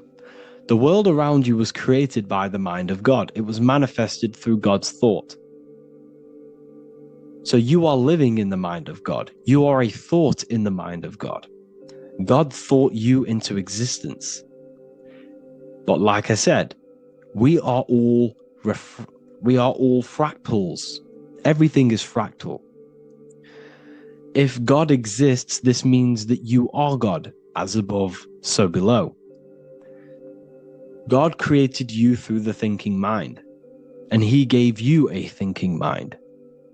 So God created the macrocosm. God created the macro, the whole world. He designed the whole world, the sun, the stars, the moving. He designed this. But then he gave you the thinking mind to design your own life and create your own life in his world. You are a microcosm of God's macrocosm. Just like God thought you into existence and the whole world into existence, you are a microcosm thinking your world, your reality into existence.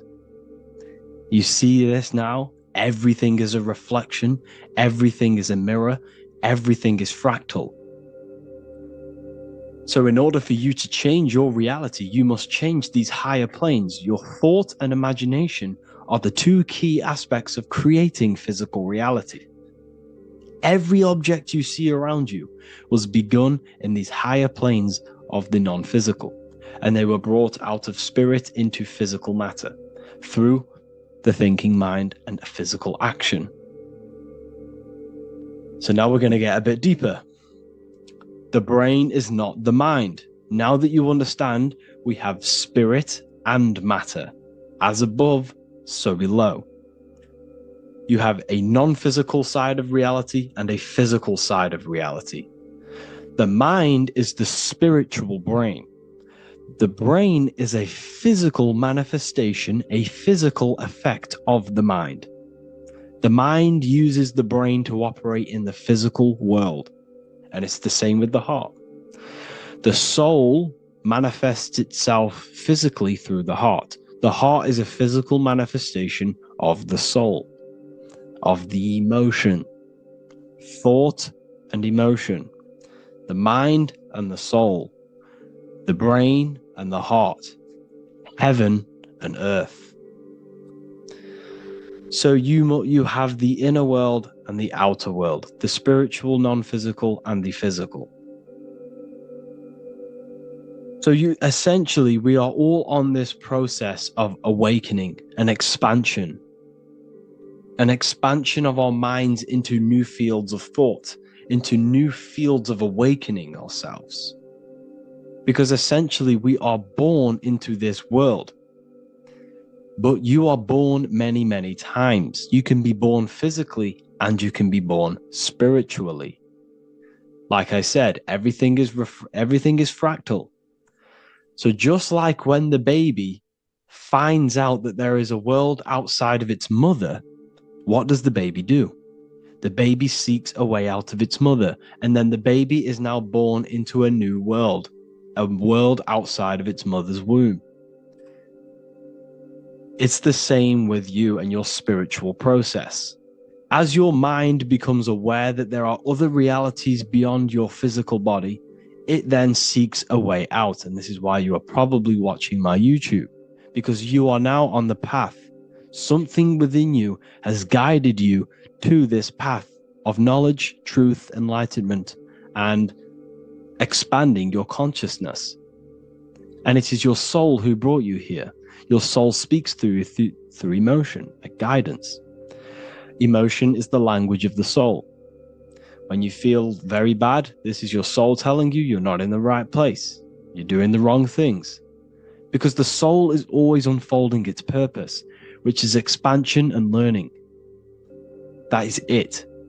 The mastery of the self and the learning of the mind is the only thing that counts in the end after this life.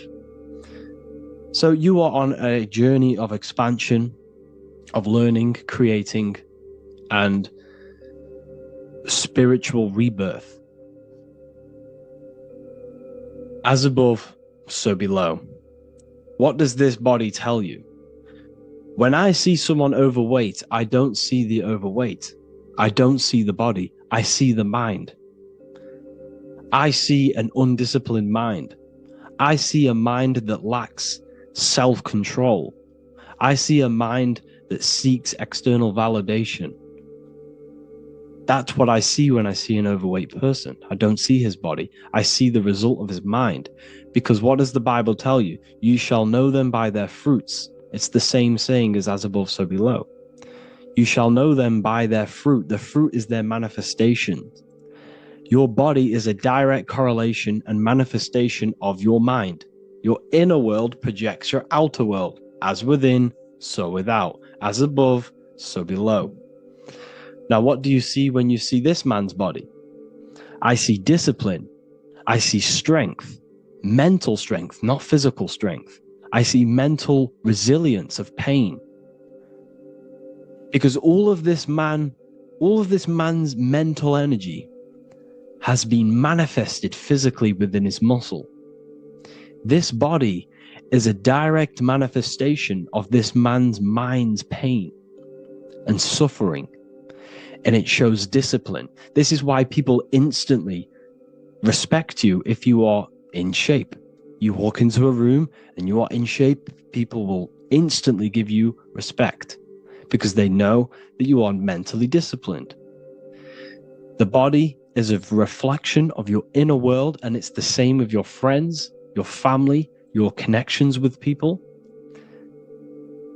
If you think about yourself very negatively all the time, and you don't have a good connection with yourself, you don't have a connection with your true self, this will manifest into every single relationship you have in your life.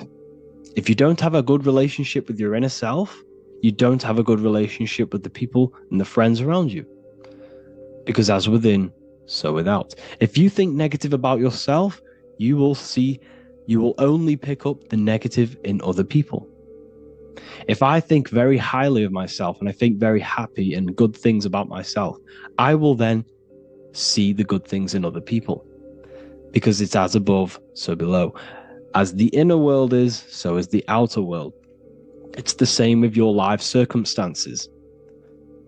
Your life is a direct correlation of every thought you thought in the past. If you possess millions of pounds, millions of dollars. This is because you have thought this into physical reality. You live the life you are deserved. You live the life that you manifest through your thought. If you live a very poor life, this is a reflection of your mind. This is a reflection of what you have thought into physical existence. Because like I said, everything begins in the mind. As above, so below. And this is even present within the body. So where is the head? The head is at the very top of the body. And where does all manifestation begin? In the mind. That's where the mind is, in the head. And then the thoughts we think travel down the body into the heart, which is the emotion. Every thought we think is in the emotion. Every thought we think creates an emotion. This emotion then drives the action. Where does the action come from? The feet, because the feet move our body. We move with our feet to take action. Our hands. You see, so the body is even a reflection.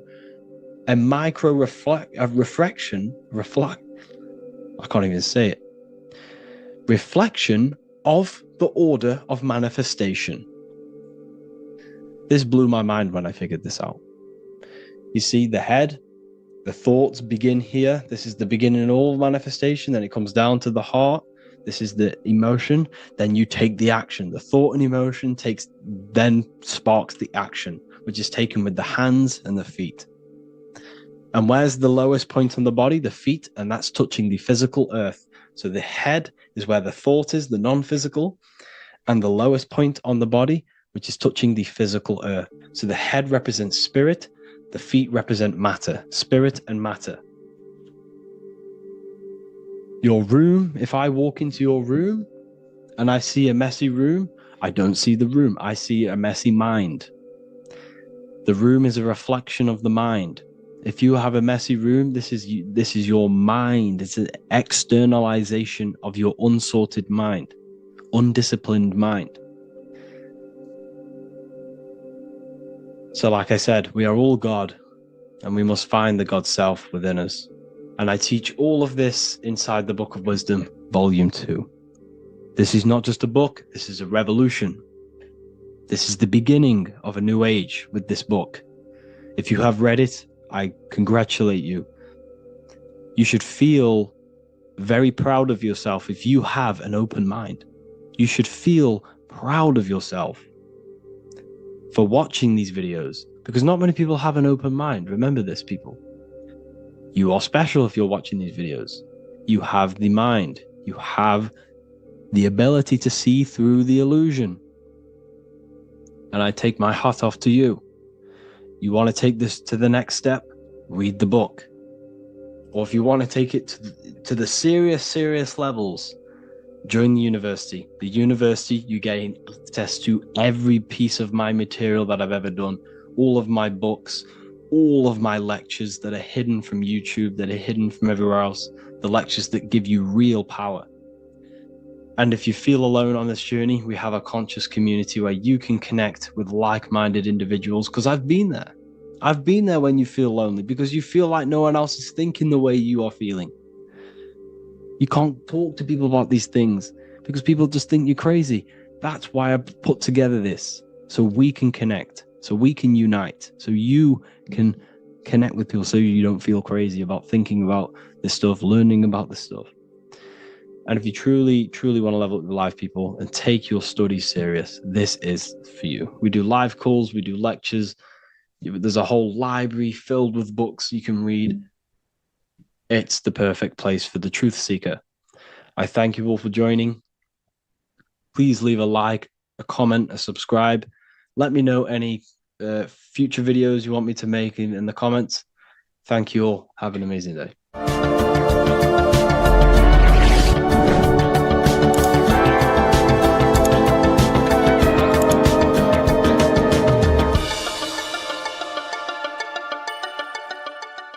Welcome to Revival of Wisdom. Today we're going to be breaking down Saturn worship and how the occult are linked in with Saturn. Okay, so first of all, let's start with the celebrities. All these celebrities are doing 666. okay, covering the one eye, which also symbolizes the all-seeing eye, which is another occult symbol. But we're focusing on the 666, the 6 with the 3 fingers. Also, we have CERN with the 666 within their logo. Also Disney, okay, as you can see here, 666 within their logo. Pepsi, Coca-Cola, and even Cadbury's. Monster Energy with the 666 in Hebrew numerals. Unleash the beast. So what is 666 to do with Saturn? Because on Saturn, there is on the north pole of Saturn, there is a 6-sided hexagon, okay? So Saturday is named after Saturn Day, the 6th planet. It is also the 6th day of the week and has a 6-sided polygon on its north pole, 666. Not only that, when you create a star out of the hexagon, you will create a 6-pointed star, okay, with 6 triangles within the star and a 6-sided hexagon, which all adds up to 666. Okay, so this is why all these symbols contain 666. So why do they worship 666? Saturn. Because Saturn is the god of time and death, okay, and order and lessons. Okay, Saturn is a very cold and dry being. That is the 6th planet from the sun. Okay, Saturn represents the winter, which symbolizes death. Okay, because all nature dies within winter because the sun's not there. So it represents darkness and death. It rules the zodiac sign of Capricorn. Okay, so in the celestial cycle, Saturn is always opposite the sun. So it's the opposite of the sun. So they're worshipping this energy which is death-like. Okay, this god which is death and does not bring life. Okay, also is the god of time. Okay, also in the Roman and in Greek it's called Chronos. Okay, which is just a translation for time. It's also known as the Father Time, aka the Grim Reaper. Okay, the Grim Reaper. Keep that in mind. We'll come back to this. Here are some more logos for the Saturn. Okay, NAG, Internet, Wi-Fi. Okay, all these occult logos all worship Saturn. They are a satanic occult. They worship this death god, this evil god. Okay, this is where the cube now comes in. Okay, because what color is associated with Saturn? It's black, because it's the absence of light. It's opposite the sun. So black is the color associated with Saturn. Each planet has its own color associated with it. Okay, so when you make the cube, okay, as you can see here, the cube out of the polygon, it creates what? A black cube. Okay, and the Kabbalah, okay, Kabbalah means cube, Allah means the god, the cube god. These religions are secretly worshipping this cube god, the god of death, Saturn, Satan. It's the same entity behind it all. Okay, so also we have these black cubes in Australia, Denmark, all around the world, these black cubes, because this occult is worldwide. Okay? Saturn, Satan taking over this realm. Okay, also with this black cube, they walk around it like the rings of Saturn. Around the black cube of Saturn with the rings, they walk around in circles. What are circles? Cycles. What is a cycle? Time. The time god. This is why it has a ring around it, because it represents time, cycles. Okay, and this is another depiction. Saturn, always depicted with this Reaper staff. Okay, keep in mind this staff, just like we associated with aka the Grim Reaper. The Grim Reaper also wears a black robe, representing Saturn with the same staff. Can you see it? This is where it comes in. Okay? The same thing, look, the same staff with the black robe, black representing Saturn, the god of death. Okay, the Grim Reaper, Satan. Okay. Also, when you graduate from university, what do? You wear a cube on your head, a black cube with a black robe. This is Saturn worship. See, this is how Satan has tricked the world into worshipping him, not God, the sun, which represents God. So what is a corona? Because a corona is a crown, a circle, okay? A set of concentric circles of light seen around a luminous body. So Saturn, so this is why they used to worship Saturn by wearing crowns in ancient days, and we still do to this day. The king or queen has a crown, a corona.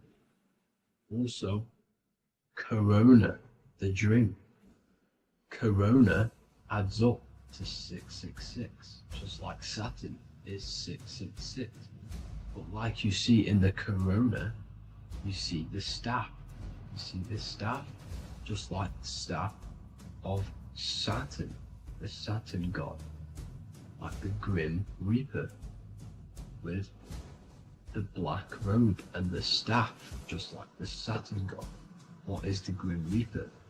It's a killer. It represents death, just like Saturn, the god of death and time.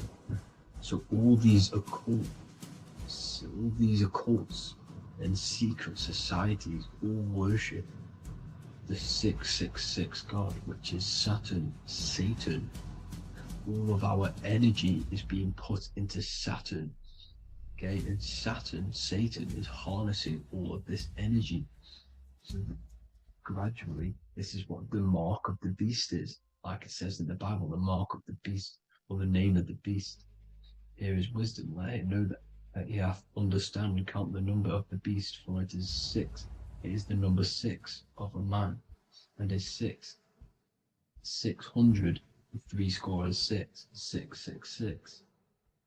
So this is what the mark of the beast is. They are going to eventually put green chips, just like Neuralink, which is what Elon Musk is pushing. Okay, so this chip is the mark of the beast, and it's going to be implanted to our hands or brains. Okay, and they will manipulate our consciousness, and it will manipulate our DNA, and it will directly connect us to AI, and AI is linked in with Saturn, Satan, as the demons and the people who rule this world are in love with AI. They want to connect humans to AI, and this will control our consciousness completely and give all of our energy back to Saturn, Satan, this deity that they all worship. Just like when you get married, you wear a wedding ring, the rings of Saturn, over the finger, which represents the sun. So you're basically seeing Saturn over the sun. The sun is the son of God. It represents the sun, represents God. So you are putting Saturn over the sun. So thank you guys all for tuning in. I'm going to leave you guys here. Please leave a like, comment some topics that you want me to talk about. And please subscribe for more amazing content. God bless.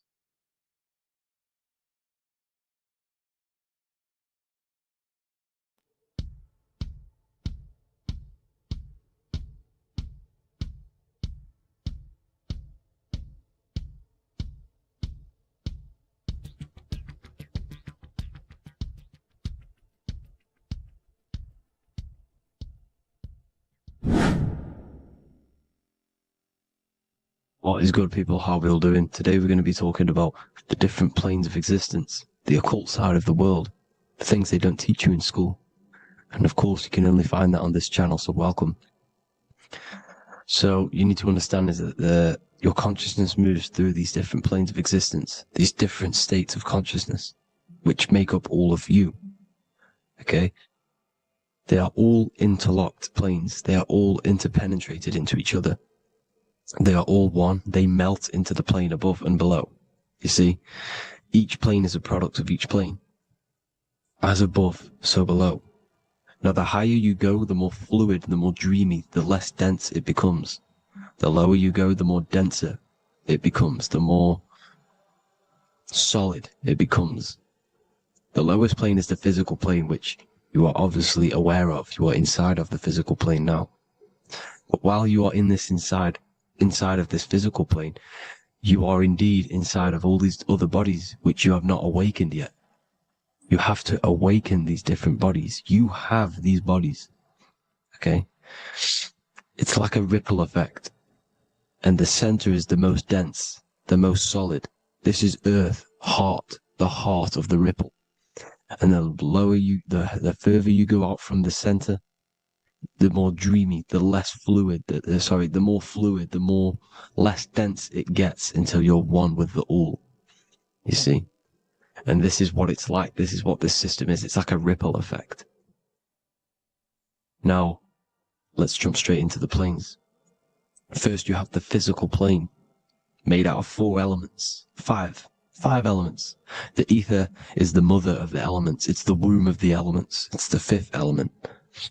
And it gives birth to the 4 other elements. 4 is stability. Tables have 4 legs, and this is why the ether gives birth to 4. Because it's the foundation of the physical world.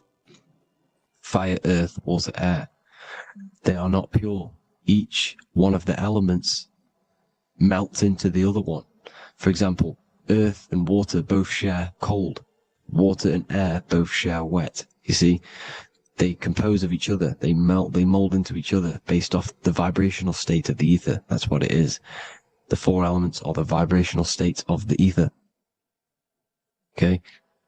So you have the 4 physical elements making this, physical world. It's the lowest world. It's the world of effect. This world, whatever you see, whatever you experience, it's the effect. You can't change anything by manipulating this world.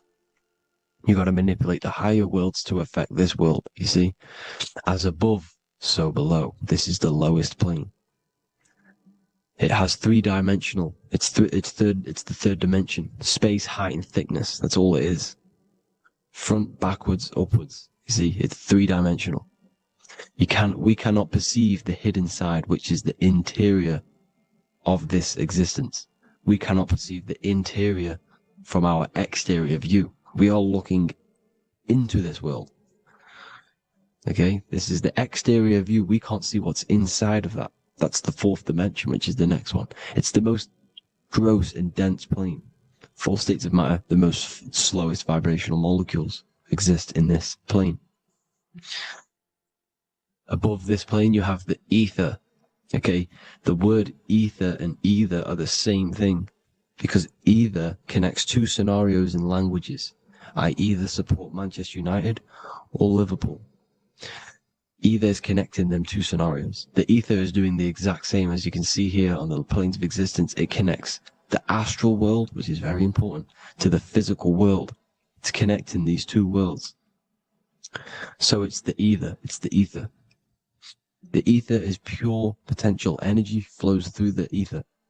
It is pure energy, pure potential. Okay? The physical body is an exact copy of the etheric counterpart body. So every physical object has an etheric energy double. It's like a blueprint of that object. Every single object has an energy double, and that's the etheric double. Okay? The etheric body determines the shape of our physical body through its lines of force. All through life, it rebuilds and restores the physical body. Physical problems show up first in the etheric body, because as above, so below. You manipulate the higher planes, it will manipulate this plane. And this is why sorcery works. Contact with astral plane entities. We'll get into that a bit later. So the reason why we can't see this plane, this energy world, which is all around us, which we are inside of right now as we speak, is that the molecules that compose it are further apart than those of the physical plane, making it invisible to the 2 eyes. That we can't perceive it. Our eyes cannot physically suck in that sort of information, and our brain cannot decode it. This is why, you know, they brainwash us with all these programs to keep us asleep, to keep these other bodies we have asleep, so we don't find out about these other bodies, and is to make you believe that everything's just a material, only the material world exists. They don't want you to know is that everything that you see is a result of something you cannot see. As above, so below. There are realities within this reality. This is what I'm breaking down now, these different planes, on how this reality works.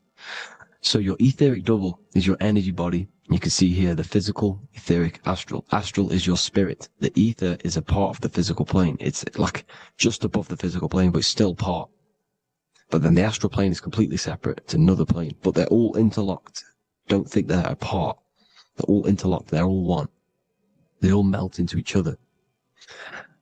The chakras that we have are inside of our etheric body. They are our sense of organs which tune us to the fourth dimension. These 7 chakras connect us to the astral world, the fourth dimension. Okay? They are points for the flow of energy from the universe / 7 planets, because the 7 chakras are your 7 planets, and the 7 planets are connected to the astral world. They are feeding these 7 senses in our body. They connect us to the universe, to our etheric counterpart, and then to us, supplying the physical body. Because the energy comes from above. As above, so below. These 7 senses, these 7 etheric chakras, are being supplied with energy from the universe, the 7 planets, the solar system. Then it supplies the physical body. You see? So, the ether is very important. And this is, you know, that the ancients understood the science of the ether, and they could, you know, harness free electricity from it, because it's all around us. The ether is all around us. And this is what they were doing. They were harnessing free energy using the ether. The astral plane, the fourth dimension, very important plane. Very, very important. We've all been there. Every single one of you has been there. Okay? The fourth dimension is unseen of what we see. It's the interior of the exterior that we see.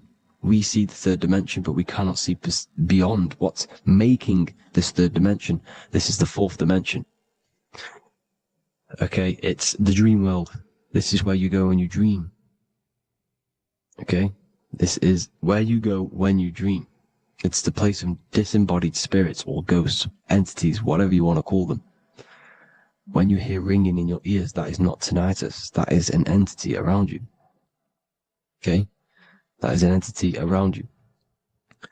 The fourth dimension is where thought forms exist. Mental images. Thought forms as in what you see in your mind when you think of an image, because the mind is the highest plane of existence. Mind is the highest plane of existence. And it manipulates all of the planes below. So it goes the mental plane, then the astral plane. So the thought is in the mind, the mental plane. That just the thought alone, no image, but then the form depiction, the thought form exists. It manifests in the astral plane as a sort of image, an entity, a living conscious being.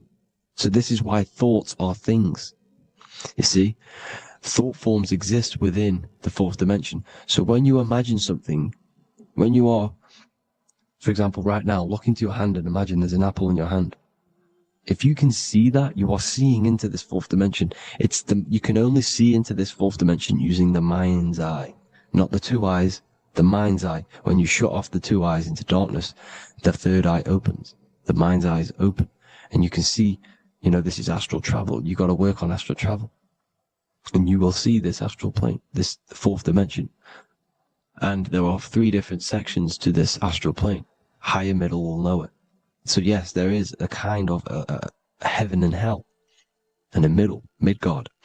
Heaven being the higher vibrational entities manifesting higher vibrational thought forms existing there. The lower vibrational thought forms existing in the astral plane. But these thought forms are beings. You can create these beings. They're called elementals. Okay? If you entertain specific thoughts for long enough, This will plant a seed and it will grow. If you keep, so for example, you have a bad feeling or whatever, what's a good example? Unforgiving someone. You keep that energy inside of you for long enough, it will manifest on in the fourth dimension. You entertain that thought long enough, it will manifest. And it will create an etheric body, and it will be an entity which will harm you, that will feed off you, this low vibrational energy. Your mind is so powerful. It creates thought forms, and these thought forms can take consciousness, can take bodies, etheric bodies. Now, that's why it's very important that you master your mind, master your thought patterns. So this fourth dimension is the astral world. So when you have a nightmare, this is the lower astral plane. You're in the lower astral plane. Whilst this physical body rests at night, your consciousness, you awaken this other body, your consciousness goes inside of this other body, whilst the physical body lays asleep. You see? So it's all inside of you. This is what you need to understand. You just haven't awakened these bodies yet. You can awaken them. You just got to awaken them. Okay? The next is the mental plane. This is the mind, the source, pure cause, pure motion, the most less dense, the most fluid. No form. There's no form to the mind. Astral plane is the first plane where a form takes existence, pretty much. The mental world has no form. It's pure mind, pure intelligence. Thoughts alone exist here without any images or manifestation. The most fluid, the most dreamy, the most causal plane. All of the rest take the effects of this plane. That's why it's mind over matter. Your thoughts they create vibrations. Each vibration is vibrating on a specific frequency, which creates mental images, creates effects down here on this physical plane. This is why it's so important to master your mind. Master what you think. Master your mind. It's the hardest thing to master. You could conquer the world, but it's probably harder to conquer your own mind than to conquer the whole world. I can promise you that, because the mind can play tricks on you.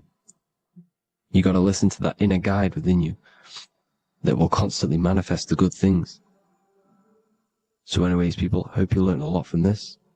Please work on trying to activate these other bodies. I will maybe do another video on trying to activate these bodies if you wish. Please comment down below if you would like to see that. And have an amazing day. Please like, subscribe, comment down below any video ideas you want me to do, any information you want me to spit. Thank you all. Have an amazing day.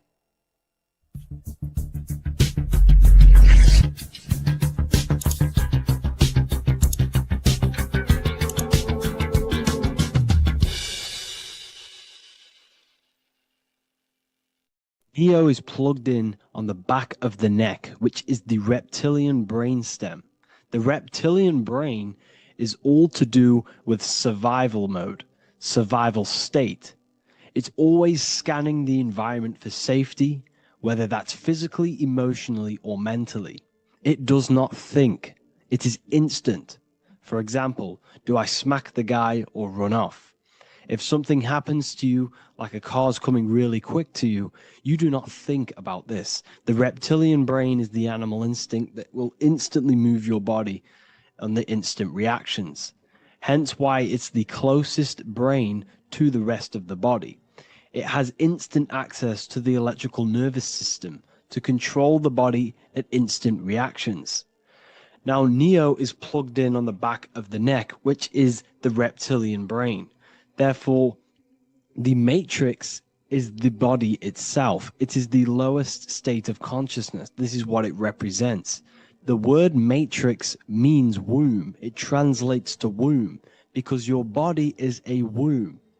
Your body is a vessel for universal consciousness, for God consciousness. And the body is also a womb where you can be born again outside of this body by raising your consciousness, by awakening the neocortex. This is why Neo is called Neo, because it represents the neocortex. This is the higher aspect of our brain. This is all to do with new things, higher reasoning, higher thinking, new learning. You see, the brain is a receiver for universal consciousness. And what do I mean? It is a radio receiver. Think of it like this. You have a radio tower which emits frequencies. And each little frequency, 00.1, 00.2, 00.3, each 00 point is a different person. We are all the same universal consciousness encapsulated inside of a different vessel. This is why our body is the temple of God inside of the Bible. Your body is a sacred temple of the divine essence of the universe. However, consciousness is controlling this physical body. And I'll show you this diagram here. Consciousness consists of imagination, emotions, thought, and memory. All of these things are not physical. They're not made out of atoms. You cannot think with atoms. If I split open your brain while you are thinking of a cheesecake, I would not see a cheesecake. It's because these things exist metaphysically within consciousness. They are not physical. The body is physical. It's part of matter. It's part of time. You see the Leonardo da Vinci, the circle and the square. The square represents limitation, beginning and end, because when you draw a square, there is a beginning and end. It represents the body, the mortal self, the ego, the echo. Then you have the spirit raised above, which represents spirit over matter, mind over matter. Invisible forces create physical forces. Everything physical exists in non-physical. This is also the Freemasonic square and compass, why the square is below the compass, because the compass creates the circle, which is spirit or mind. Then you have the square, which is matter. Mind and matter are the same substance. Mind creates matter through thought. Everything in this physical universe manifested through thought. Everything began as thought. So you are spirit and matter. You have a material body and a spiritual body. And you are right in the middle. This is why humans are very, very important. Because we have an animal nature, the reptilian brain, and a higher consciousness, the neocortex. And we must awaken out of the matrix, which means womb, which is the body. And Neo is waken up from the lower self, the reptilian brain, and moves into the neocortex. Because the brain is a radio receiver for consciousness. Now, what do I mean? I went over this before. Your consciousness is controlling the brain. The brain is a computer. And when our consciousness, our imagination, our emotion, our thoughts, and our memories are all contributing towards just survival things, food, safety, fear, all of these things, and our consciousness is locked into a survival state, we are using the reptilian brain. We're no longer thinking. You don't think with the brain, but the consciousness is thinking, which activates the different parts of the brain. When we think for higher reasoning, we use the neocortex. It stimulates the neocortex. When we think about survival, we're using the reptilian brain. So therefore, when Neo wakes up, he wakes up to the higher aspects of consciousness, which is only utilized by the neocortex, by learning new things and expansion of the mind and expansions of consciousness. Okay? So the whole matrix is to keep you designed, well, the whole matrix is designed to keep you in a survival state, in the three-dimensional awareness. They want you constantly scanning for safety, scanning for food, scanning for emotional safety in relationships and other people.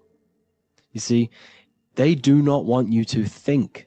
They want you stuck in that reptile, that animal state, that beastly state that most people are in. Most people, all they do is eat, listen to music, consume, have sex, lust, desire. This is all the reptilian brain. So when we say the world's being ran by reptilians, it's symbolic. There is no physical reptilian humanoid beings controlling, manipulating human consciousness. We are all the same consciousness. However, there is a corrupted state of consciousness running this world. And this consciousness worships the physical plane, and they control the physical plane. So by doing that, they keep you stuck in a reptilian way of thinking, the animal state, to keep you stuck in the lowest state of consciousness. Now, this is the god Osiris, which represents the reptilian brain. None of the Egyptian gods ever existed. They are all symbolic for the brain and anatomy of the human body. Osiris represents the reptilian brain. As you can see, this anatomy compare to the brain stem and Osiris statue found in Egypt. And we also see an ancient artwork of Osiris with green skin and two reptile crocodile alligators next to him, which also symbolizes the reptilian survival state of human consciousness and the activation of the reptilian brain. This is what it symbolizes. Now, this is what the Matrix is all talking about. It's talking about the awakening, the expansion of consciousness. The word divine is dive in because you connect with the divine by diving inward. There is no man in the sky going to save you. You must connect with the self. Know thyself. Truth comes from within. All of these things I'm telling you comes from within you. I'm just pointing it out. All of this is self-realization. A lot of people say, well, what are my sources? My sources is knowing thyself, observing thyself, using the neocortex of critically thinking, sitting down and thinking about yourself and having deep realization of yourself. You can realize that your thoughts are not of this physical world. It's quite simple. The brain does not think. The brain does not imagine. The brain does not hold memory. All of these things exist in consciousness, the one consciousness, but we are all fractal, infinite parts of. This is the eye on the triangle, consciousness being given down to the rest. This is separate. Consciousness is separate from the rest of the pyramid. The pyramid is your body. Neo is the one consciousness. This is the Egyptians symbolizing the one consciousness giving Ankh, which is life, to all the different life forms. However, you can see that the central sphere is giving a big Ankh to the humans, because humans, like I said, possess the advanced consciousness, an advanced brain that allows us to turn above our reptilian animal self. For example, we can go against our reptilian lower animal nature and turn to our godly nature. Animals cannot do that. They are stuck in instinct. They are stuck in a reptilian animal way of thinking and operating. Everything they create is to survive. We can turn against our lower nature and create for amazing things like buildings, architecture, technology. We can use our creative consciousness for anything we wish, not just survival needs. And it's the same with your spiritual journey. You can raise your consciousness beyond this animal state that they try to keep you in through fear, consumption, food, and the reptilian brain. We must awaken, start to think critically, and awaken to our divinity. Because the mind, the consciousness within you has infinite potential to expand. There are infinite fields of knowledge that you can explore. The mind can never be filled. It can never ever be full of knowledge. It always expands, and that's why you are alive. That's why you are part of this universe. That's why the science always says the universe is always expanding, because the universe exists in your mind, and the mind is always expanding into new fields of thought, new fields of knowledge and information. And that is your whole sole purpose, of expansion of mind and expansion of consciousness, and the exploration of the mind of God. We are living in the mind of God. You are a thought in the mind of God. You must awaken out of this body. This is why Jesus says you must be born again to see the kingdom of God. You must be born again. You must raise your consciousness beyond physical limitation and awaken to your divinity. And this is pretty much it for this video. I hope you all understand this, that this is all symbolic for consciousness.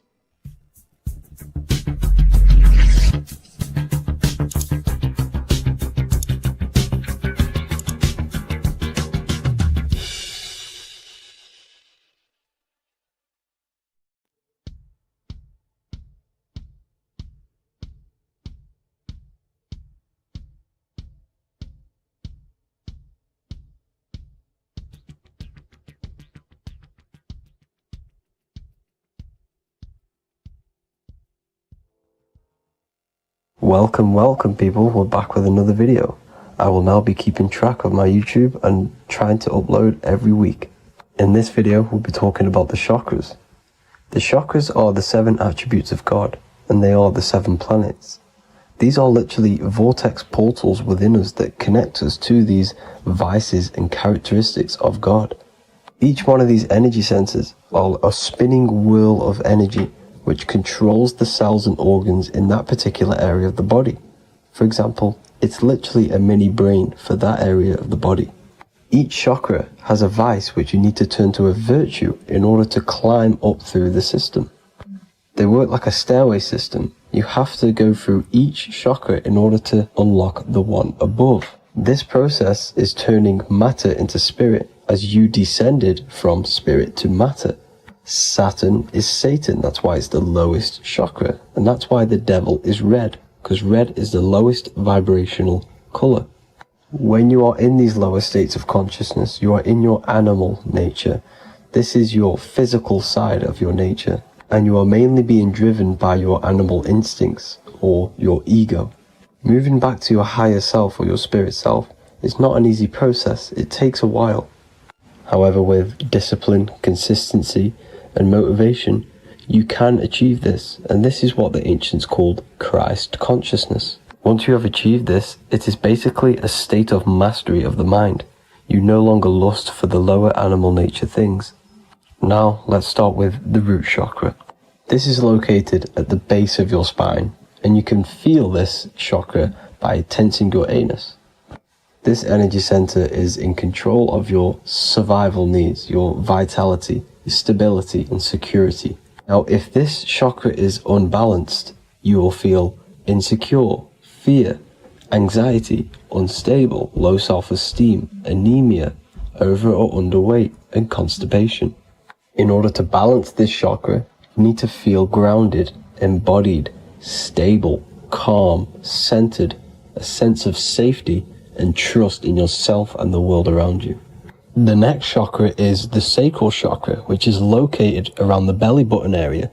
You can feel this chakra just by sucking in your belly. This chakra is to do with relationships, self-worth, creativity, empathy, and most importantly, sexuality. This is the most important one in order to start to raise your vibration overall, is giving up the over-sexualized nature. In order to balance this chakra, you need to come into harmony with all the toxic relationships that you have. Get rid of the fear, the anxiety, the isolation, and 100% get rid of the over-sexualized nature. Lust is one of the most lowest vibrations you could possibly feel. It is literally manifesting hell. In order to work on this chakra, you need to feel self-worth. You need to do creative things, empathy, healthy relationships, and 100% being confident.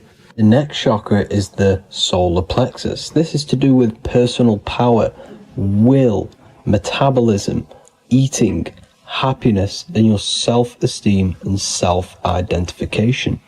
You can feel this chakra just above your belly, below your ribs, and you can suck in this area. If this chakra is blocked, you will feel lack of confidence, difficulty in manifesting your desires, low self-esteem, misuse of power, misuse of dominance, weak will, and shame in yourself. Biggest one for this chakra is overeating, as it's to do with metabolism. If you are overeating, you are literally unbalancing a lot of your lower chakras, not just the solar plexus. In order to work on this chakra and balance it, you want to have a positive self-identification. You want to feel happy, a happy self-esteem, effectiveness to people, not overeating, and a strong willpower. Now for the heart chakra, one of the most important chakras. Chakra is to do with love, understanding, trust, hope, openness, compassion, balance, and forgiveness. The most important because your heart is the tree of life in the body. It is the center of the toroidal field. It is the most powerful chakra. Your heart is 5,000 times stronger magnetically than your brain. Once you have hit the heart chakra and you start surpassing the heart chakra, you are now turning matter into spirit, as the lower three chakras are dense and physical, and the above the heart chakra are turning to spirit. As you can see already, this is a hard and long process of working on yourself physically and internally. The symptoms of a blocked heart chakra would be lack of love or too much love, difficulty to accepting or giving love, lack of compassion, loneliness, and lack of emotional fulfillment. Finally, a lack of connection with a divine or to nature. In order to balance this chakra, the most important thing and the most powerful thing you can do is loving people, accepting and giving lots of love. Second most important thing to balance the heart chakra is balance. You need a balanced life. You need balance in all aspects of your life.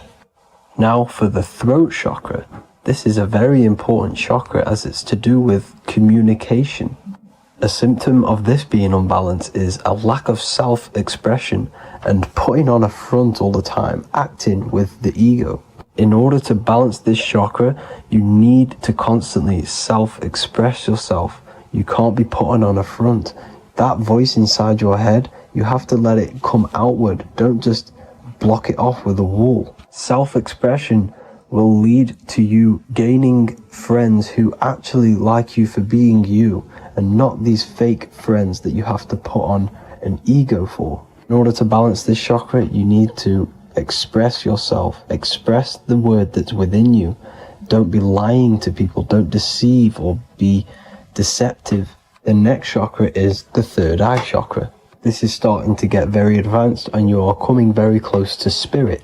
Just before we head on, I want to announce the PDF is now available, containing all the presentations I've ever made, all into a condensed 38-page PDF. The link will be below this video for you to access. And if you want to learn how to create reality using your mind, how to attract your desires, how to get out of the situation you are in, the link will also be there for the Manifestation Mastery course. Now for the third eye chakra. The third eye chakra controls the pineal gland, which is your first eye. It's to do with your psychic abilities, channeling, telepathy, astral travel, visions, and connection to the higher self. You need all of the chakras aligned to get the full potential out of your third eye or pineal gland chakra. For example, if you're astral traveling and you fear something, you will be instantly shot back to your body. So you need to master all of the chakras before you go on and try and do these higher spiritual activities. Symptoms of the third eye chakra being blocked is lack of imagination, lack of vision, lack of concentration, blocked or clouded intuition, can't see the big picture, and especially overly reliant on logic and intellectual thinking. A good way to work on this chakra is imagining things, vision things, trust your intuition at all times, always follow that inner voice. Cut out the tap water which contains fluoride. Fluoride blocks the pineal gland. And cut out all junk food because all of this is affecting your pineal gland. When in meditation, you want to focus your eyes and your attention to the center of your head between the two eyebrows. This is where the pineal gland is located. This will help and awaken the pineal gland over time when you keep doing these meditations. Finally, for the crown chakra, this is to do with universal consciousness, all-knowing, enlightenment, cosmic connections, the God source. This chakra is blocked by being cut off from spirituality, plagued by the senses, being tricked into the five senses and being tricked into thinking you are the body. In order to work on this chakra, you need to feel grounded. You need to know yourself, your real self, the voice within you. Have common sense, have specific decisions that you're making, be very direct. Now we've got out of the way all of the chakras, I can now introduce methods and meditations which will help you unblock them spiritually. When meditating, you want to get into the present moment in a nice, comfortable position. Bring yourself to the present moment by saying, I am here right now, nothing else matters. Keep repeating this over and over with your eyes open or closed. After a couple minutes of bringing your attention to the present moment, you can now start to breathe in through the nose deeply and breathe out through the mouth slower than you breathed in. Place your attention on the chakra that you want to balance. Think of a high vibrational emotion like love, and think of this while placing your attention on that chakra. You can do this exercise every day for 10 to 20 to 30 minutes. The longer the better. Another practice you can do is by chanting the Bijis for each chakra. They are here starting from the root chakra all the way to the crown chakra. Or you can chant the 7 vowels. There are not 5, there are actually 7. A, I, A, O, U, M. A,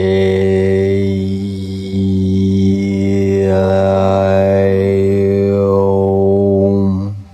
This is the proper way of pronouncing the 7 vowels. These are so powerful because these are the only things that exist. It is literally the sound of God. By pronouncing them right, you can actually create a lot of power within you and align your chakras. That's it for this video, people. I'd appreciate a comment and a like to help the algorithm. I appreciate you all. Love and light.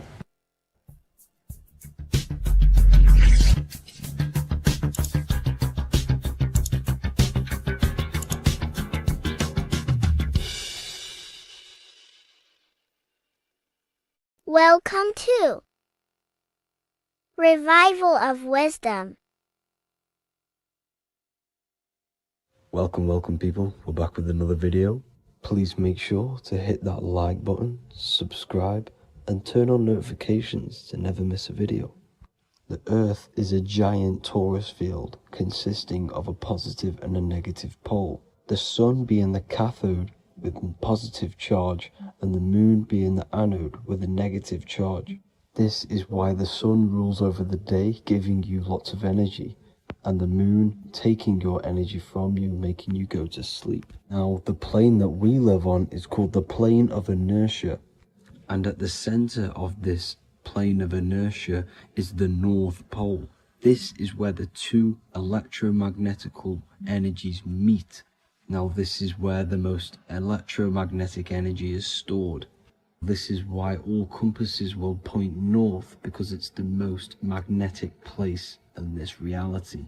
So the Sun and the Moon is spinning around this center point, which is stirring the ether of this reality and making everything move in circles, meaning this is a cycle. Everything's recycling itself. It's an organic simulation. The ancients also knew about this sacred land at the center of this reality, known as the North Pole. As you can see on this map from the 1500s of the North Pole, you can see 4 islands around this center black rock. Ancient civilizations like the Mayans, the Buddhists, and ancient Chinese also depict these 4 islands. The endless symbology of these sacred lands at the center has been going on for thousands of years. These sort of secrets are now kept by the elites, but as always they have to show the truth in plain sight, and this is what they are doing with the Windows symbol and also the Wizard of Oz. Now in the Wizard of Oz, as you can see, there's something called Munchkin Land. Munchkins are these unusually short people. Then on the ancient 1500s map, it says pygmy. And then the pygmy people in mythology are also these unusually short people. just like Santa and his elves. They come from the North Pole, and elves are these unusually short people. These stories that we are told about Santa and Munchkins are putting truth in plain sight about this sacred land. This sacred land at the center of the earth is where the aurora borealis comes from and is being emitted from this black hole in the center, also known as the black sun. The aurora borealis is the earth's aura, hence why it has the word aura inside of it. It is the life-giving essence to all life within this realm. As this dualistic reality we live in consists of both physical and spiritual, the black sun is like our sun for the spirit. It's our spiritual umbilical cord, connecting us to the spirit realm. And the rising sun is the opposite. It's our sun for our physical 666 carbon suits, known as our human body, our physical aspect. As it states in the 40,000-year-old emerald tablets, deep in Earth's heart lies the flower, the source of the spirit. The flower of life is as thine own place of spirit, and streams through the earth as thine flows through thy form, giving off life to the earth and its children. So the North Pole is the core of this spiritual reality, and the closer you get to it, the more spiritual and lucid it becomes. So the elites have covered this up in order for us to forget the true nature of this reality. And they did this cover up by introducing the globe model. Nicholas Copernicus was around in the 1400s, and he introduced the globe model. As you can see, he is a Freemason. He depicts himself with a globe and a Masonic compass in all of his paintings and portraits. Galileo was also a Freemason, as you could see in all of his portraits with a globe and a Masonic compass. He was also a massive part of introducing the globe model after Nicholas Copernicus. So yes, the globe model was a spiritual and political move to gain more control over the masses. After the globe model was then introduced, they introduced the theory of evolution by another Freemason, Charles Darwin. See how these two theories go hand in hand? They both degrade humanity, and they make you confused of where we actually came from. By hiding the true form of this divine creation and hiding the true power of each and every one of us, they maintain control over the masses. Now this is order out of chaos, known to be the 33rd degree slogan of Freemasonry. Now this is the Masonic cosmology, and as you can see, you have the checkered board for the duality, the 5-pointed star for the 5 elements, the 4 corners for the 4 pillars, the all-seeing eye, which is Polaris, the sun, the moon, and the 7 stars. So even Freemasons are taught the flat earth cosmology and the true form of this reality. Now the true nature of the sun, the moon, and the earth is shown and reflected through the Masonic compass. The Masonic compass is the sun, the moon, Polaris at the top, and the black sun at the bottom. It makes sense why all the scientists who introduced the globe model all used the compass and the globe together, because it's truth in plain sight. As I explained in my other video, all Freemasons have to take the oath, so it goes to show, why are we all learning these theories from Freemasons who can't talk about certain topics that they learn about? Why should we believe their theories when they're holding back the real truth about this reality? Now going on to NASA. NASA means to deceive in Hebrew, and they are also funded by the government. They are not a private company. The old owner of NASA, Werner von Braun, on his grave has the Bible verse Psalms 91. The heavens declare the glory of God, and the firmament showeth his handiwork. Now why would the owner of NASA put this on his grave? Seems a bit suspicious to me, alongside with the NASA astronauts are all Freemasons.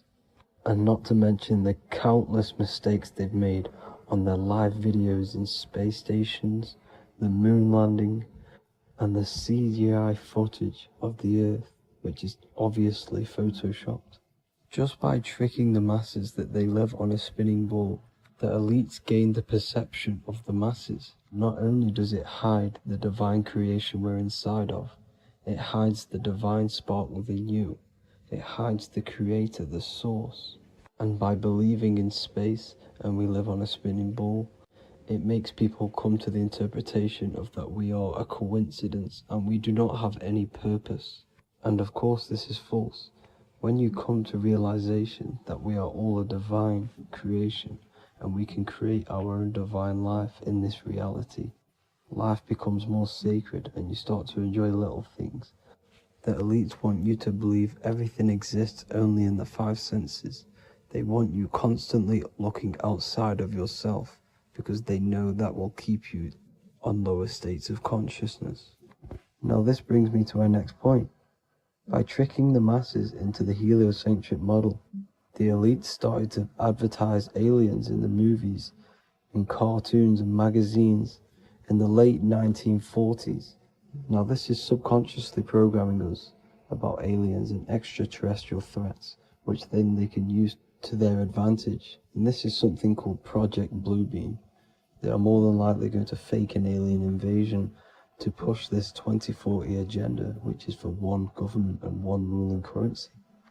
That's it for this video, guys and girls. Hope you all enjoyed. Please make sure to leave a like and a comment. God bless you all.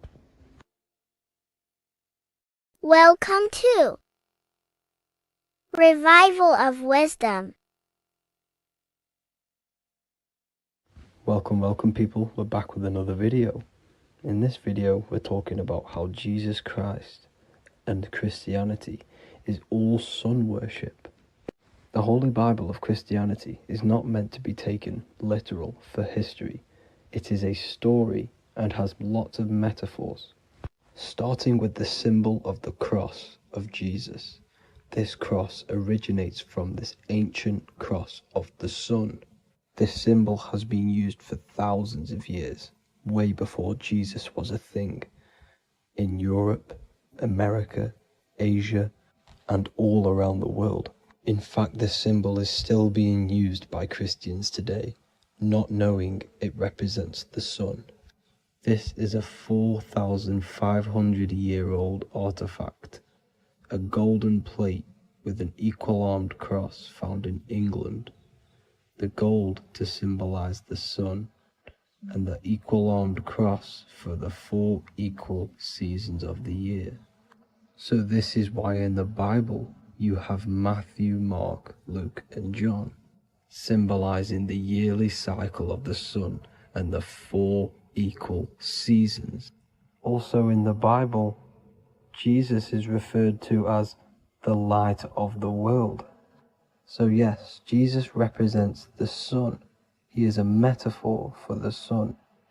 Hence why in all of these pictures and images and paintings of Jesus, there's always a sun behind his head, and some even with the sun cross behind his head. Jesus also has 12 disciples, which represent the 12 zodiac signs and the 12 months of the year. This is the Last Supper by Leonardo da Vinci. As you can see, the sun, being Jesus, is in the center, because the sun is in the center of the zodiac signs. There are 4 groups which symbolize the 4 equal seasons. Each group contains 3 people symbolizing the 3 months and the 3 zodiac signs in that season. There is only 1 female in the painting, which is Virgin Mary, who symbolizes Virgo, the astrological sign. So yes, Jesus symbolizes the sun with his 12 zodiac signs and 4 gospels for the 4 seasons of the year. However, there is another phenomenon. The 25th of December is known as the birth of Jesus Christ, which is known as Christmas today. Jesus symbolizing the sun and is born on December 25th.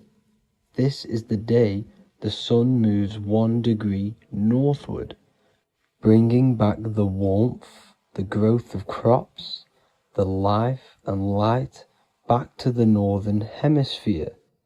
Everything is springing back to life, as we call it, spring.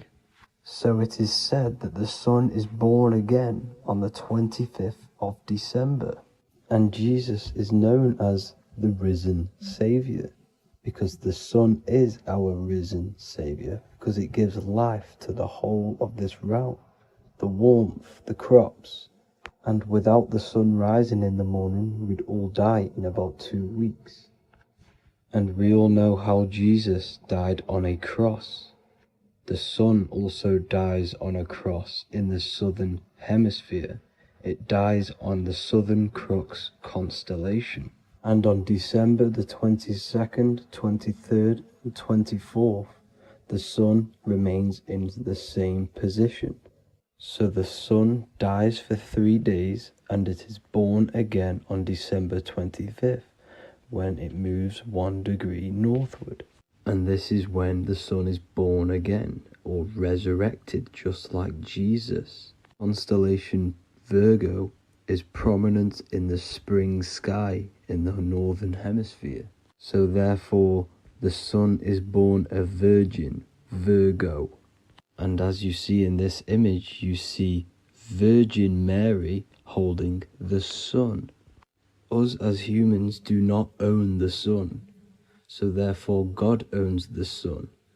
So yes, the sun is the Son of God, and this is what Jesus is symbolizing.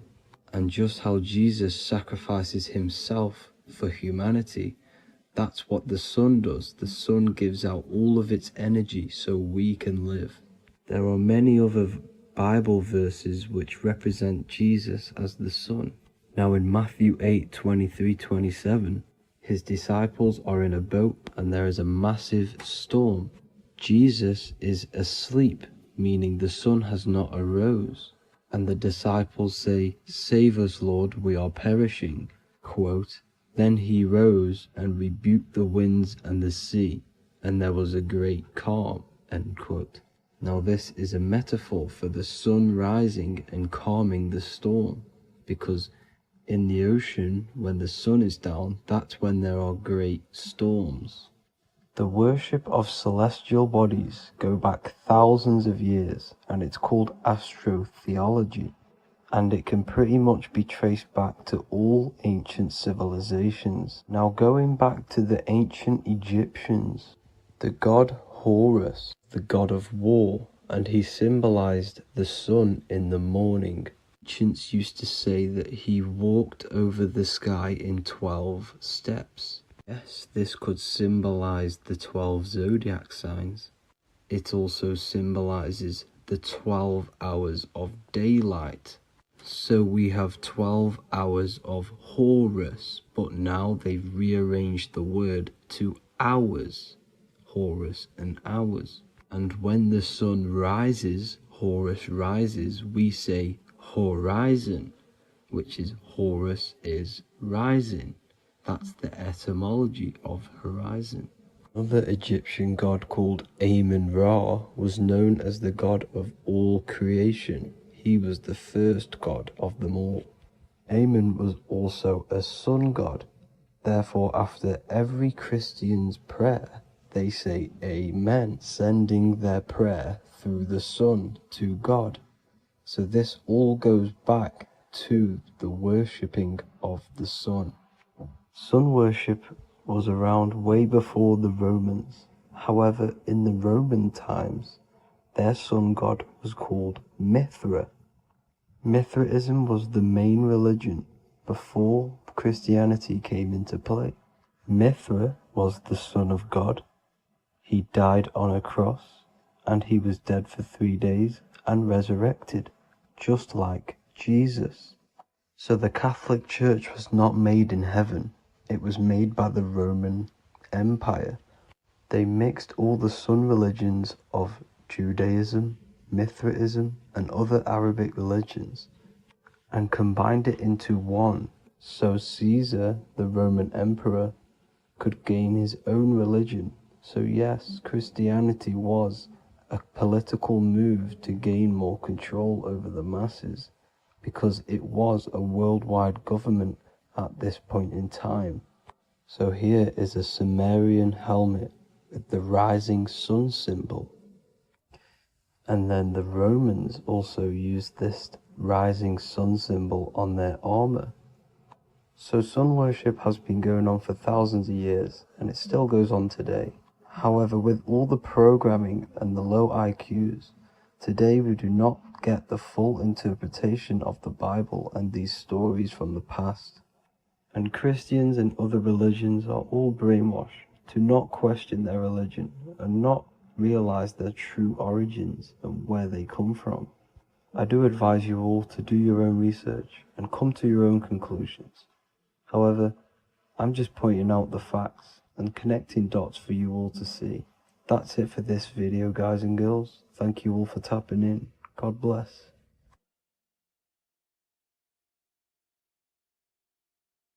Welcome to Revival of Wisdom. Welcome people. We're back with another video. Please make sure to hit the like, the subscribe button, and turn on notifications to never miss a video. The Vatican is a giant key from a bird's eye view, and it also contains an 8-pointed star. The Anunnaki Sumerian gods also depicted this 8-pointed star. The sky god Anu from the Anunnaki also uses the 8-pointed star for his symbol. And even Freemasons depict an 8-pointed luminary with a ladder and a key. This is symbolizing the key to ascension up to the 8-pointed star, which is Polaris. Polaris is always depicted as an 8-pointed star. Polaris is the standstill star at the very center of our realm, which is perfectly aligned with the North Pole.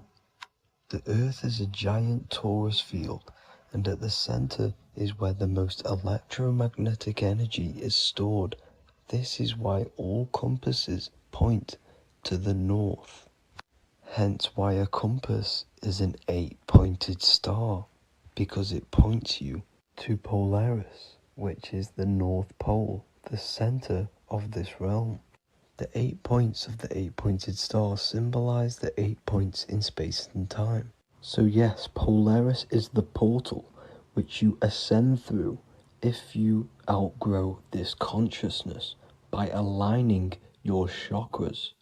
Our earthly realm is a macrocosmic reflection of us, and we as humans are the micro reflection, with the earth containing its 7 chakras as well as us.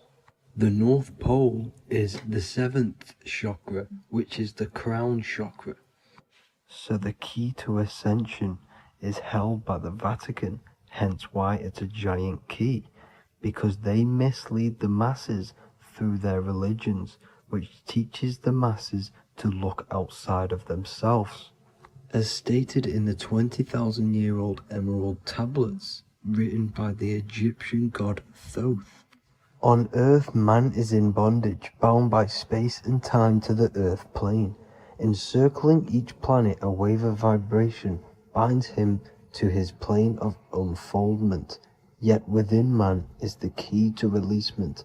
Within man may freedom be found. So the 7 planets are associated with each 7 chakras. The lowest chakra being the root chakra, which is associated with Saturn. This is why the elites love Saturn and reflect it in all of their symbols, because the chakras are an ascension of spiritual principles, starting from the material and ascending up to the spiritual, the crown chakra. However, evil love bondage, and they are trapping souls in the physical realm by stopping and provoking the ascension process. They do this by abusing the energy of Saturn, and Saturn is associated with the lowest chakra. The lower three chakras are associated with survival mode, which keeps the consciousness in a constant state of fear and only aware of its surroundings. Once you start to ascend up your chakras, you become more consciously aware of spiritual deeds. And this is the process of returning back to your true spiritual form. Going back to Polaris and its connection to ascension, Kanye West symbolizes this on his music video 24. As you see him rise up into the sky, you see an 8-pointed shape around him, which symbolizes the 8-pointed star, as you see the beam of light. And even NASA symbolize this in their Space Delta logos, a bear holding a key with an arrow up to Polaris, the 8-pointed star. Here's another NASA logo of an arrow from the Earth to Polaris. The series Lock and Key on Netflix is all about portals and doorways, and they have the Kundalini energy as one of their keys. Kundalini energy is the energy which rises up the spine, the 33 vertebrae, and activates the third eye. The third eye is the spiritual gland which connects humans to other spiritual realms. We are not the body. Our spirit, our soul inhabits the body. We exist physically, spiritually, and mentally. Therefore, we are multidimensional. The intellectual and spiritual inhabit the body. Therefore, this is just an avatar within this timeline. However, within each and every one of us, we all have the key to releasement, as says in the Emerald Tablets. This releasement is ascension up until higher states of consciousness. As stated in the Emerald Tablets, man is in process of changing to forms that are not of this world. Grows he in time to the formless, a plane on a cycle above, and another one saying, man is a flame bound to a mountain, but we in our cycle shall ever be free. Know ye, O man, that when ye have progressed into the cycle that lengthen above, life itself will pass to the darkness, and only the essence of the soul shall remain. That's it for this video. I hope you all enjoyed. Please feel free to leave a like, subscribe, and comment any subjects you want me to talk about. God bless you all.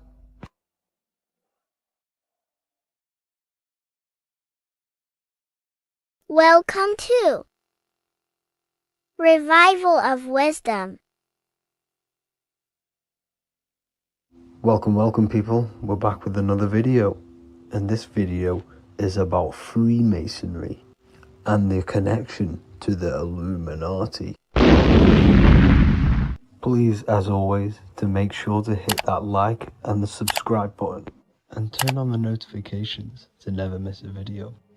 On May the 1st, 1776, the founder of the Illuminati, Adam Weishaupt, founded this secret organization, and this date can be found in Roman numerals underneath the all-seeing eye pyramid on the $1 bill. This $1 bill also says Anu Coptus Novus Ordo Secularum. This is Latin for announcing the birth of the New World Order. This New World Order will be headed by Lucifer, the all-seeing eye, and followed by the 13 layers of bricks for the 13 elite bloodlines. So your Orsini's, Rockefellers, Rothschilds, Soroses, and the other 9 elite families. So when Adam Weishaupt created the Illuminati, he made it consisting of high-level degree Masons, French and Latin philosophers, and many more powerful people to all become one society. So this is why you see Masons using this same symbol of the all-seeing eye inside the pyramid. But not all Freemasons are part of this Illuminati secret society. As the 33rd degree Freemason Manly P. Hall said in his book The Secret Teachings of All Ages, Freemasonry is a fraternity within a fraternity, an outer organization concealing an inner brotherhood of the elect. So what he's saying here is that Freemasons have to go up the degrees of Freemasonry, and once they hit the top, they either get elected or not into these secret societies like the Illuminati, Skull and Bones, and Knights Templar. So when you see celebrities doing this one-eye symbolism, either covering one eye, doing the triangle, or doing 666 over one eye, this is showing and reflecting the symbolism of Freemasonry. They have taken the oath to never speak on anything they learn about Freemasonry. Duncan's Ritual of Freemasonry book states the oath they have to take. Quote, I ... of my own free will and accord, that I will hail, ever conceal, and never reveal any of the secrets, arts, points of Master Mason's degree to any person whomsoever. All this most solemnly, sincerely promise and swear. Now, this is what happens when they break the oath, stated in this book, quote, myself severed in two, my bowels taken from thence, and burnt to ashes. So this states that Freemasonry comes first, before any law of the land. It has the right to kill you if you break your oath. This is the hand gesture they have to do every time they enter the ritual room inside the Masonic lodge. This is the cutthroat symbol, showing you and reminding you of the oath and what will happen if you break it. Now in this book, Richardson's Monitor of Freemasonry, it states, if you break your oath, binding myself under no less penalty than to have my throat cut across, my tongue torn out by the roots, and my body buried in the rough sands of the sea. If they do not decide to kill you, this book states this by pointing him out to the world as an unworthy vagabond, by opposing his interest, by dearranging his business. In other words, they have the power to frame you and destroy your reputation to the world, and destroy your business if you break this oath. So yes, they do kill to keep this truth hidden, because this truth of this reality is what keeps them in power. They have the ability to manipulate people, because people do not know what manipulates them. This is why they call themselves the government. They govern the ment, which is the mentality, because the mind is the root cause of reality. They control what you perceive to control what you manifest. By knowing the truth, you are set free, and you no longer need no controller above you. So this is why they are willing to kill and do whatever it takes to keep the truth concealed within these high-level degrees of masonry and these secret societies. However, going back to Manly P. Hall's book, it states, part of the symbols are displayed here to the initiate, but he is intentionally misled by false interpretations. So this is saying even Freemasons are intentionally misled and told lies to conceal the truth, to make sure the truth is hidden in the high degrees of masonry. So that's it for this video, guys. Thank you all for tapping in. Please leave a like and a subscribe. God bless.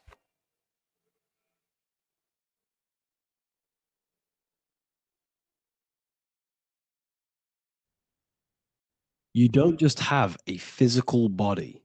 You have a physical, mental, spiritual, and emotional body. Each one of these aspects are a body of its own. Body does not just refer to a physical substance. You have a mental body for thinking. an emotional body for your emotions, a spiritual body for your energy in your astral form, and a physical body to encapsulate all of these. Each four of these aspects are essential for the human experience and essential to balance. Now, today we're going to be syncing the four aspects of your consciousness with the four seasons and the four elements and how this ties into the Bible.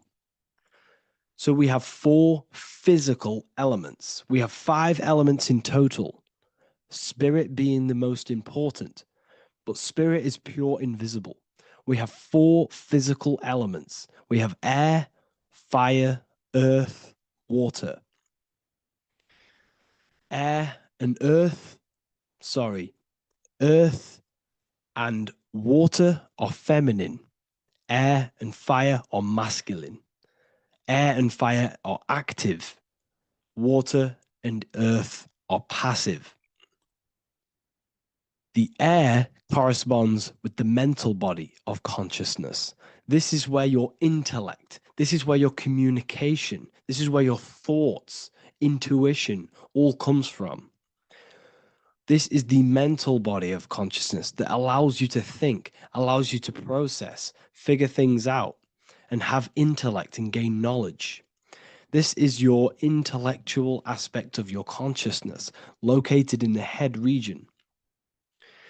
We have a fire nature, a spiritual nature. This is our astral body. Our astral body is all to do with the subconscious realms, the higher realms of consciousness. This is the body that allows us to be free from the physical body. Our spirit is more of our energy. Water is our emotional body. This is what allows us to feel things, that allows us to gain intuitive feelings of conscience. So emotion allows us to understand what is right and what is wrong. When we feel something bad, we know that this is wrong. When we feel something good, we know that we are doing good. Emotions are a creational force that allows us to feel certain things to bring them into existence. Our emotional body is a creational force and should not be reactive, and they should be controlled. Most actions are stemmed from emotions. Actions bring thought into physical existence. Emotions are the driving power. They are what drives your actions. The thought, then the emotion, then the action. Earth is your physical body. This is your physical state that allows you to take mind and emotion into action, into fruition, into physical matter. This is what your physical body allows your consciousness, your soul, to interact with the physical world and bring things into physical existence. The physical body, the physical world, is an outcome and an effect of the thinking mind. All physical substance comes from the thinking mind. The pen, the phone you're holding, the microphone I'm speaking into, all began as a thought in the thinking mind, then it was brought into physical reality. Earth is the most dense. So it goes in this order: body, emotions, spirit, mind. The higher you go up, the more lucid and fluidic it becomes. The lower you go down, the more dense and dull it becomes. Air is the mind, fire is the spirit, water is the emotion, earth is the physical body. So this is why you are a microcosm. You have these 4 things within you. You contain of these 4 elements, which correspond to the 4 bodies of your consciousness, the 4 bodies of the soul. You are the soul. You are the spirit. So this is why in Theologians 4:17, it says, "Caught up together with them in the clouds to meet the Lord in the air." You don't meet God or the Lord in the physical air, in the clouds. This is clearly a parable. A human being cannot go up to the clouds and meet a mystical man in the clouds. This is obviously a parable, a metaphor. The air is your mind. You must raise your consciousness beyond the body, beyond the emotions, beyond the spirit, and enter in the mind during meditation, turning the mind inward to connect with the Lord. The Lord is the highest aspect of your consciousness, the one that exists beyond the physical body, beyond your emotions, beyond the thought. So you meet the Lord in the air, in the mind. The mind represents the air. This is why in America there's a saying called an airhead. You're an airhead. This means that you are stupid, or you don't think, or you have nothing in your mind. You have nothing in your head. When someone's very stupid, you call them an airhead, because air represents the mind. The air is elevated. The air is invisible. The mind is totally invisible to the human eyes. It is a metaphysical substance. In fact, it's not a substance at all. It's so fluidic. It's everywhere. The mind can be everywhere at all times. It can be anything. Nothing is impossible within the mind. Now, this is synced with the 4 seasons.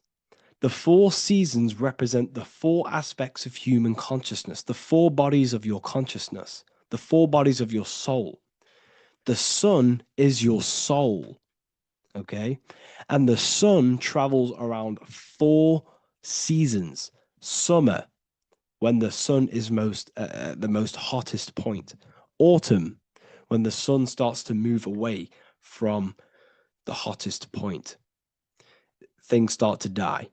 Then it goes to winter. This is when everything dies. This is when things enter in within itself. This is when darkness occurs.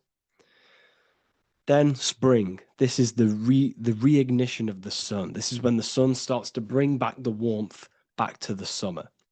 You have 4 seasons which correspond to the 4 bodies of consciousness. Fire is the spirit.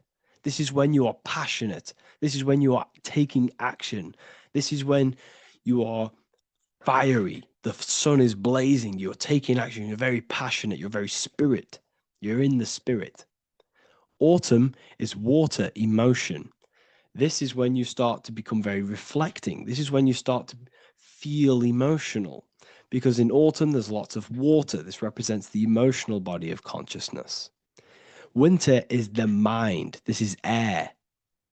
Winter, what happens in winter? Everything enters within itself. The leaves die, the trees die, everything dies and goes within.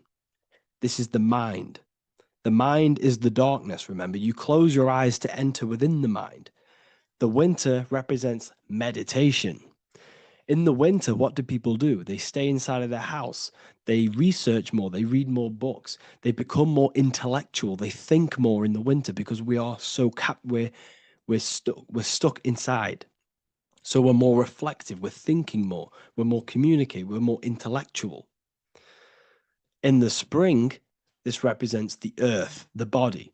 This is when we start to come out of the mind and we awaken to the body and things start to grow again. The plants start to grow. The earth is growing again and reborn again. This is the body. This is when you become more active in the spring. And then the summer, back to the summer, we then take action on these thoughts and these thoughts that we gained over the winter. Essentially, this is just a massive cycle. And this is a daily cycle also. The nighttime is the winter. The morning is the spring. The midday is the summer. And the evening time is the autumn. This is a microcosm. We have 4 bodies of consciousness. You are the sun, you are the soul, and the soul has 4 bodies: summer, autumn, winter, spring. Emotion, air, body, spirit. Sorry, emotion, mind, body, spirit. So you are the soul. You are the pure essence of consciousness. The sun is your soul in the heart. And the seasons are inside of you because you are a microcosm. Okay? You are a microcosm. The word sun is son. The Latin word for sun is sol, which is soul or solo, because the sun is solo. It's on its own.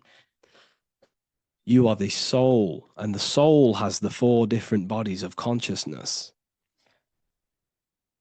So before we move on any further, if I've blown your mind, please, if you can, leave a like, a comment, a share, and a subscribe. Let me know what videos you want me to make in the future. Please drop a like. It definitely will help me. You are a microcosm of the macrocosm. Man is a miniature universe that goes through its own cycles. The seasons of the summer, winter, spring, and autumn do not occur merely outside of him, but within him as well. The summer is within you. You feel different in the summer. You feel different in the winter. You feel, depending on the body of consciousness, it's your soul's interacting with. So the sun in the sky is your soul inside, and the sun goes through these cycles, which is affecting your bodies of consciousness, because the cycles represent your bodies of consciousness. Now, this ties in with the Bible. This is why we have 4 Gospels. This is why Matthew, Mark, Luke, and John are always seen with the 4 different zodiac sign animals or symbols.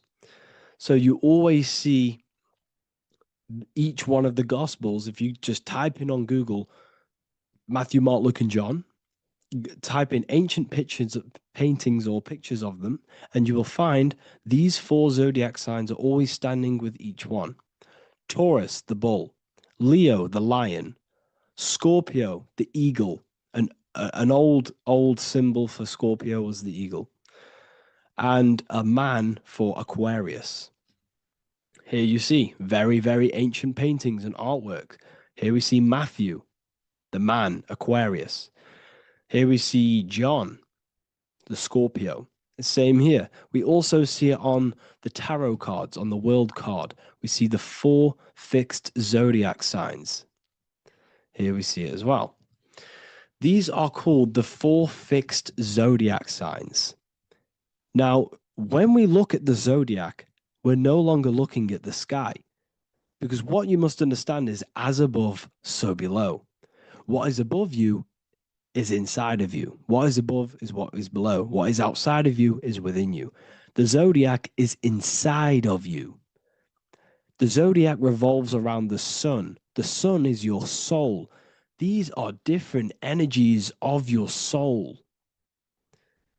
Like I said earlier, the 4 seasons are the 4 bodies of your consciousness. And in each body of consciousness, you have these different energetic energies that you can work with.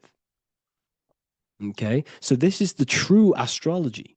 This is the true astrology, the internal esoteric astrology. You can't find much information on this at all. Very hard to find. So what we're looking at are the 4 bodies of consciousness. Obviously, when you look in the middle of each, when we look in the middle of each season, spring, the middle of spring is Taurus. The middle of winter is Aquarius. The middle of autumn is Scorpio. The middle of summer is Leo. These 4 signs are known as the 4 fixed signs. Okay, Scorpio is fixed. It's the middle of autumn. Scorpio is a water sign, emotion. Aquarius is the air sign, the mind. Taurus is an earth sign, the body. Leo is a fire sign, the spirit. This is why we see Matthew, Mark, Luke, and John with the 4 fixed signs of the zodiac, which represent the 4 bodies of consciousness. Leo, the spirit, fire. Luke, Taurus, earth, body. Matthew, Aquarius, air, mind. John, Scorpio, water, emotion. Each gospel is depicting Jesus and showing Jesus in each gospel. Each one of these gospels is showing and depicting Jesus according to the different body of consciousness. In John, this is when Jesus starts to turn water into wine. Water is emotion. Wine is transmuted emotion. This is when he does miracles with his emotions, water into wine. Aquarius, which is Matthew, air, the mind. Inside of the Gospel of Matthew, this depicts Jesus as an intellectual person, a person is communicating and using his mind, his mental body a lot inside of the Gospel of Matthew.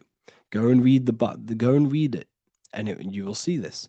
Luke, Taurus, Earth, the body. Luke shows and depicts Jesus according to the body of consciousness, the physical body. He shows Jesus as a human, being a human being, helping people physically and helping people's physical needs, like giving away food and doing all sorts of good things for other people.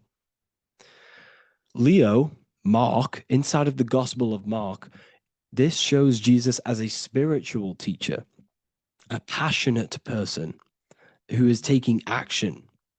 Each gospel is showing Jesus according to the different body of consciousness. And Jesus represents you, the sun. That's why it's called the Son of God, the light of the world. Jesus represents your soul, and your soul has these four gospels, the four bodies of consciousness, the four fixed signs, the four elements, and the four seasons. These things all correspond to your consciousness. So this is Leonardo da Vinci showing you the exact same thing. Jesus is the I am, the sun, the soul, in the middle, on his own. Luke, spring, earth, body. There are three people in each group. There are four groups, and there are three people in each group. 1, 2, 3. 1, 2, 3, 1, 2, 3, 1, 2, 3. Fall, winter, summer, spring. These are according to the four bodies of consciousness. Here we see Aries, which rules the head region. He's on the head of the table. Gemini, he's holding up the two hands because Gemini rules the two hands, the two arms. Gemini is the two twins, which is the two arms and two hands, and the two lungs. Here we see the beginning of summer, which is Cancer. You see the big knife here.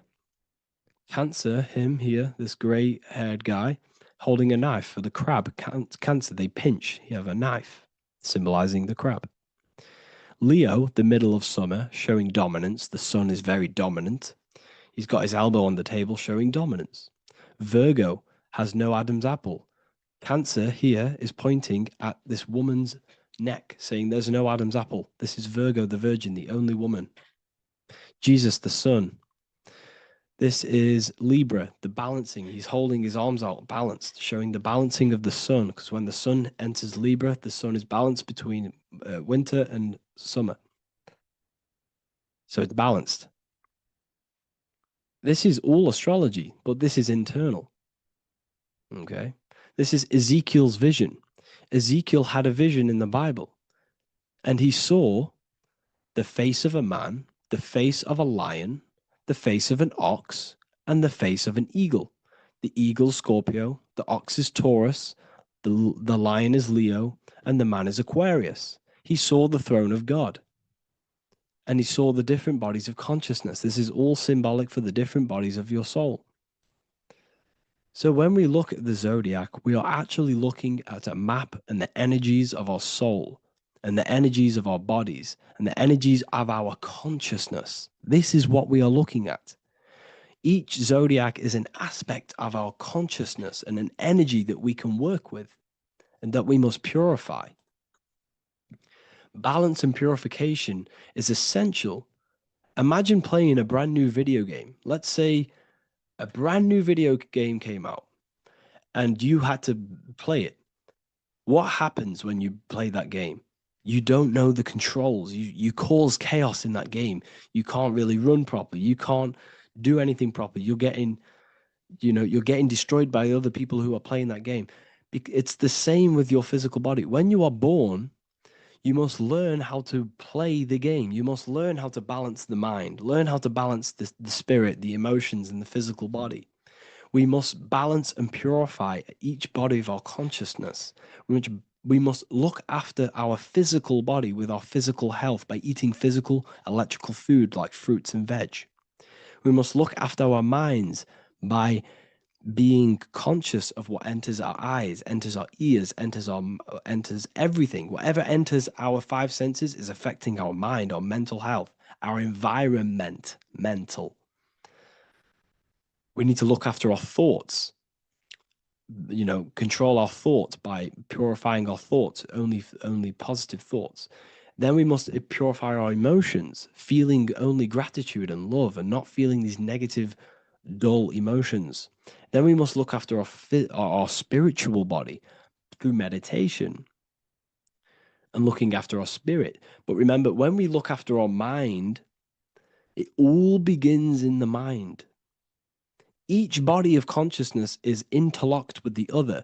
If you have a negative, if you have an unhealthy body, you have an unhealthy mind, spirit, and emotions. If you have an unhealthy mind, you have an unhealthy body, spirit, and emotions. If you have an unhealthy emotions, you have an unhealthy spirit, mind, and physical body. They're all interlocked. You must balance each one of them. Look after your physical body, look after your thoughts, look after your emotions, look after your spirit. But remember, the mind is the most powerful one. It's mind over matter. Once we look after the mind, because once we start to control our minds and control every thought we think, this will then turn into discipline in our physical body. Because once we learn how to discipline the mind, we learn how to discipline what we eat, we learn how to discipline what we feel, we learn how to discipline our spirit. This is all interlocked, but work on the mind first. Work on the mind first. All of this knowledge is inside of the brand new Book of Wisdom, Volume 2. This is a revolution of human consciousness. If you've read it, please leave a review down below. If you've read Volume 1, leave a review down below. This is the next revolution. I don't see this information anywhere. This is the next revolution of human consciousness.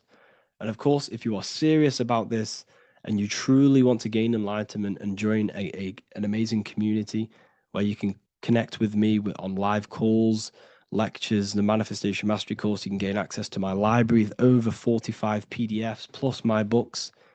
And if you do join the university, you can order a Volume 2 free of charge. All you have to do is to pay for shipping. If you truly take your knowledge serious and you want to take advantage of life, join the university. This is where truth seekers belong. Just want to say thank you all. Please leave a comment. Please leave a like. It's going to help me a lot spread this knowledge to the world. And yeah, share this with a friend and subscribe. Thank you all. You are not breathing correctly. 98% of people only use a third of their lungs capacity, which is shallow breathing, which ages you, lowers your brain capacity, and also lowers your state of consciousness. So it's essential that you breathe consciously on a day-to-day basis, because this is what truly elevates your consciousness. I am going to give you the key for you to raise your consciousness just through breathing alone. Such a simple thing, but yet the most effective way for raising your state of consciousness and becoming more spiritually and mentally advanced. So tune in for this video and I'm going to show you exactly how to do it and the symbolism behind breathing. Air is more than just air. It carries electromagnetic energy. So now I'm going to give you the science behind this spiritual truth. This invisible force is what sustains all physical life, providing the life force energy essential for existence. Electromagnetism. Everything is fed off electromagnetism. Your body is an electromagnetic battery. Now, we can prove that air carries electromagnetism just by doing a simple test, a simple scientific experiment, by getting liquid oxygen and pouring it between a north and south magnetic pole, two polar opposite magnets. We see that the liquid does not fall straight through it. It is sucked, it is magnetically attracted to these two opposing forces, opposing magnets. This is proof that air, liquid oxygen carries electromagnetism. When you are breathing electromagnetism, the essential life force behind all living beings. This is known as energy or prana, chi, ether, or spirit. This is all the same thing. Air is not just empty space. It is energy. It is prana. It is life force. It is spirit. It is ether, chi, prana. You are an electromagnetic being. Your consciousness is in direct correlation with your electromagnetic aura or biofield around your body. Your state of consciousness is mirrored within this field around your body. Now, your breath, when you breathe in, you're breathing electromagnetism or life force. Breath is the vital link between the physical and the spiritual, bridging the body with the soul. Through breath, we connect with both tangible world and deeper, the unseen realms of energy and consciousness. Breathing deeply and properly elevates our consciousness, enhancing the brain's functions, heightening the sensitivity of our five senses. It also brings a profound calmness to the mind, creating a state of clarity and inner peace. Like I said earlier, breathing properly is the fastest way to elevate your consciousness. It is the fastest way because breathing, when you stop breathing, what happens? You lose physical consciousness. Your body will shut down if you do not breathe in this vital electromagnetic energy in the oxygen. If your body does not get this for 5 minutes or however you can last without breathing, this makes you lose physical consciousness. Your body will not survive without this essential life force energy. Therefore, air is one of the most overlooked things. This is why we see the symbolism of Buddha having a big belly. Why does he have a big belly? Because it's symbolizing breath work, proper spiritual breath work, the certain teachings of breath work, of when you breathe in through the nose, you have to breathe in through the nose. You don't want to breathe in through the mouth because the nose acts as a filter which catches dust particles and filters out the air before it enters the lungs. The mouth does not do that. The nose is for breathing inward. We breathe in through the nose, and when we breathe in, we breathe into our belly, not our lungs. When we breathe into our belly and our belly expands outwards, we are then moving this energy down from the nose down the spinal column. And when we breathe back out, the belly goes in, which is raising the energy up the spinal column, back out through the mouth. This is the true way of breathing, because when we breathe, we are moving energy. We are moving electromagnetic energy. When we breathe in through the nose, the energy travels down the spinal column. And when we breathe out, we are raising this energy back up the spine, some of it going out the mouth, and some of it reaching the brain, activating dormant brain cells in the brain. But when we breathe, we need to make sure we are using 100% of our lungs' capacity, because the lungs is what transforms this special energy into consciousness, physical consciousness. So this is why Buddha has a big belly. It's not because he was fat. It's not because he was overweight. It's symbolism. It's symbolism of breath work. So try this. Do this for 2 minutes while you watch this video.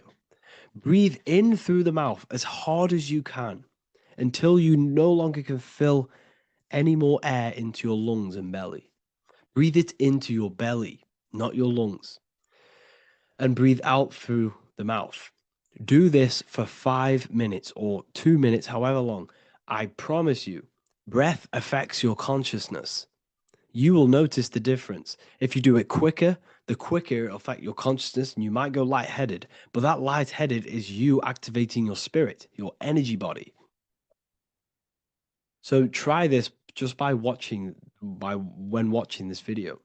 When you breathe consciously, you are renewing both your energy body and astral body, aligning your consciousness with a higher state. This practice feeds new life force energy into the body, revitalizing and enhancing your overall well-being. Like I said, your brain requires the most amount of oxygen. When we have shallow breathing, this is reducing the brain's capacity. Because when we are not breathing properly, which 98% of people are only using a third of their lungs capacity, we are essentially only using a third of our consciousness, because your breath is directly correlated to your consciousness, your state of consciousness. When you breathe in through the mouth, out through the mouth, out in through the nose, out through the mouth, consciously and deeply for 5 minutes, you will notice that your senses are more powerful and sensitive. Your brain is quicker.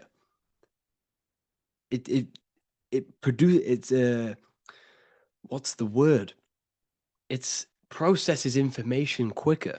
You become quicker. You become a superhuman, and you feel more spiritual because it activates your spirit, your astral and energy body. So when we meditate, it's definitely important to breathe in through the nose and out through the mouth as deeply as possible to align with a higher state of consciousness. And this is the easiest way to separate your consciousness from the body. When you breathe in deeply for long periods of time, while meditating, while taking no thought, when no thought is present and you gain a rhythm of deep breathing, this is the gateway. This is the gateway to opening your consciousness. Because when you stop thinking, other aspects of your consciousness can open up. All of our lives we've been thinking, which has blocked off the higher states of consciousness. So breathing is very, very important. It affects our overall well-being. And this is Yahweh, the in and the out of breathing. When we breathe in, this is Yah. You can hear it. It sounds like Yah. And when we breathe out, that is Way. This is the name of God, apparently. But God is within you. You can connect with God. You can connect with source consciousness within you by breathing, by raising your state of consciousness through breathing and meditation. This is why the Bible tells you the Spirit of God has made me, and the breath of the Almighty gives me life. You are consciousness. You are God. You're an extension of God's consciousness. Job 27:3. As long as my breath is in me and the Spirit of God is in my nostrils. The Spirit of God is through breath. John 20:22. And when he said this, he breathed on them and said to them, receive the Holy Spirit. The word spirit means breath. In Greek, Hebrew, Latin, it all means breath or wind or air. The Holy Spirit is a certain way of breathing, a breathing technique that elevates your consciousness, that syncs you up to a holy consciousness, an elevated state. That is the Holy Spirit.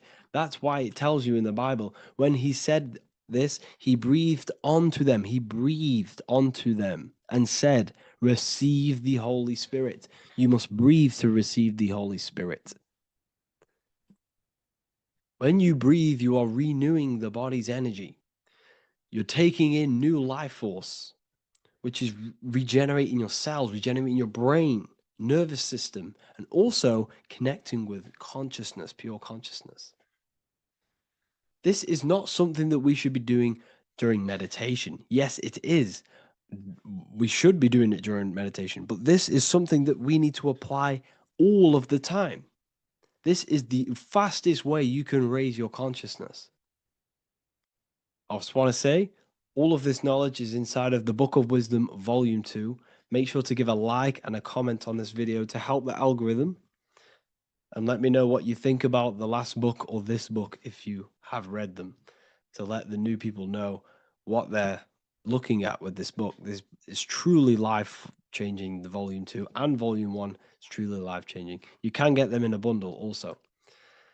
Learn hidden knowledge inside of the Ethereal University. This is where truth seekers belong. I'm not here to try sell you this, but this is the place for truth seekers. And if you are serious about your spiritual journey and serious about gaining knowledge, which gives you the advantage over life, join Ethereal University. This will definitely help you. Thank you for watching this video. Please leave a like and comment. Make sure to give me any suggestions on videos you want me to make in the future. Thank you all. In this video, we're going to be talking about the evolution of consciousness. You are born human, however you possess consciousness, which is the awareness behind your being, the awareness behind your thoughts, the experiencer behind your five senses, the experiencer, the observer behind your thought, emotions, and senses.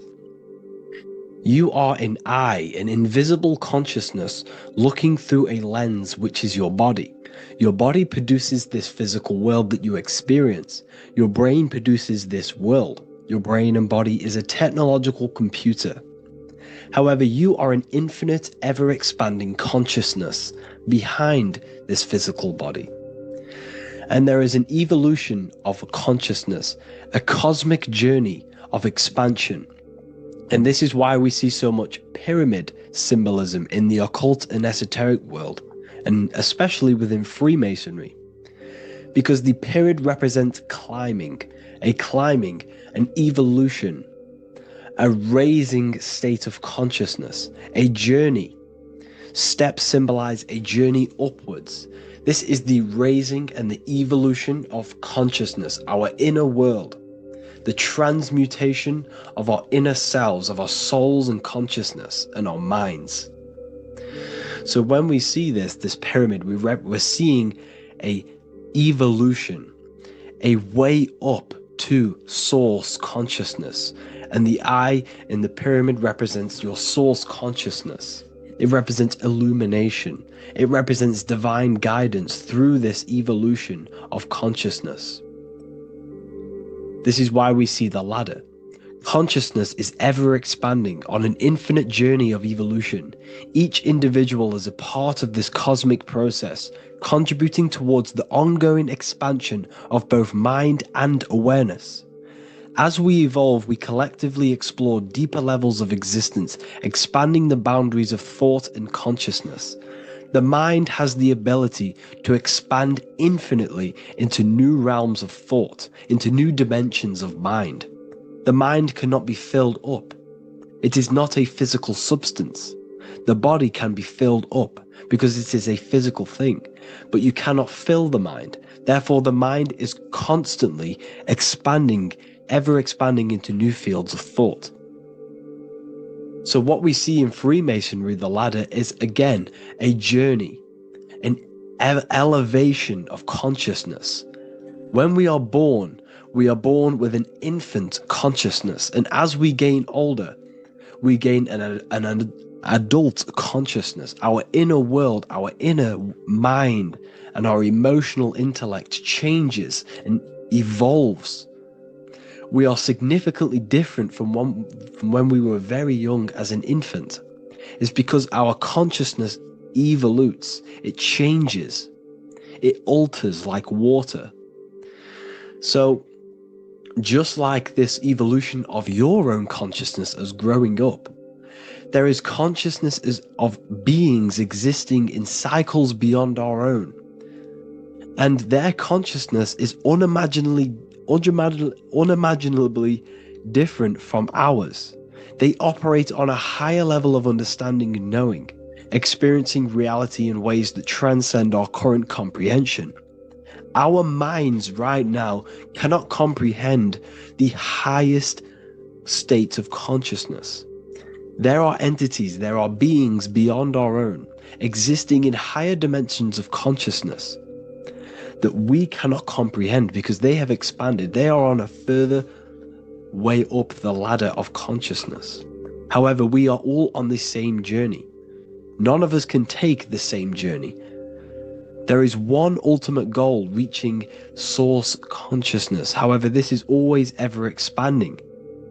However, we are all on a different journey. There is one truth, one source, one goal. However, there are billions in different ways of reaching it, and we are all on these different paths to source consciousness, to this ladder, this evolution of universal evolution.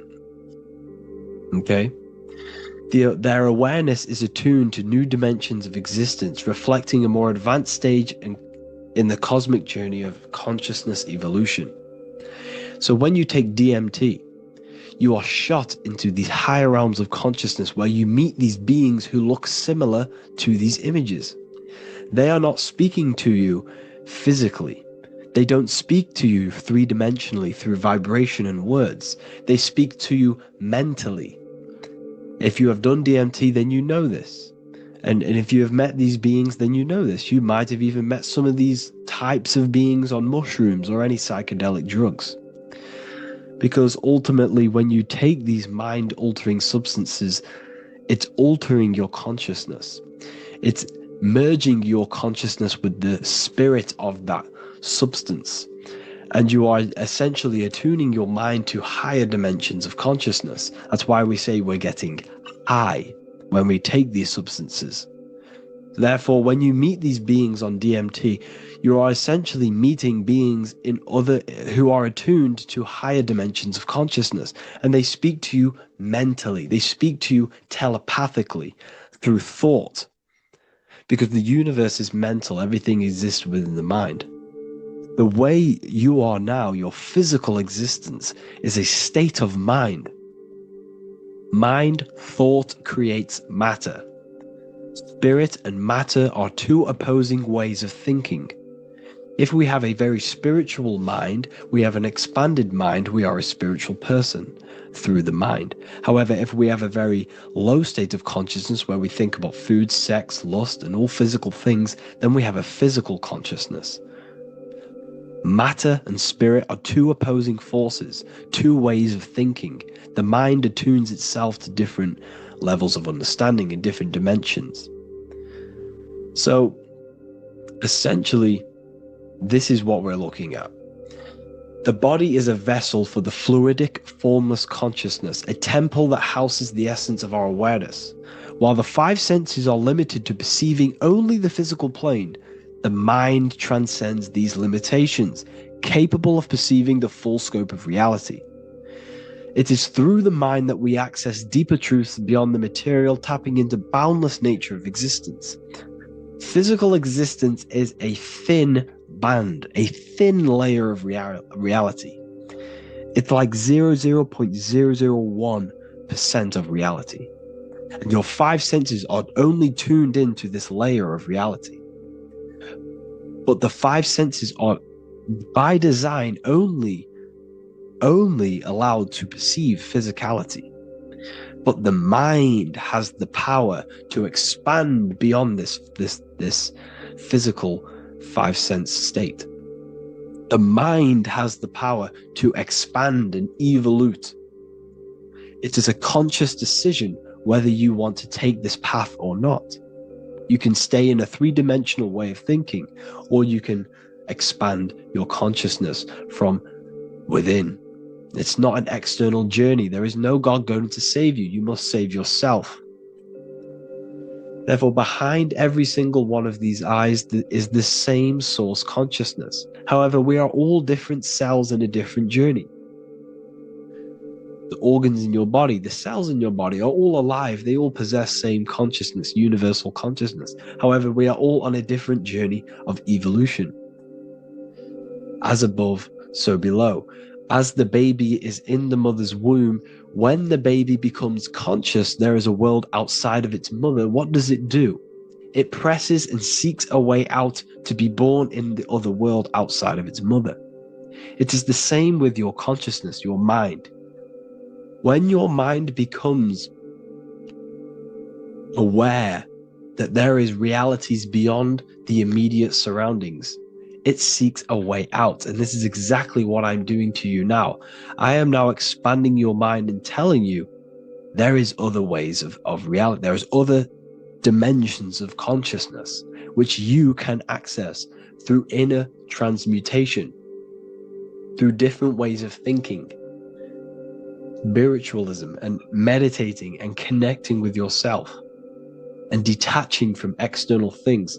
We can upgrade our consciousness. Your body is a womb. Why Jesus says you must be born again to see the kingdom of God, because you are born physically and then you must be born again spiritually, awakening your inner consciousness. So like I said, as the baby is in the womb, it's the same principle. As above, so below. You were a baby. You were in your mother's womb, and you figured out there is a world outside of your mother. So you seek to weigh out your mother to be born in another world. It's the same now. You must do this now. This is your spiritual evolution. This is the evolution of consciousness. It's ever expanding. When you die, this is a transition. You must learn to not fear death. This is another part of your spiritual journey. You must master death. Therefore, like I said before, the mind has limitless capacity to expand into new realms of thought, continuously exploring uncharted ideas and concepts without boundaries. The mind can ever expand. It can never be filled. It can never ever know everything. There is infinite fields of knowledge, infinite fields of thought. Your current state is just one stage on an infinite pathway. You won't remain human forever. The human experience is a crucial phase where we learn to balance polarities, master the fundamental laws of the cosmos. It is a period of growth and transformation, preparing us for the next stages in our cosmic evolution.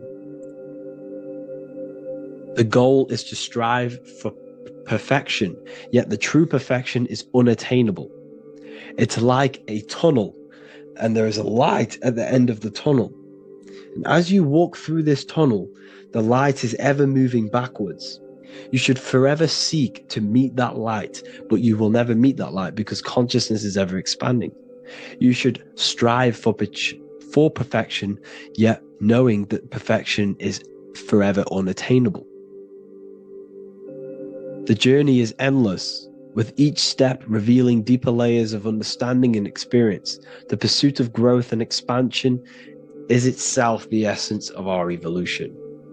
You can find all of this knowledge in the amazing book that I have read for years. I have read this book, The Emerald Tablets of Thoth, the Atlantean, by M. Dorial, translated by M. Dorial.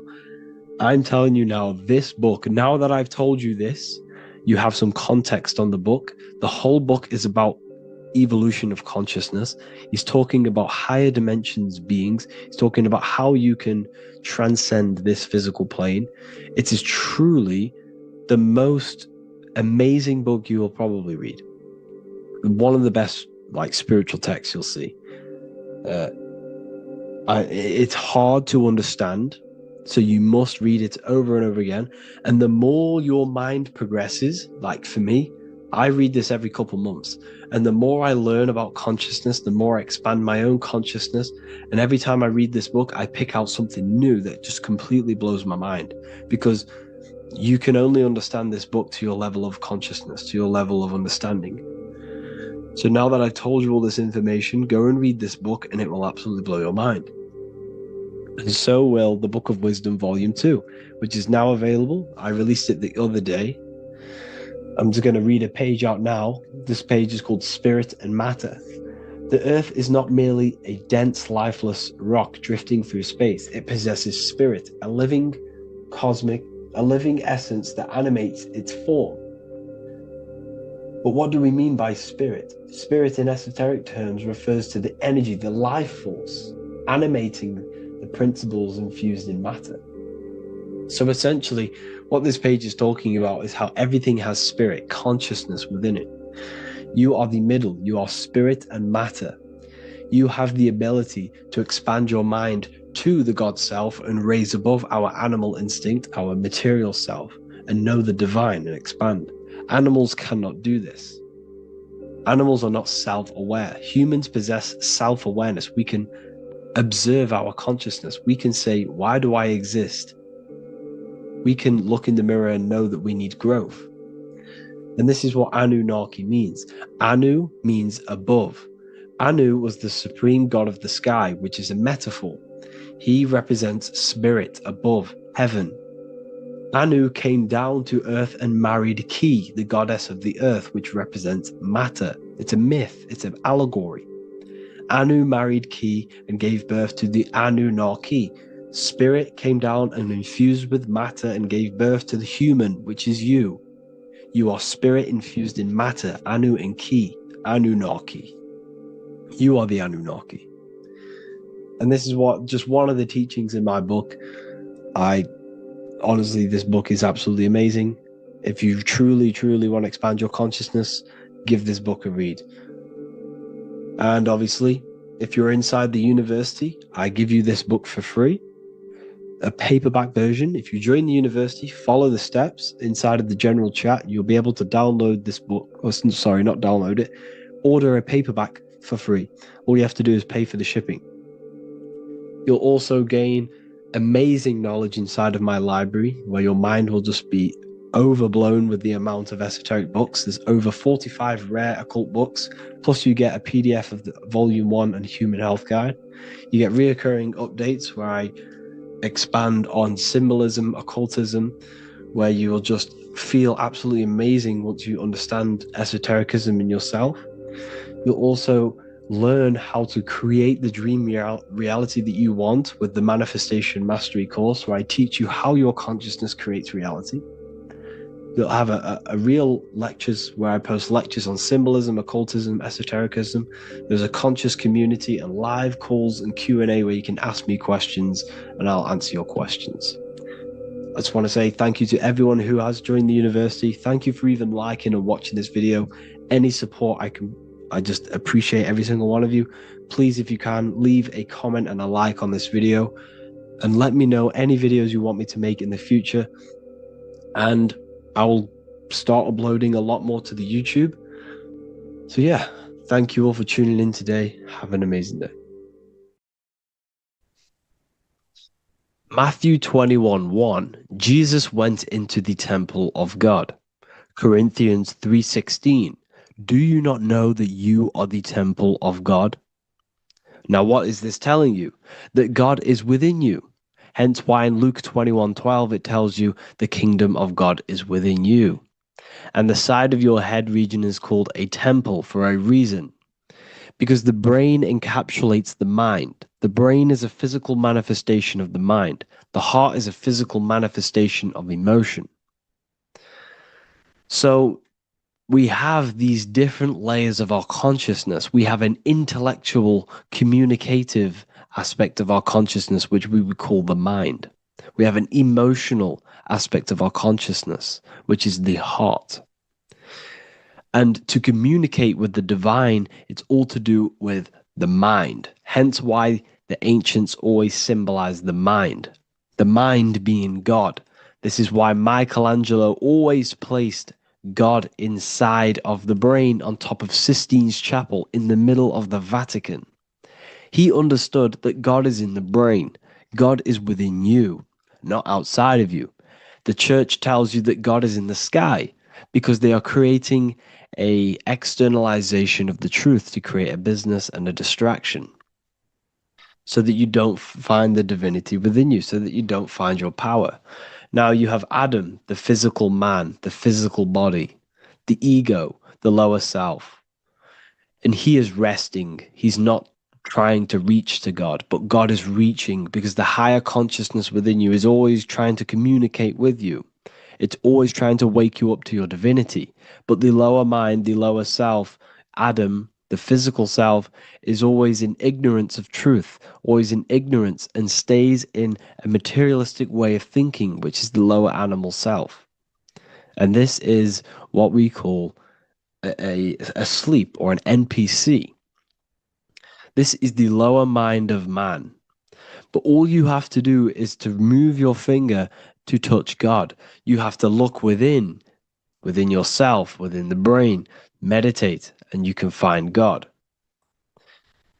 This is why in the Bible we see many references to the human body and anatomy to truly connect with God. Kings 6:8, the door to the middle chamber was in the right side of the house, which is the right hemisphere of the brain. The middle chamber is the pineal gland, where the seat of your consciousness is, where the seat of your higher consciousness is, the mind. And they went up the winding stairs, which is your spinal column, into the middle chamber, and out of the middle chamber into the third. So they went up the winding stairs. This represents raising your consciousness up the winding stairs. Your spinal column acts as a stairway of consciousness. Depending on what sort of consciousness you are operating in, depends on what part of the spinal column you are using. Because the spinal column ascends and descends consciousness. What do I mean? If you are in a reproductive way of thinking and you're always thinking about sex, you're jerking off all the time and you're always eating, all of your brain's power and your mind's power is being descended into the lower aspects of the spinal column, which represents hell, the physical state of man, Adam, the ignorant state. We're basically living off low-level pleasures like an animal. And the stairway to heaven is your spinal column. They went up the winding stairs into the middle chamber, which is your mind, your pineal gland, and out of the middle into the third stage of consciousness, physical, etheric, astral. When you meditate and you start to raise your consciousness during meditation, you enter the astral plane when you turn off thought. But this is the middle chamber inside of the brain. Here we see another painting inside of Sistine's chapel of God inside of the brain. This is the brainstem. This is the brain. This is the frontal lobe. This is the back lobe. This is the back lobe. This is the cerebellum. Here's the reptilian brainstem. Here's the claustrum. This is what we are seeing here. Anatomy. Here is another one in Sistine's chapel in the middle of the Vatican. This is depicting the brainstem. God's neck looks exactly like the brainstem. Here we see a real brain compared to God's neck, because the neck is just below the brainstem. And this is what they are symbolizing, because they knew that God is within you. God is a part of the human body. God is inside of the body, because the body is a vessel for consciousness, for universal consciousness. Inside of you, inside of me, is the same spark of consciousness. And this same consciousness is spread out into every living essence, because everything comes from the one source, the one God, the one consciousness. Matthew 6:22-23. The light of the body is the eye. If therefore thine eye be single, thy whole body shall be full of light. Practicing the single eye. What is this? This is meditation. This is entering within yourself. So the Bible's telling you to practice the single eye. But if thine eye be evil, thy whole body shall be full of darkness. What does this mean? If your consciousness is in an evil way of thinking, if your mind is filled with an evil, negative mind space, then your body shall be filled with darkness, with evil, with negativity. Because negative thoughts destruct the body. Positive thoughts heal and regenerate the body. So he tells you to be, the light of the body is the eye, your consciousness, the inner eye of consciousness, the eye that lets you see. And what do I mean? You look with your two physical eyes, but you see with the inner eye. What you see is perception. You look with the two eyes, and what you see is perception. You are seeing, you are understanding, and that's what consciousness, the mind, gives you. Consciousness, or the mind, is the force that allows you to be a human being, that allows you to understand things and interact with things and make decisions. It's an infinite intelligence. See, the mind is not the brain. This is a big confusion with people. Hence why the eye on top of the pyramid is separate from the bottom half of the pyramid, because the consciousness is separate from the body, the eye, the all-seeing eye. It represents the observer, the eye that sees into this body, into this world, into this. You are the perceiver. You are the invisible spirit within the body. Theologians 4:17. After that, we are still alive, and our left will be caught up together with them in the clouds to meet the Lord in the air. You don't meet the Lord in the physical air. Okay? This symbolism of the ancient Christian artwork is showing you, this is symbolic. These things never happened. There's no man in the sky. Moses didn't go on a mountain to meet with God. The air represents the mind. This is why you say you're an airhead when someone's very stupid. Earth is your body. Water is your emotions. Fire is your spirit. Air is your mind, the invisible mind. So Anton Mengs, an ancient Christian art worker, is showing you anatomy of God in the clouds. But this is anatomy of the human body, raising yourself to the mind and turning the mind inwards on itself during meditation. And that's how you meet the Lord in the air. You meet the Lord in an elevated state of consciousness. The air represents an elevated state of consciousness because the air is up. You have to raise your consciousness to meet the Lord in the air. This is why Moses went on a mountain to meet with God. The mountain represents elevation of consciousness, raising the mind up the spinal column, taking all of the mind's attention away from the reproduction and the physical aspects of self and raising it to the brain and turning off the brain and going inward into the air. It's talking about raising consciousness. It's allegorical. It's a spiritual, metaphorical text.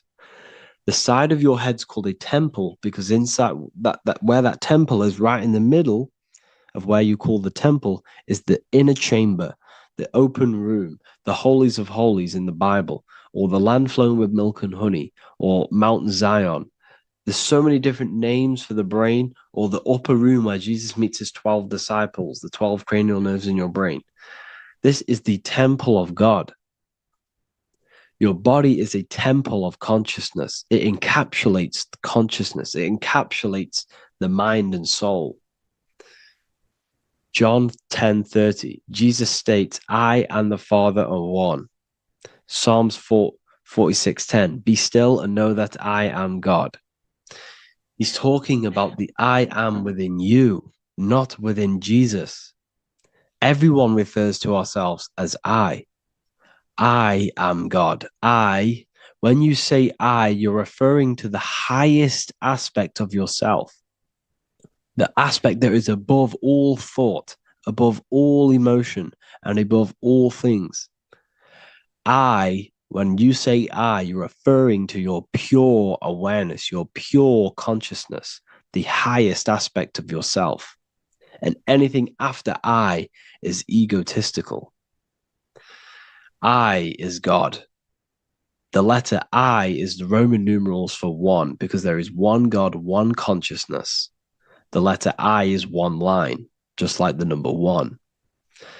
Matthew 6:3-4, take no thought. Therefore, take no thought. Take no thought. He says this 5 times because you must turn off the 5 senses and take no thought to connect with God. Be still. This is telling you to meditate and know that I am God. The I am within you. I and the Father are one. I and God are one. You, who you think you are, is a completely wrong. The body is matter. Your name isn't you. Your job isn't you. Your reputation, your trauma, your memories, your friends, family, worries, bills, interests, dislikes, goals, passions, anything to do with the thinking mind is not you. Who you think you are is a part of your thinking aspect of consciousness. But once you remove thought, you are no longer your name. You are no longer your body. You're no longer your reputation. You are the I. You are pure awareness, pure consciousness. Pure consciousness. And this pure consciousness has latched on to this name, this job, the body, and your traumas. Your pure consciousness has attached itself to this character who you're playing in the physical world. And this is essentially who you think you are, but you are not. You are the I, you are the self, you are pure awareness. So in order for you to detach from these things, you must learn how to detach from your name, your job, your reputation. And you do this through meditation by turning off the thinking mind, Turning off the thinking mind allows other aspects of your consciousness to open up. What do I mean? Your whole life you've been thinking, and all of these thoughts has attached you to this physical body. You haven't allowed your consciousness to open up. And you can only do this by taking no thought. That's why Jesus tells you, take no thought. When you turn off the thinking mind, other aspects of your consciousness starts to open up. Other aspects of your being can open up. And this is how you astral project. This is how you do all these mystical things and things to do with consciousness. It's taking no thought. Imagination, emotions, thought, and memory are all to do with consciousness. These things are not physical. You can't touch thought. You can't touch emotions. You can't touch these things because they are not a physical thing. So you must turn off these things for other aspects of your consciousness to open up. Okay? So essentially, the Bible is a metaphorical, astrological, numerological, metaphysical, spiritual, encoded text that talks about human anatomy, spirituality, and the true nature of the human experience. Everything they teach you in school is to make you think that you are this body. Everything they teach you in church is the externalization of the true teachings of Jesus. Jesus was telling you to meditate. Jesus was telling you to practice the single eye. Jesus was telling you to look within yourself and find God. He wasn't telling you to pray to him. Mark 16:19, he was taken up to heaven and sat at the right hand of God, the right hemisphere of your brain. John 21:6, cast the net onto the right hand side of the boat and ye shall find fish. Fish is understanding. The boat is your body, your brain. Cast your awareness into the right side of your brain and you will find understanding, because the right side of your brain is all to do with the creative aspect and the intuition and the spiritual sides of your consciousness. This is why God is here. This is why Michelangelo depicted God in the right hemisphere of your brain, because this is all human anatomy. And I speak about all of this in the brand new Book of Wisdom, Volume 2. Which is now available. The start of the revolution has begun. This book is truly going to change the way people see the world. It's got so many more topics than the last one. It's truly a revolution. It's written in so much detail. It's very practical. I cannot wait to share this one with you. I just want to say thank you for the opportunity for me to create this book. Because without you, I couldn't have created this. And I just love sharing my work with you. And I thank every single one of you for the support, the watch, like the views and the likes, everything. Especially the people who have joined the university and stuff like that. And for people who have joined the university, you do get a free Book of Wisdom paperback if you just go to the general chat and follow the description, follow what the instructions that I gave you in the chat, and you'll be able to order a free Book of Wisdom if you are inside of the university. Plus, you get all of my other books, 2 books, and over 45 occult books on occult and esoteric things. You get lectures, live calls, a community, a manifestation mastery course, and a whole library and reoccurring updates every month, every week. So yeah, I hope you all enjoyed this video. Thank you all. Please leave a comment to help the algorithm, and leave a comment on what videos I should make. And yeah, I'll get to uploading on the YouTube a lot more now the second book is now released. I have a lot more time on my hands. No longer using my energy to create the book. I'm now going to redirect this mental energy into the YouTube. So there will be a lot more content coming. So I need some content ideas. So feel free to comment some ideas, some YouTube videos that I can create. Thank you all, people. Have an amazing day.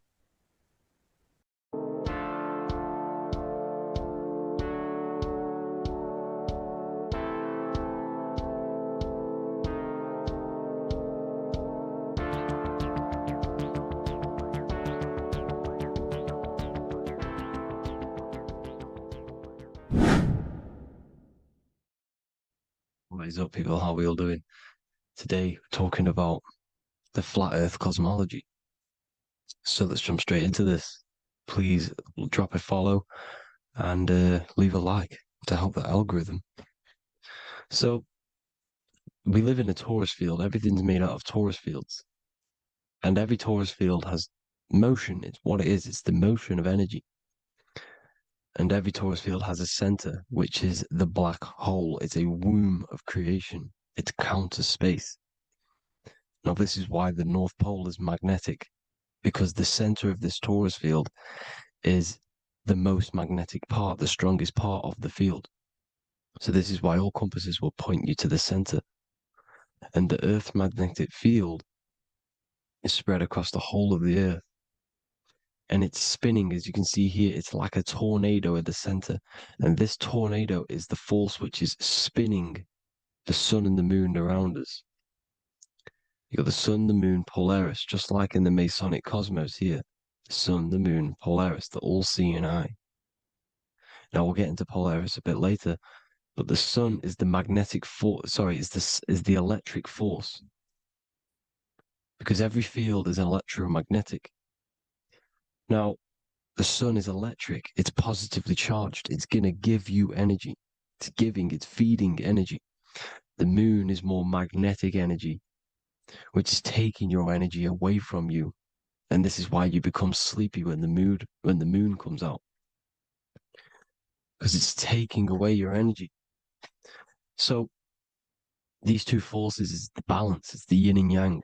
It's the balance. Everything in this creation is balanced. Because the torus field is the Earth is the plane of inertia, the 0 point within the field. Because physical matter is a result of two opposing forces equalized on the plane of inertia. And that is where matter crystallizes into physical results. And this physical plane is the plane of inertia, planet Earth. And at the center of this plane is the black hole, the womb of creation. And outside of this black hole gives birth to light. So the torus field is constantly rotating, going into counter space, the black hole, and then out of counter space gives birth to the white hole, white light. You see? So it's going around, black hole, birth again, black hole, birth again. And it just keeps going around. It's an infinite cycle of energy. And this is where the infinity sign comes from. This is the motion, this is the force which is creating everything to spin inside of this circle. Okay? And it's making the stars spin. It's making the sun and moon spin around us, around this center point.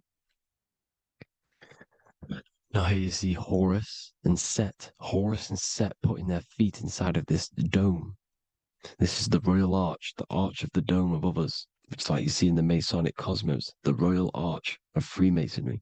This is the dome above us, the firmament that the Bible talks about. You see, they're putting their feet in because Set symbolizes the moon and Horus is the sun. Horizon, Horus. Horus is rising, the sun. So they're both putting their feet around this center magnetic pole, which is the pole, North Pole. And above the North Pole, you have Polaris, the pole of electromagnetic energy. You see? And this is how we get the sun and the seasons. Because the sun, for us, when it becomes summer, it's on the Tropic of Cancer. Then it spirals outwards, going out and out and out, then goes to the Tropic of Capricorn. That's winter for us. Then it comes back in and creates summer again. So it's constantly spiraling around this center magnetic North Pole. You see? So this roof above our heads is the firmament. And this is what they've taken off of us. They haven't physically taken it, but mentally they have taken this away from you. It's a female energy. And this is what the Egyptians called Nut, the sky god Nut. And this is the womb. We are inside God's creation, God's womb. And the woman's womb, when she has a baby, is a microcosm of this, because everything inside of this creation is macro. It's a reflection of the bigger things, as above, so below. So the dome above our heads is the dome we are in when we are a baby. And you can see the sacred geometry of it is the exact same. It's the dome. And when we are inside of the womb, the woman, the sacred maker, which is the M, the Masonic M, this is the Gmail symbol. The Masonic M is maker, mason, matter, male. She delivers the male, you see. She delivers the male because it's the maker, the female, the magnetic. The woman is magnetic in nature. The male is electric in nature. So when we are in this womb, the female, we are being fed by the center umbilical cord, by the center of the mother's stomach. We're connected to the center of the woman's stomach, just like we are when we are in the earth. The center is where the aurora borealis is being emitted from, the electromagnetic aurora borealis, the northern lights. This is our spiritual umbilical cord, connecting us to counter space, connecting us to the realms beyond this world. Because at the center of every Taurus field is counter space. And at the center of the earth is our spiritual umbilical cord. And this is the earth's belly button, as you see. As above, so below. We had a physical umbilical cord. We have a spiritual umbilical cord. And this gets cut when we die, when we're cut away from the physical reality. You see, here's the ancient Egyptian tablet showing this female. You can see the hair, it's a female above us, because the female energy is nurturing, helping, looking after. And that's exactly what the dome is. It's protecting us. It's the Ark of the Covenant, the Ark covering us, you see? And this is what they've taken away from us. By you believing in space, it completely destroys the idea of this being a sacred creation. They've taken the roof off your head, whether if you believe in space, you believe that there's chaos, there's planets, there's asteroids that could kill us at any moment. But this isn't true. They've made you fear your own creation that you're inside of. They've made you fear what's above you. You see, and it's to hide the power of astrology, the power of the lights in the firmament, which are constantly flowing through the ether. These powers which are above us are sending rays down to the earth, which are influencing our psychology and how we behave. And this is what astrology is. It affects human consciousness. It interacts with our consciousness. And there's a different energy every day because the planets are in different houses, different alignments. And this is, we'll go into this a bit deeper later on. So the world tree, this magnetic north pole, the pole of electromagnetic energy, was symbolized as a tree, the great tree at the center of the earth. You see? And this tree is symbolized everywhere. You can see here how the center person, this Egyptian person, is holding up the sky. This is the North Pole, the hyperboloid, at the center of every Taurus field. And this tree was in the Mayan cosmology. This is an ancient depiction. This is the Taurus field. Here's the plane of inertia. Here's the center tree. Here's the tree in the center, the magnetic North Pole, the woman holding the stars. Here's the Hindu with the two birds symbolizing the sun and the moon revolving around this center tree. The Mayan tree, his Horus and Set around the North Pole. They all knew this flat earth cosmology. They knew these secrets. It's so sacred you understand the creation that you're inside of. Because if you don't, you'll be led astray. You don't know where you are. You're lost. You see? And here's the Masonic art with the rays of the stars coming down with the tree in the center. So it was personified as a tree. And we are in Asgard, Midgard, the middle garden, where there's good and evil. So the 7 layers of heaven, which is talked about in the Quran. Each planet has a different layer of the firmament, and this is the 7 layers of heaven, and these are our 7 layers of the energy centers in our body.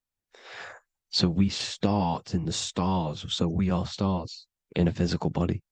And this is why we say Mr., Sister, Fraudster, Sinister. Stir is star, and we are in the stars, and our star descends into the soul system, not solar system. And as we descend into the soul system, We enter Satan's kingdom, Satan's world. As it says in the Bible, Satan is the god of this world. Well, if you've been into my research for a while, you know Satan is Saturn. Saturn's world, because Saturn's the outermost ring. He's the Lord of the Rings. And you enter his kingdom, the kingdom of time. And this is why Saturn's the time god. As soon as you go past the rings of Saturn, you're now in the soul system. You're now in time. You're now bound by space and time. And you're bound to the earth plane, the heart. Earth is heart. It's a rearrangement, it's an anagram for heart. And the heart of the electromagnetic color spectrum is green, and that's why the earth is green. And above green is blue, and this is why the sky is blue. In order to go to heaven on the macro scale, you have to go through the blue sky, through the 7 layers of heaven. In order to reach heaven in your body, whilst you're here, you have to go through the blue chakra to your head, which is heaven. It's micro, macro. Everything is micro, macro inside of this creation. It's an ancient, I think this is a French image, piece of art from the ancient French, with obviously the 7 layers of heaven, which they all depict. And notice how it's like a dome. We'll go into this dome symbolization, the Royal Arch of Masonry, which is next.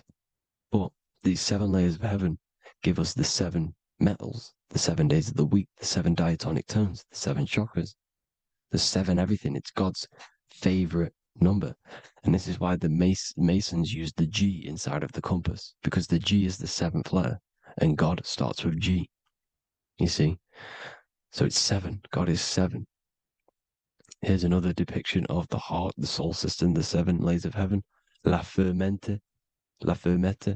You see, la firmament, with the stars on the outermost layer. Here are the 7 planets: Jupiter, Mars, la Sophie, the sun, la luna, the moon. So Saturn. So we are in the heart of this soul system. In order to ascend, we need to ascend up our chakra system, reach 144,000 hertz, God consciousness, the God man. You have to unfold God man, master of the mind, mastery of the mind. So what are the stars? The stars make everything unique. The stars are constantly rotating around the center, magnetic North Pole, the tornado at the center, which is stirring everything. It's stirring the ether. The center is the ether, and the 4 elements are born out of this ether. There's 5 elements: ether, spirit, water, air, and earth. The ether gives birth to the 4 other physical elements, which the whole of creation are made out of. About them 4 elements. 4 is the number of stability. You know, a chair, a table has 4 legs. It stables things. It's a foundation, and these 4 elements are the foundation of this creation. You see, and this magnetic North Pole is stirring this, and the 4 vibrational states of the ether are the 4 elements. Now let me get back to the stars. I just wanted to give you that. The stars are being stirred around this center point, center. It's stirring everything, and they're always in different alignments. Every millisecond, they're moving in different placements of the stars. And the planets are called the 7 wanderers because they're not fixed. The stars are fixed, but the planets are called the 7 wanderers, the 7 layers of heaven, because they move faster and slower than each other. Each planet is slower and faster, has a different rate of speed it's moving. So these alignments are mixing in with the energies of the different 12 constellations. And this is why you have a unique characteristic. You have a unique look, a unique energy, a unique personality. This is because when you were born and you took your first breath, that energy which was in the ether, because the ether is all around you, and energy travels through the ether. The energy that the stars were casting down and the energy that the planets was mixing in with the 12 constellations was in the ether. So when you came out of the womb and your first breath, because breath is spirit, okay? So that first breath you took, that is the energy that is imprinted within your DNA, your soul. And you reflect that energy, you emit that energy. That's the energy that is with you forever.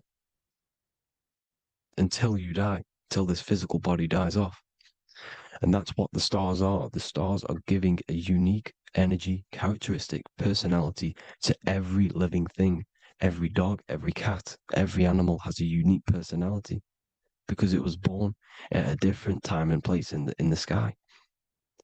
Okay, the stars are your destiny. Now, the stars are constantly changing as well. If you look at stars through a telescope, they're constantly changing and forming different forms. You can see here, it looks like water. It looks like light through water because it's the ether above us, a sea of ether. And this light is being emitted through it, and it's just constantly changing, giving different energies, each star. So this is why this is what the zodiac is. It's the expression of energy. It's the expression of the stars. And each constellation has many different personality, different energies, different traits. Each planet has different traits, depending where your planets are, depending what energies you hold. No same person, no two person have the same energy. There's no one. It could be similar, but no one's the exact same. It's because of the stars. The stars are never in the exact same split place. The planet's always in different houses. So here's some Royal Arch symbolism. Here's the Royal Arch of Masonry, as it says here. The sun and the moon, the constellations. Here's Cancer, the 7 planets, the 7 stars. Here's the Royal Arch. This is the firmament. Here's the duality. Black and white, duality, good and evil, rest and motion, dielectricity, magnetism. See? So this is what the Royal Arch is. It's symbolizing the cosmic dome above us. The womb we're in. We're inside God's womb. And here's George Washington, the Freemason, inside of the Royal Arch. See? With the G, the Masonic G, God, 7. Here you see another depiction of George Washington with the stars in the dome above his head, his Polaris, the sky vault, Polaris. We'll get into that later. Go inside of all of your ancient churches, you will see the dome. Go to the Vatican, you'll see the dome. All of your ancient churches have this dome because it's the dome above your head. The ancients knew this. This was known. We did not live in space. It was known back then. They all knew. This is Crown Court, which is one of the most important courts in the UK. You can see it's clearly so much Masonic symbolism. You've got the 4 pillars of Masonry. The Royal Arch is like an arrow pointing upwards to Polaris. As the Disney World is under a dome. In his Polaris, the sky vault. You see? And also 666 in the symbol. Here's more 7 layers of heaven. Here's an ancient depiction. The firmament. Here's the astral plane outside of the firmament. The Royal Arch. You see? It's everywhere. Here's Polaris, the 8-pointed star. Polaris is in between the sun and the moon. It's at the center of the Taurus field. And Polaris corresponds with the pineal gland as well because it's the all-seeing eye. See? So is Polaris, the 8-pointed star, which is at the very top. It's the very center. It's on top of the North Pole. And it's an 8-pointed star that's always symbolized as an 8-pointed star. Here you see the Vatican. The Vatican is a giant key with an 8-pointed star. See, it's a key. Here's the dome. Here's the Space Delta, the USA Space Delta logos. Here you see the Egyptian god looking from the center of the North Pole, looking upward to an 8-pointed star, Polaris. An arrow pointing up to Polaris. Here's another, the bear holding a key with an arrow up to Polaris, 7. Holds the key to Polaris. Here's an eagle holding a key above the North Pole to Polaris. Polaris, and here's another one. There's another bird, like a dragon, holding a key to Polaris. Because Polaris is definitely something to do with leaving this creation. Okay, maybe, I can't say for sure, but maybe it's to do with ascension, and this is why the Vatican hold the key to the 8-pointed star. And this is why the space, well, we all know space is a lie, but they're showing Polaris and it's sacred symbology. Maybe it's to do with something leaving this creation, going to another. It's some North Pole symbolism. As above, so below. You see the four seasons of the Big Dipper constellation going around Polaris. This is Polaris, this is the Big Dipper constellation, and this is the swastika. This image gives us the swastika, because all the symbols we use are created in nature. They're created somehow in nature. This is how we get them. As above, so below. This is the map of the North Pole with the four rivers, looking like the Big Dipper constellation. It's the Masonic, here's the ancient cosmology with the four, you see the four islands, Mayan cosmology, four islands. This is the alchemical symbol for Earth, four sections. The windows, because the center of the North Pole is a window to another dimension. The four lucky four-leaf clover, which is supposed to be lucky. It's just, it's truth in plain sight. And here's Hitler looking at two flat Earth maps. So this swastika has been used for thousands of years, thousands and thousands of years. And it's symbolic for the most sacred land on this plane, the North Pole. Shambhala. Do some research on Shambhala, people. It's a it's a Hindu mythology about the sacred lands at the center of the earth. And it's known to be full of enlightened beings. And it's all symbolized at the center. You can see their paintings of Shambhala. It's all at the center, the North Pole. And it's known to be the most godly place ever, because it takes you to a portal to the higher places. And maybe this is something to do with Polaris, connecting you to this sacred land at the very center. But anyways, people, thank you all for tapping in. Hope you all learned something. Have an amazing day. Please follow, subscribe, like, all the links in the description for the courses, the PDF. Please have an amazing day. God bless.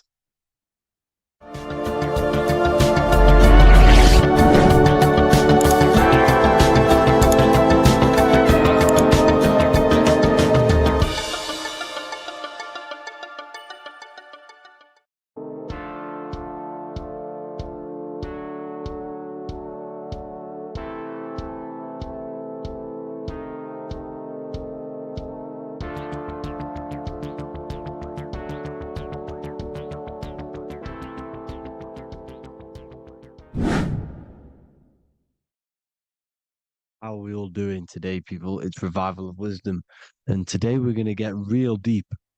This video is going to get real deep. A lot of people are not going to be ready for this sort of knowledge. Okay, you really have to do is to really deprogram the mind, because everything we've been taught is a complete lie, is to keep us trapped. Okay, this is really advanced knowledge. Now, let's get straight into this. All of the ancients depicted other worlds, and they called this place Midgard. Midgard is the mid-garden, the middle garden.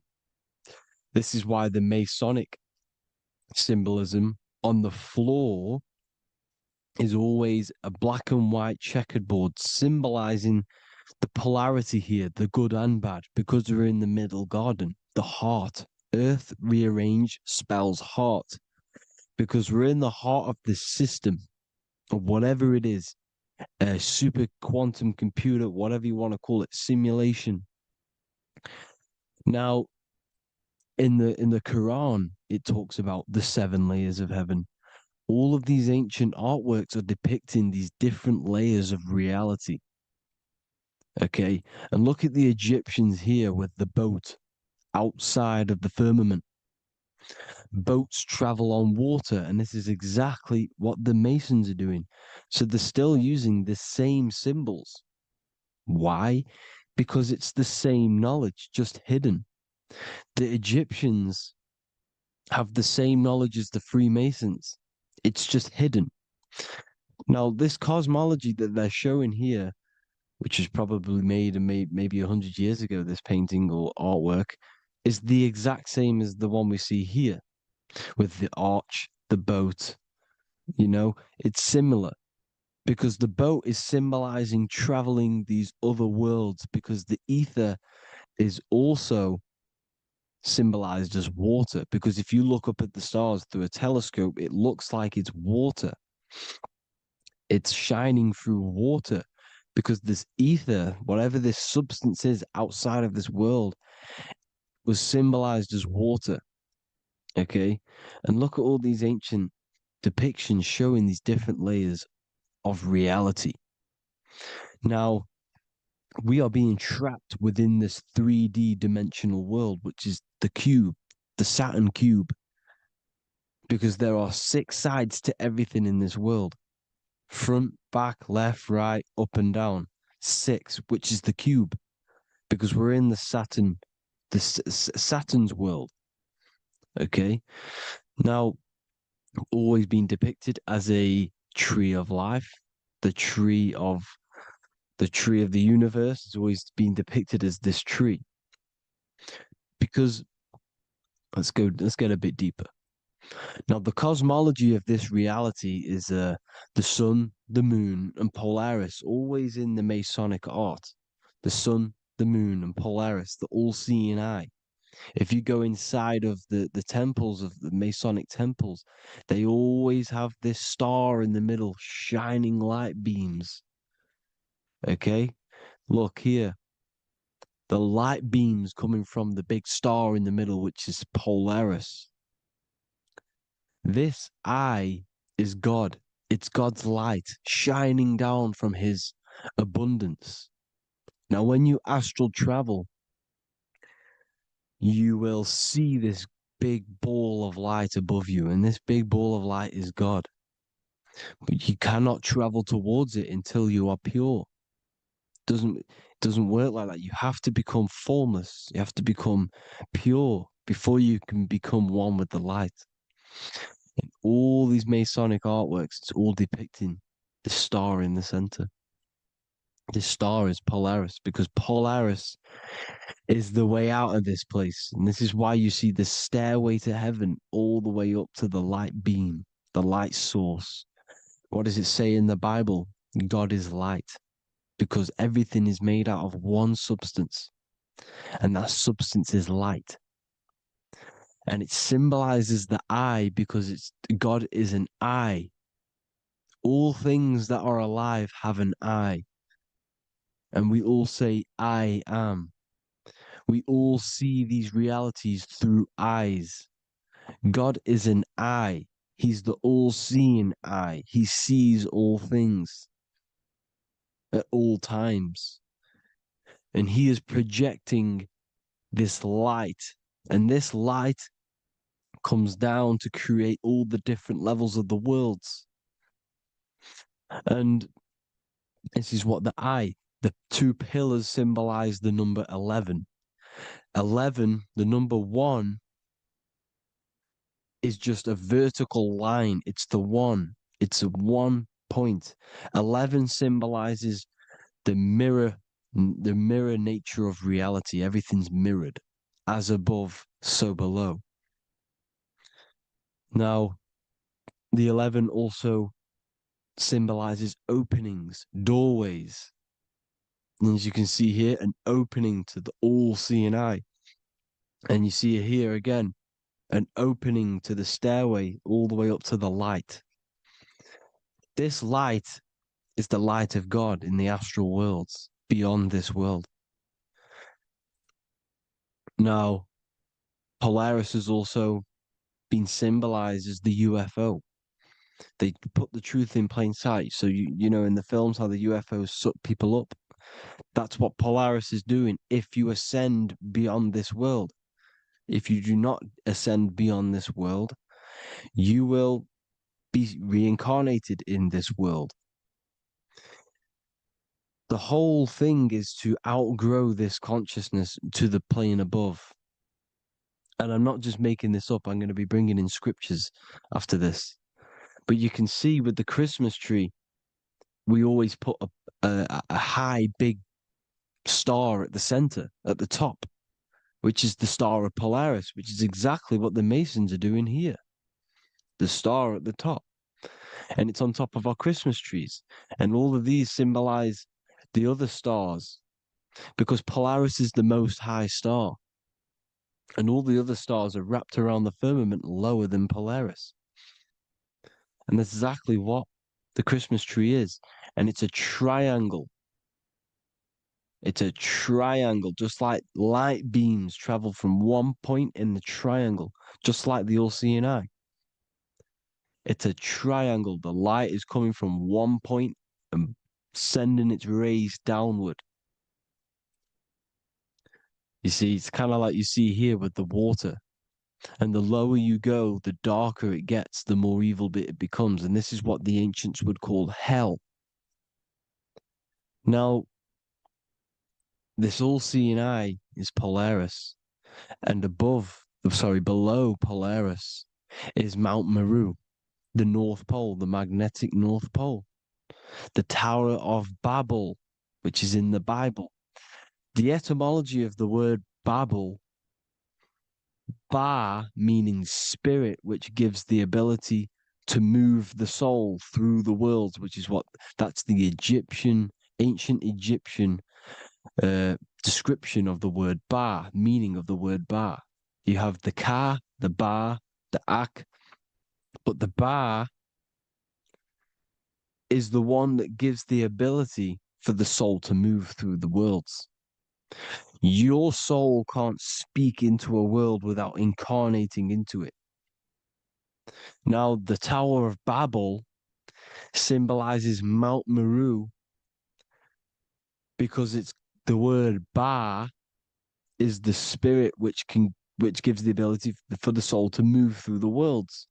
The Tower of Babel is the magnetic North Pole, Mount Meru, which gives the ability to move through these different worlds. And you can see the ancient Tibetans always showing this depiction of these different worlds coming from the center. Because we have to ascend our consciousness. It's not about how good you are to reach heaven. It's about how you expand your consciousness, you expand your mind. So they teach now that you have to be good in order to reach to heaven. It's about expanding the mind, expanding your consciousness to these different planes, these different realms. So that's what it's about. And Jesus was known as the fisher of man. Now, Jesus is a massive part of this. He was known as the fisher of man because he was fishing. He could have been fishing. He could have been one of these deities that had come down from these different higher realities and pull people up. So they would so they called Jesus the fisher of man. And he says unto them, follow me and I will make you fishers of men. So these deities that we see in the past, like Buddha, Krishna, Hermes, Thoth, Jesus, could all be these entities who were coming down to pick up the minds that were worthy enough to see the higher planes of reality. And this is why they called him the fisher of man. Now, when Jesus walks on water, there is a parable with Paul. And he says, but Jesus immediately said unto them, take courage, it is I, don't be afraid. He's talking about astral travel here. He's talking about leaving the body. Because when you leave the body in astral travel to see these alternative realities, you can't be afraid because fear is a bondage, which is what the Emerald Tablets talks about. Lord, if it's you, Peter replied, tell me to come to you on the water. The water. Come, he said. And Peter got down from the boat, walked on the water, and came towards Jesus. But when he saw the wind, he was afraid and began to sink. When you become afraid in astral travel, you sink back into your body. Lord, save me. So this is talking about Jesus pulling people up into different realities. And you can see the fish is the symbol of Jesus, is another symbol of Jesus, a fish. Because fish symbolize deep occult knowledge, because fish travel the depths of the ocean. And they symbolize us because we are fish underneath the ethers. And Jesus was pulling people up. You see, so the Bible is a people today believe the Bible is a book telling you how to reach to heaven, how to become godly and reach heaven. But you've got to become the Jesus Christ to see these alternative realities.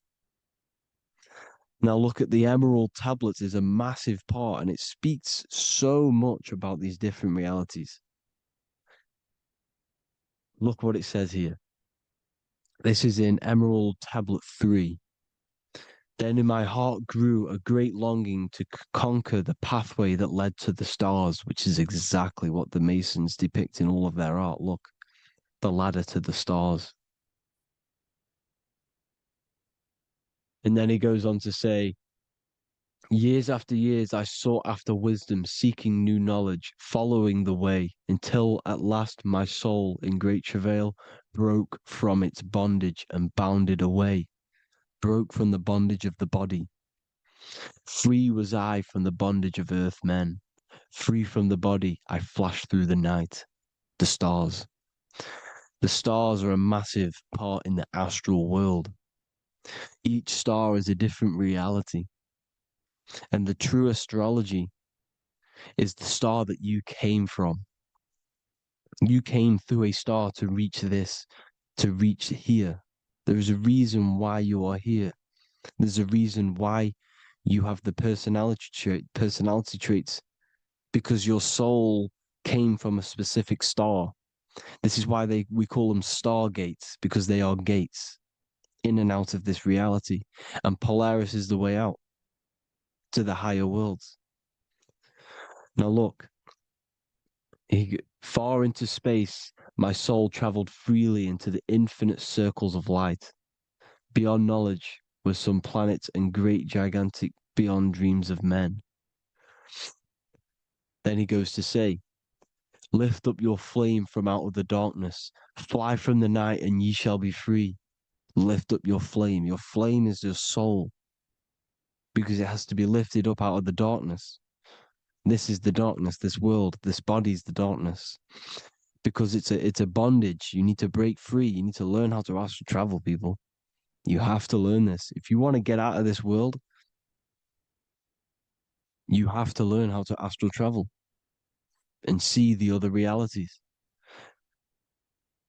Traveled I through space-time, knowing my soul at last was set free, knowing that now I must pursue wisdom until at last I pass to a plane hidden from knowledge, known not to wisdom, extension beyond all that we know. So he's talking about he went to a place where we cannot even comprehend here, a place that is not even known to Earthmen. He's telling you he's ascended out of this world to the planes that are beyond. And it says here in the Emerald Tablets, man is in process of changing to forms that are not of this world. Grows he in time to the formless, a plane on the cycle above. Know ye must be one, ye must become formless before ye are one with the light.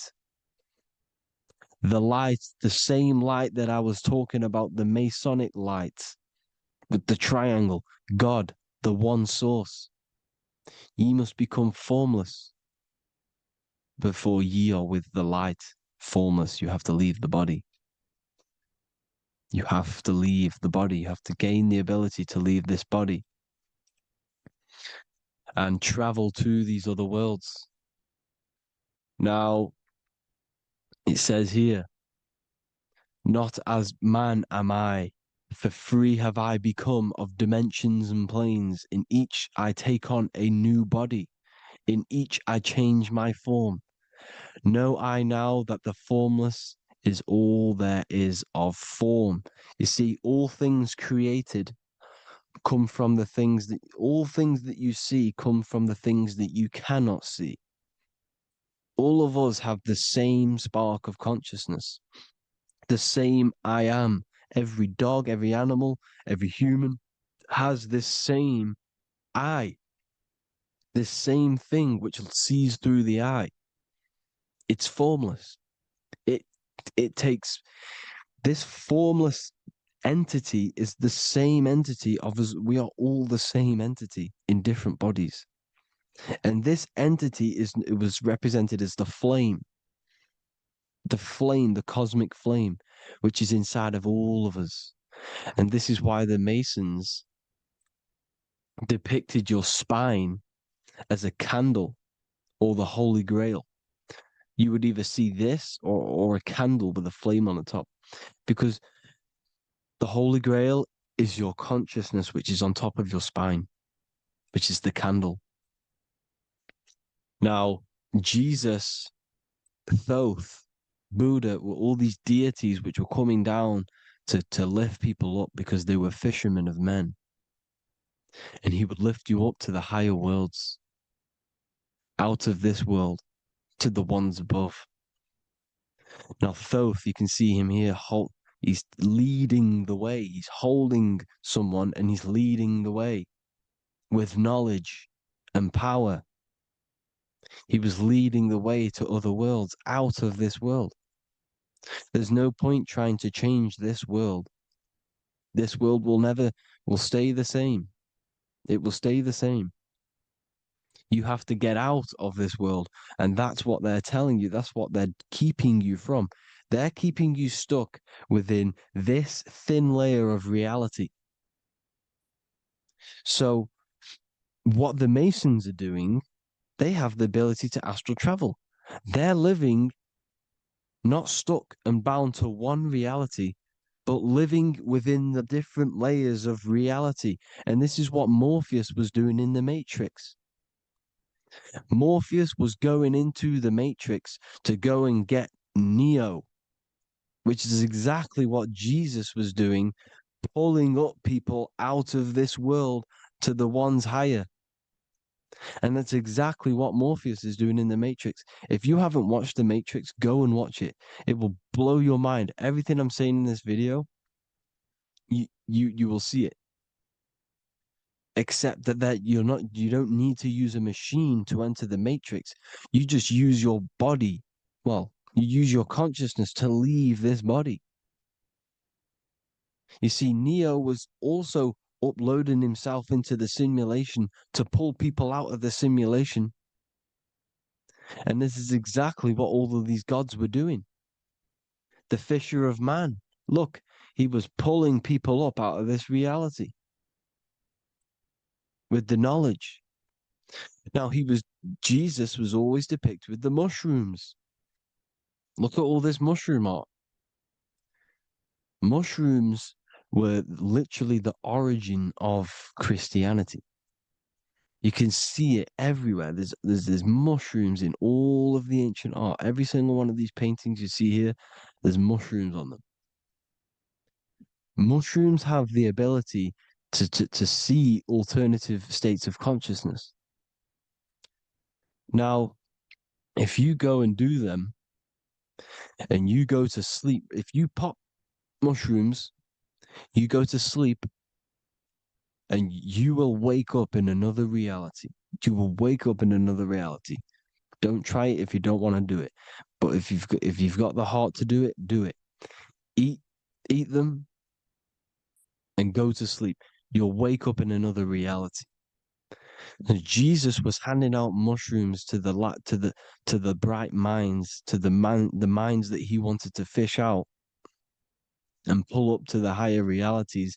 He was giving them mushrooms to see themselves in an alternative state, in an alternative reality. This is why there was so much mushroom art. And it's not just ancient Christians, it's Sumerians, it's the Mayans, the Celtics, the Egyptians. all used mushrooms. All of them. Look at all this art. It's on stones. It's everywhere. Because mushrooms, see, everything in nature is a micro macro. Look at the form of a mushroom. It's literally your spine and brain. Because they alter your consciousness. Your body is just a radio receiver. Everything that you're experiencing is a program being ran by the central nervous system, and your consciousness is experiencing this program, these electrical impulses of the nervous system, because it's all feeding back to one point, which is the pineal gland. And this is the candle with the light on it. Type in Masonic candle and you'll see it. It's your spine with your spark of consciousness on top of the spine.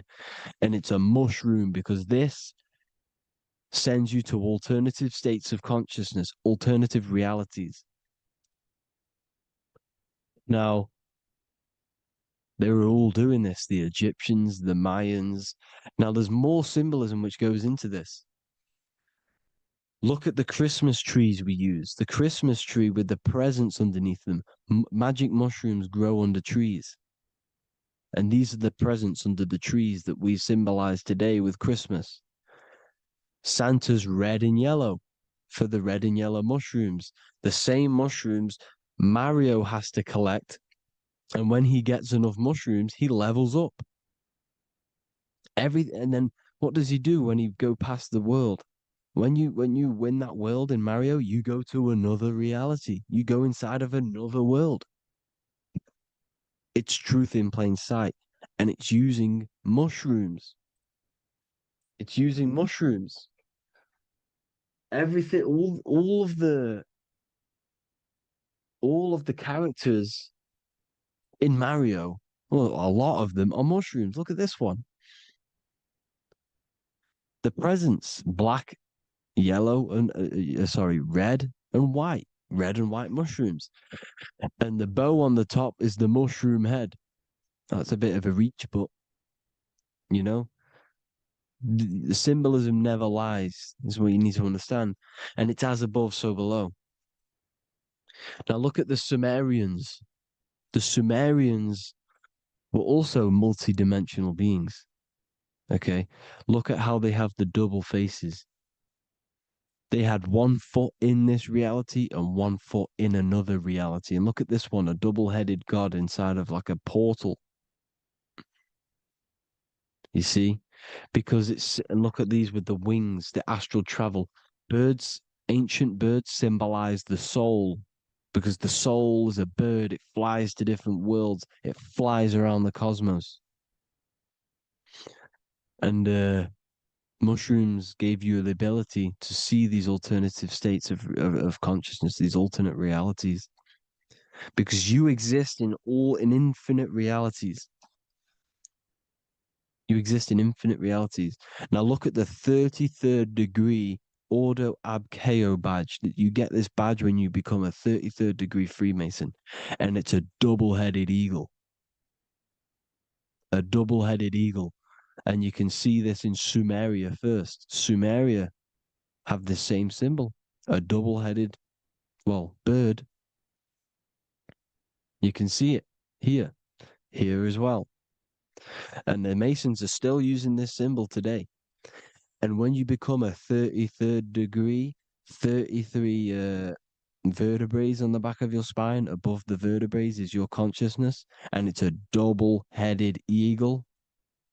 One reality in one. You become a multi-dimensional being in the 33rd degree. And I've heard many interviews of Masons say it becomes Luciferian. You see, they speak in code. These Masons can't tell you about what they learn about, but they will speak in code. They said it becomes Luciferian. The word Luciferian is lucid. The root word of Luciferian is lucid, and lucid is lucid dreaming, alternative realities, dream worlds. You become a god. Luciferian means you're becoming your own god, pretty much. Because you are becoming a multi-dimensional being living in between the different layers of reality at the 33rd degree of Freemasonry. And look at the double-headed eagle, because the birds symbolize the soul. And they reach high, they fly high, just like the soul wants to fly high to the light, to become one with the light, like the Emerald Tablet says. Now look at Janus. Janus was another god, and he's known as the god of doorways. Janus always depicted with a double head. Janus is why we say janitor or January. And January is entering a new year. Janus is known as the god of doorways with keys, always got a key, because keys open doors. That's why the janitor holds all the keys. And Janus always has double heads, because he had one foot in this reality, one foot in another. He was a multi-dimensional being, a Luciferian, living between the different layers of reality, except from instead of being stuck in one like we are. Well, a lot of people. And that's the whole point. You see, all of this stuff is about like changing the world and stuff like that. This world will probably never ever change. It's probably been like this forever. Well, forever, for a long time. But it's about moving out of this reality to the higher states. And the Masons always depict the ladder to the luminaries, the stars, with a key, the same key of Janus. The Vatican is a key, and it's in charge of all the religions. Why is it a key? Because they're holding back the key. They're keeping you stuck within this reality, keeping you stuck as identifying yourself with the body, identifying yourself with this world. You are not in the world is within you. This is a program being ran by your central nervous system, and your consciousness is experiencing this reality. Now, this is going to be a mind-blowing video for some people. You have to have an open mind. You have to let go of all the programs. I'm repeating what the ancients are talking about and the ancient symbolism. Look at Janus with the double-headed god. He was just another god coming down, giving keys to people who had the worthy mind to be pulled up out of this reality, to be pulled up to heaven, just like Jesus was teaching how to reach heaven. But really, it's an encoded scripture. But anyways, hope you all gained some insight on this video. Have an amazing day. Please like, share, comment. All the links are in the bio for the PDF, for the Manifestation Mastery course, and all the other amazing stuff. And if you want to support the channel, I'd greatly appreciate if you became a Patreon member. Hope you'll have an amazing day, people. God bless.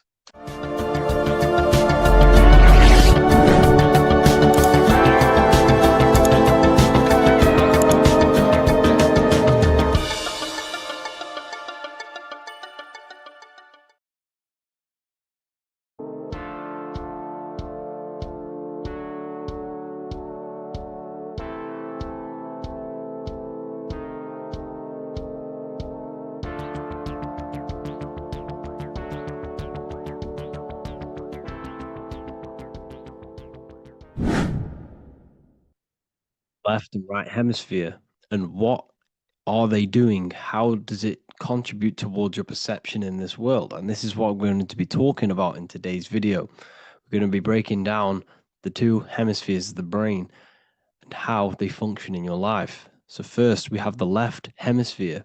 This is the logical hemisphere. This is the analytical. divided, scientific, or verbal hemisphere. The right hemisphere is creative, wholeness, artistic, symbolic, and metaphorical. The right hemisphere does with non-verbal things. It produces a holistic perception. It is more to do with creativity. Because what you must understand is that we are not in the external world. The world is produced by our brain. We see with our brain. Our eyes are a part of the brain. What we touch is the brain's interpretation of electrical signals on the nervous system.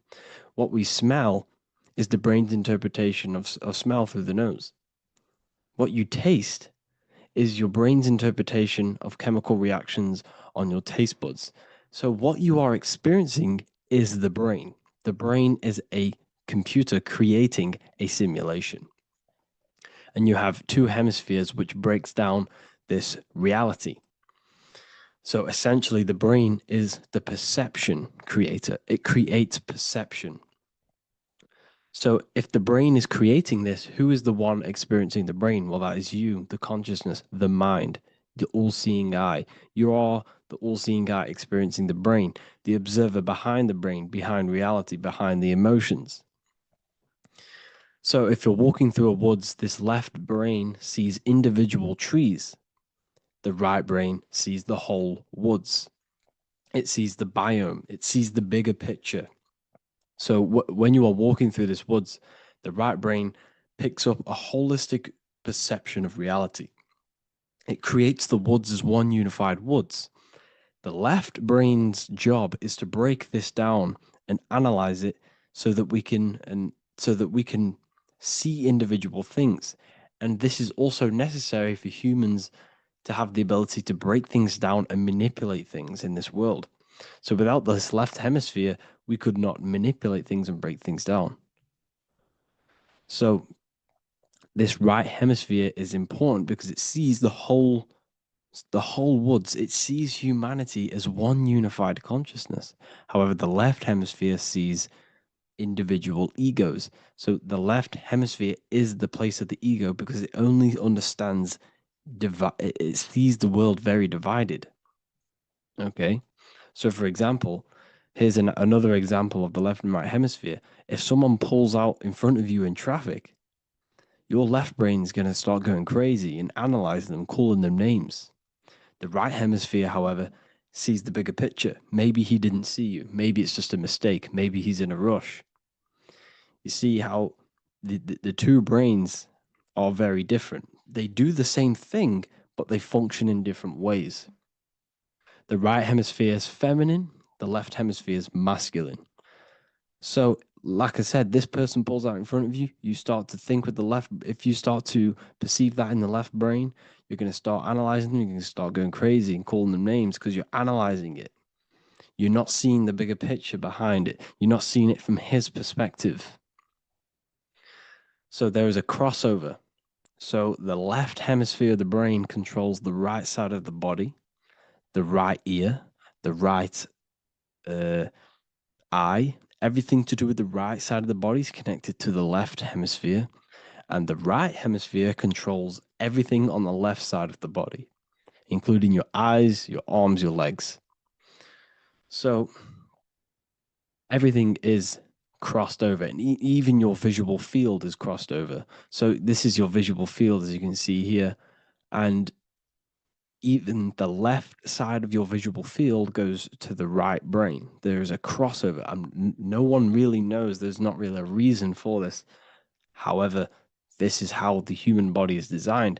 As we all know, the human body is the most advanced piece of technology on the face of the earth.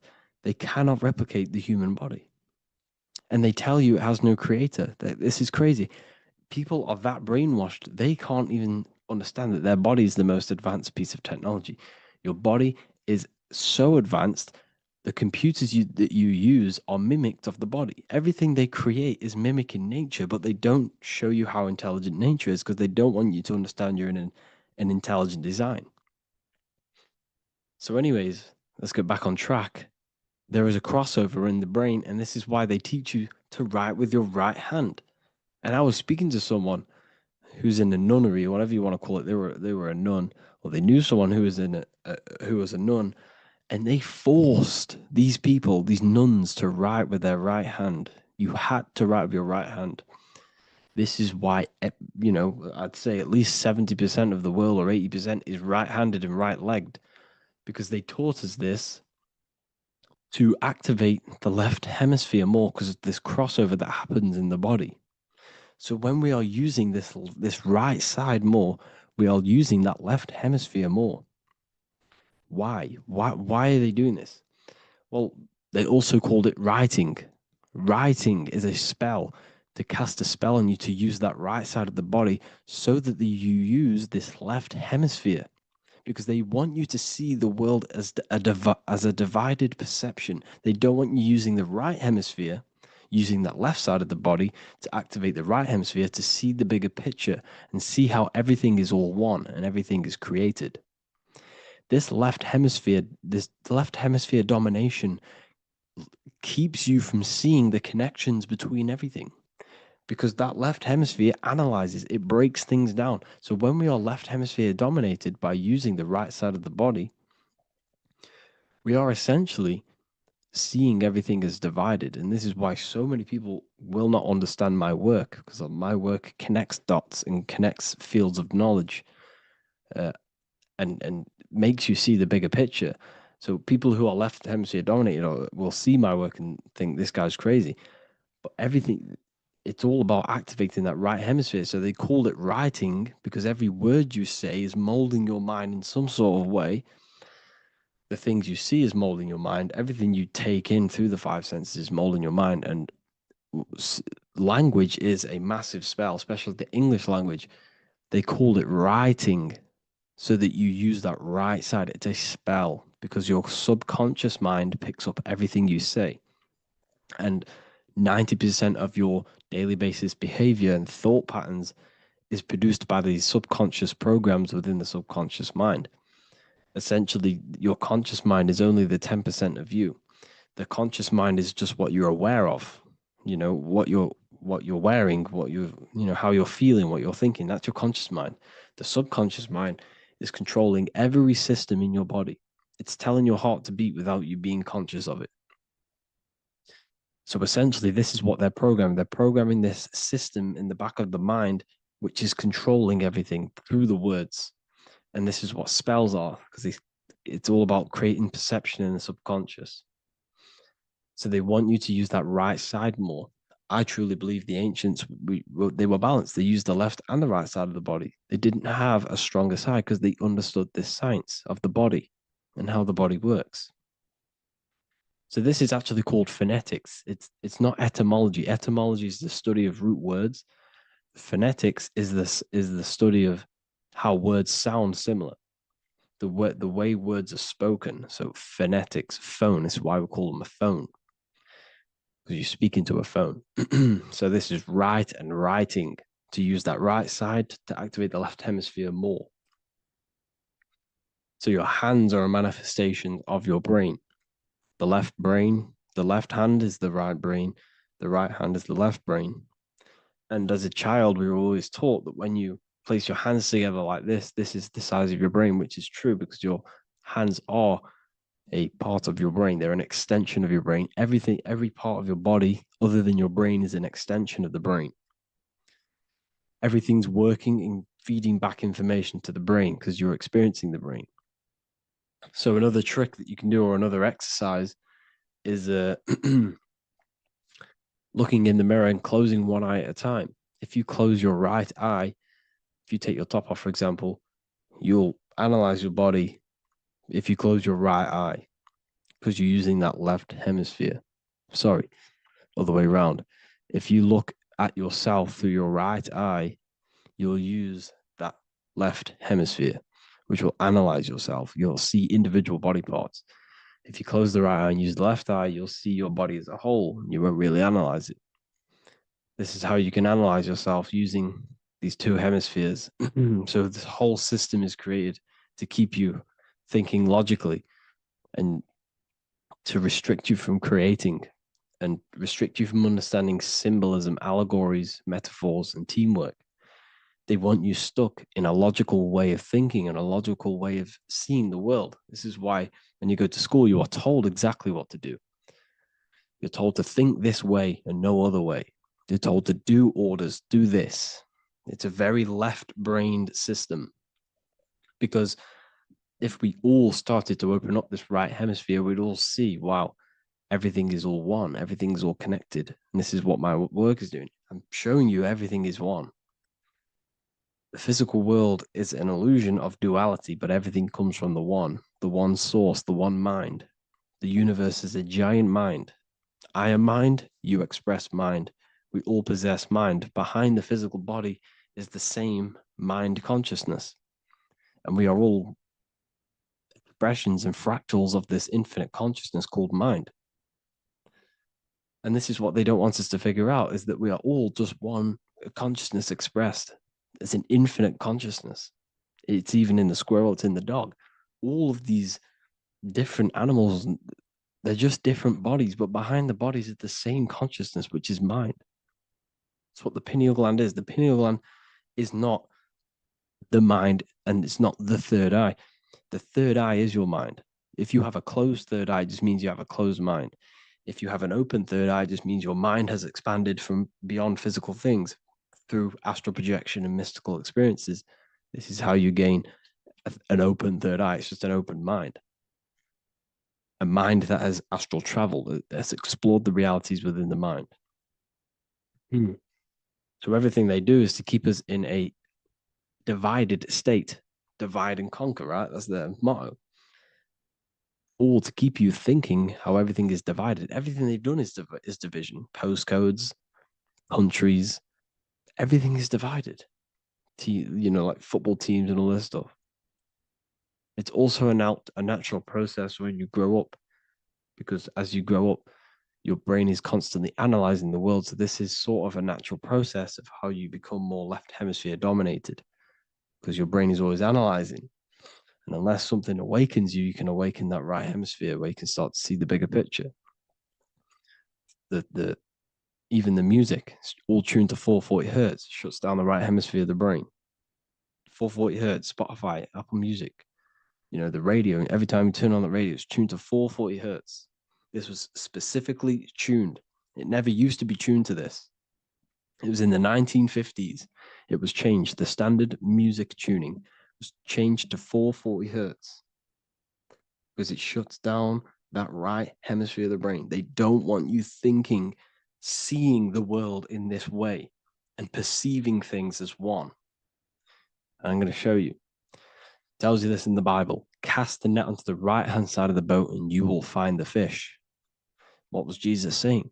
This is, you see, people read the Bible and they don't understand it. If the Bible is not talking about you, then it has no meaning. The Bible, everything you read in the Bible is about you and how it can better your life. It occurs to you. So if Jesus says, cast the net onto the right-hand side of the boat, this is an allegory. The boat is your body. Cast the net.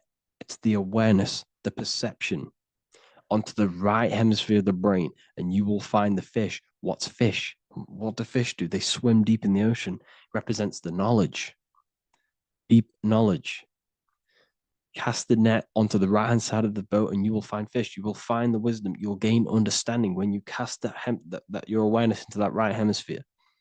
You will see that I am you and you are me. We are all one consciousness. You will see everything. You'll see that the trees are the same patterns as the nerves in your body. You'll see everything is connected. Everything is a fractal of the one infinite consciousness. And how many fish did they catch? 153. That adds up to 9. This is now numerology. The Bible's filled with numerology. Adds up to 9. What's 9? Human consciousness. It represents consciousness. You're in the womb for 9 months. Feminine. It's all about consciousness. And in Revelation 14, and I looked and behold, the Lamb standing on Mount Zion. That's the spines, the mountain. With him, 144,000. 144 adds up to 9. It represents consciousness on top of the spine. You see? And he had his name the name of his father written on the forehead. What's the father? The higher mind, the higher consciousness within you. Where is that? In the forehead, the pineal gland. The pineal gland is the radio receiver for the higher consciousness. Because every body part of the body has consciousness. Your heart has consciousness. Your gut has consciousness. You are thinking with these different consciousnesses. You think with the gut. You think with your penis. You are thinking with all these consciousness. And it's about raising your consciousness to the higher consciousness, which is the father, the mind, in the head. Don't think with the lower parts of the body because that is your animal nature. Think with the higher parts of the body. It's all representing consciousness. How to activate the right hemisphere of the brain? Well, it's all to do with non-verbal things. So music will activate the right hemisphere. Make sure it's tuned to the right frequency though, 432 hertz, 528 hertz. Any frequency that adds up to 3, 6, or 9 is good for you. Meditation, turning off the thoughts, and you raise yourself to the higher brain. Symbolism. Symbolism is all right hemisphere. Reading between lines, metaphors, determining the Bible, it's all right hemisphere. Seeing the bigger picture, it's reading between the lines. So tithing in the Bible. These people in the churches are giving 10% of their money to the church. It's nothing but a scam. What these people have done is they have externalized the Bible. They have taken the Bible and literalized it so that they can make a business out of it. So what they're doing is a tenth of the produce of what it says in the Bible, a tenth of the produce of the land, whether grain or fruit, is the Lord's and is holy. So what's that saying? The tenth of it's basically saying give the 10% to the Lord, to God. What does that mean? Well, what's the land and the fruit? This represents physical things, the physical things that you have. The tenth of the physical things that you have. What's that? That's your ego. All the physical things that you have is all to do with your ego. That's the lower self. The ego, what is the ego? It's the mind's perception of the physical self. You had no ego when you were a child. Okay, when you were a child, you had no ego. As you grew older, you created the ego. But the ego is the full self. It's the echo. Ego, echo. It's the echo of the full self. So it's saying give the ego over. Take away the animal self. In that left hemisphere, that's all to do with the left hemisphere. That left hemisphere sees the ego. It sees individuality. It's divided. So it's saying give that 10%. Give that 10% of you over to the right hemisphere. The 90%. The 90% of you is in that right hemisphere. The higher self. Now, I'm not saying the left hemisphere is bad.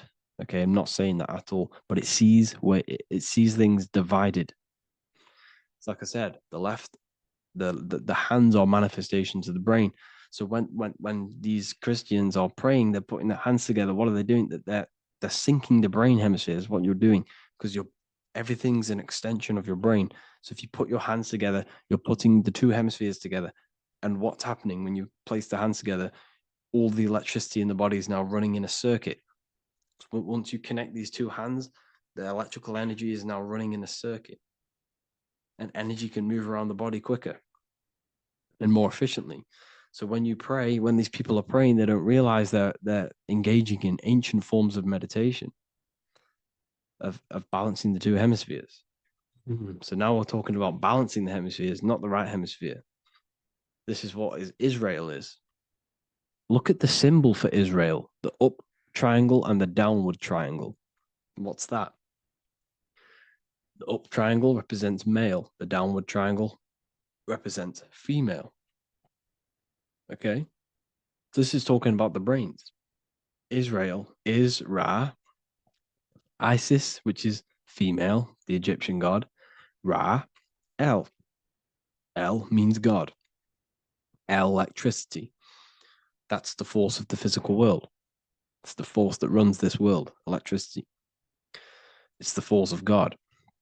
El, consciousness. It means God. Is Ra, L.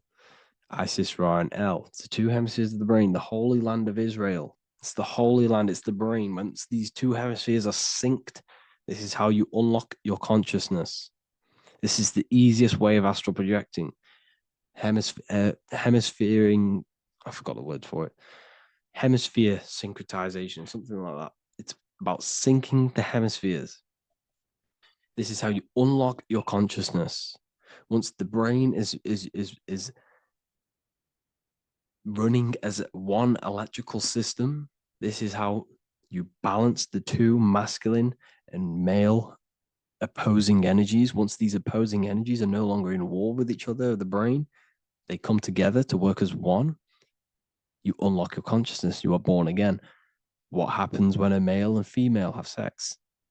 It creates a new child. It becomes one. You are born again. Once the two hemispheres of the brain, you are born again. You can then have an out-of-body experiences. So this is why the symbol of the Holy Land, Israel, is the up and down triangle back combined together, because it represents unification of the male and female, unification of the hemispheres. You're born again. You unlock consciousness. And you can get this for free. It's called the Gateway Tapes on my website. Basically, it's a audio track from the government, and they did this in the Gateway Experience. It's a CIA document, and what they do is there are different forms of meditations you go through. I think there's about 5 waves of meditations you do, half an hour each one, and it will teach you. It will sync your hemisphere, because what does it do? They understood that playing one frequency into one ear and another frequency into the other, they understood that the right ear is connected to the left hemisphere, the left ear is connected to the right hemisphere. So when you play 2 different frequencies into both ears, what happens? The brain picks this up, the 2 hemispheres of the brain picks this up, and it syncs it. It syncs these 2 hemispheres, these 2 frequencies together. So now the brain is working as one to sync this frequency. So this is how you can sync your hemispheres, through listening to these frequencies. Okay, you can get them for free and do the meditations yourself. This will definitely help you. This is an easy way to astral project. So it's all about syncing the hemisphere and seeing reality from a unified perception. We should all aim to get out of that left hemisphere. I'm not saying don't use it, but we should now start to see. We should not start to read between the lines of the Bible, read between the lines of the symbolism they're showing. Study symbolism, study allegories and myths. What are they trying to tell us through these allegories? And, this is how we start seeing things in a better way. Once we understand that we are all microcosms of an infinite consciousness, we can all come to one, because love is the unifying force of this infinite consciousness. We are all divided. We are all disconnected from our hearts. Once we all connect with our hearts and see that everything is one, we can all start to love and come together as one, because love is the unifying force of consciousness. So if you haven't already seen, I now have launched the Ethereal University. I will be doing lectures like this one, but even better, deeper, and even releasing knowledge that I can't talk about online, as they are censored. I'll be doing lectures every single week. I'll be doing live calls every single week. You also gain access to my library, which is filled with over 45 occult books, filled with knowledge. Okay, I'll show you now. Plus, you get my book, The Book of Wisdom, PDF form, and the Human Health Guide, PDF form. You also get all of this stuff, the health section, Q&As, ethereal meditations. We've got some celestial studies, cosmology, numerology coming soon. You also get the brand new Manifestation Mastery course, plus the library. And there'll be new books, new lectures, new live calls every single week. Or you can get the Book of Wisdom, use the code WISDOM in all capital letters to gain 40% off this sale will be ending very, very soon. So if you're watching this, be very quick to get yourself a physical version or a PDF of my book. You can get it in all these languages. Hope you enjoyed this video, people. I'll see you inside the ethereal university, the real university. Have an amazing day.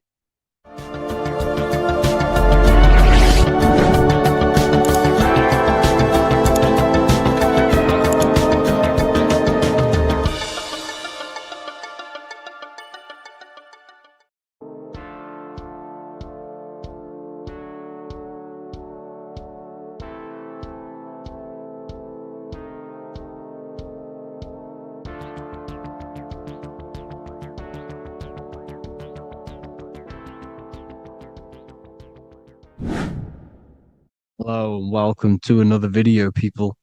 Before we start, please like, comment, and subscribe if you wish to see more content.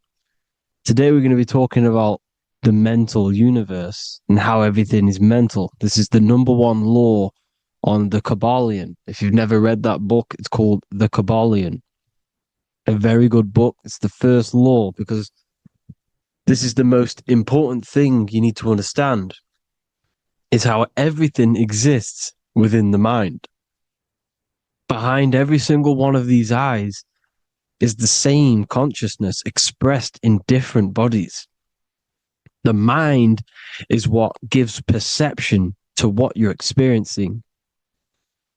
Behind every single one of these eyes is the exact same consciousness, but the brain that they inhabit is giving them a different perception, a different being, a different body. Now, this is the difference between humans and animals. Humans possess a advanced consciousness, an advanced mind that gives us the ability to be aware of ourselves mentally, physically, and spiritually. We can reflect on ourselves. When a dog looks in the mirror or an animal looks in the mirror, it doesn't know what it's looking at. It doesn't realize it has a consciousness. It can't reflect on itself. It can't say, I want to improve in this area. It doesn't have that consciousness. We have a divine consciousness. Take away the N for divine, and you get with a D, put it with a D, you get divide, because we have a divided two-way consciousness. An animal only has one. However, it's still the same mind. We're all mind. We're all mental. We all exist within the mental plane. Look at this person walking. The body, the brain is sending electrical signals through the 12 cranial nerves, which the 12 disciples that spread the gospel of Jesus, right? You have 12 cranial nerves in your brain. There are 12 disciples which spread the gospel of Jesus. Jesus represents the mind, the intelligence, the invisible intelligence that we all are, the same intelligence, the same exact consciousness, which then sends a command into the brain. Then the brain sends these 12 electrical signals through the 12 cranial nerves to control the rest of the body through the nervous system. This person walking is not, the body is not walking. The mind is telling it to walk.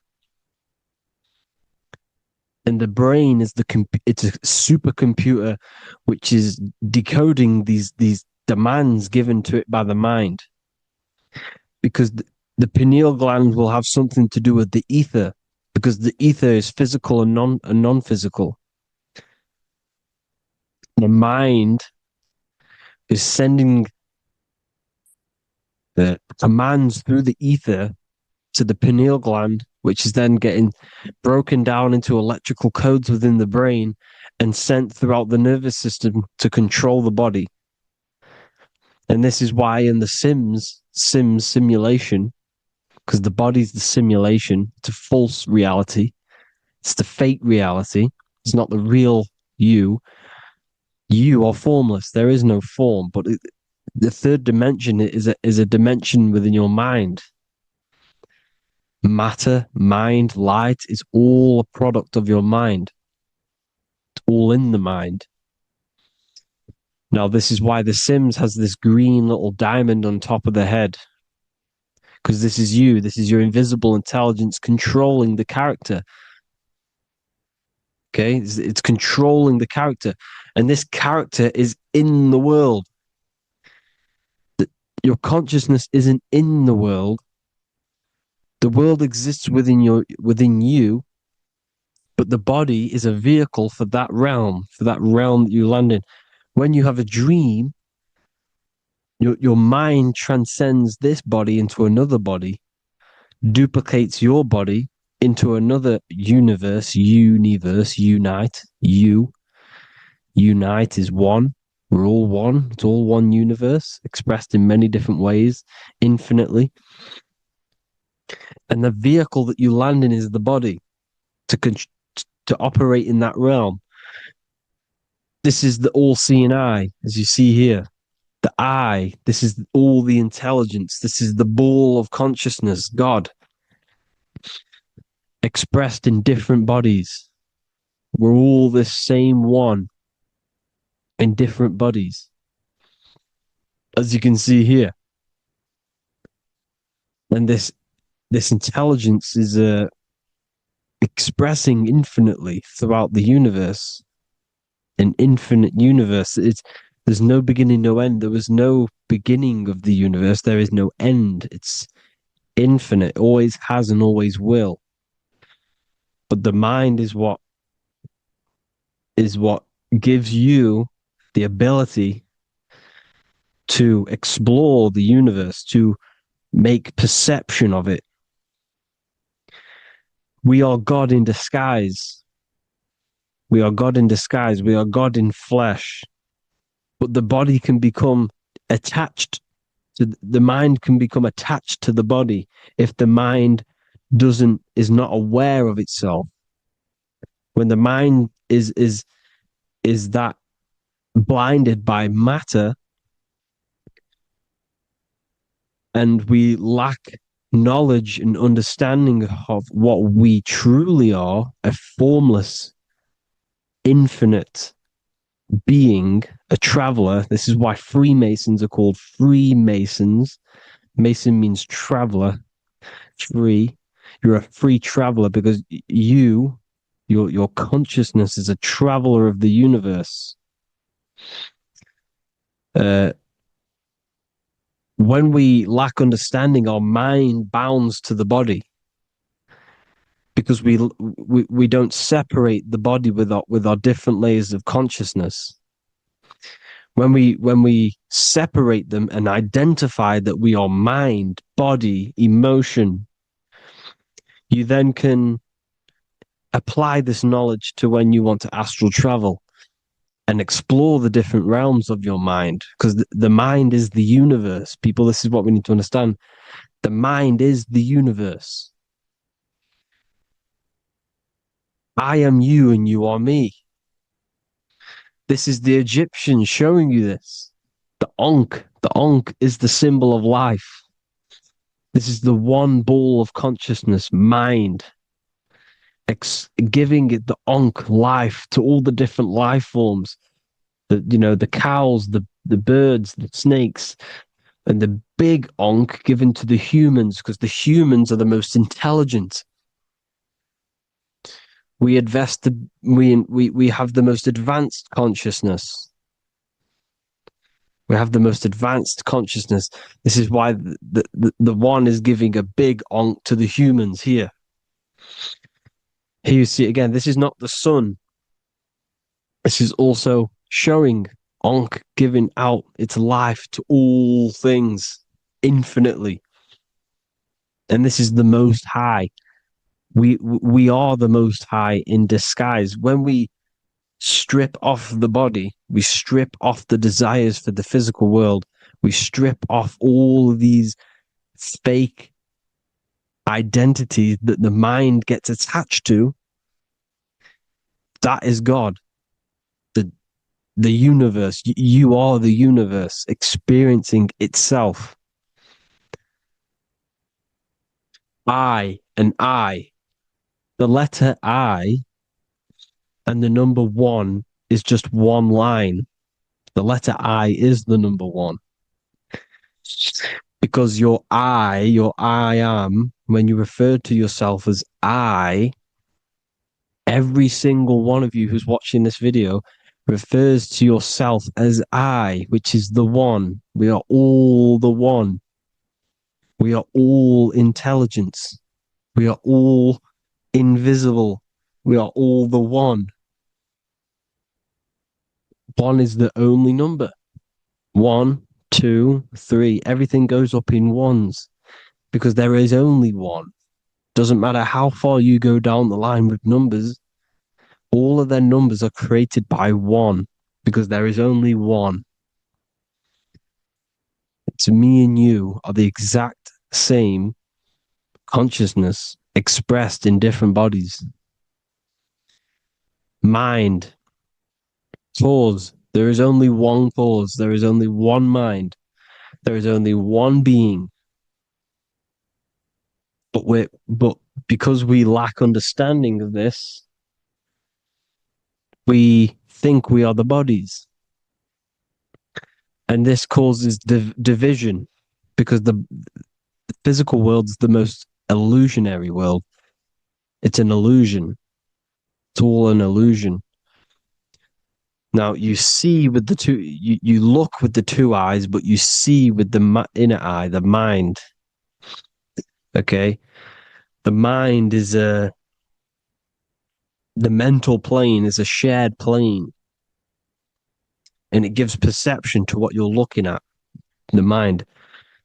I'm affecting you when I speak because the mental plane is shared. We all share mind. We all express mind. When I'm speaking to you, I'm affecting you because we are mind.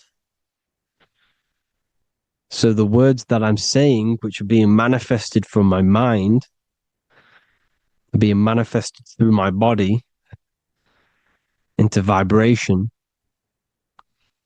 is affecting you. I'm affecting you with what I'm saying. And these words are having an effect on your mind because we're all mind.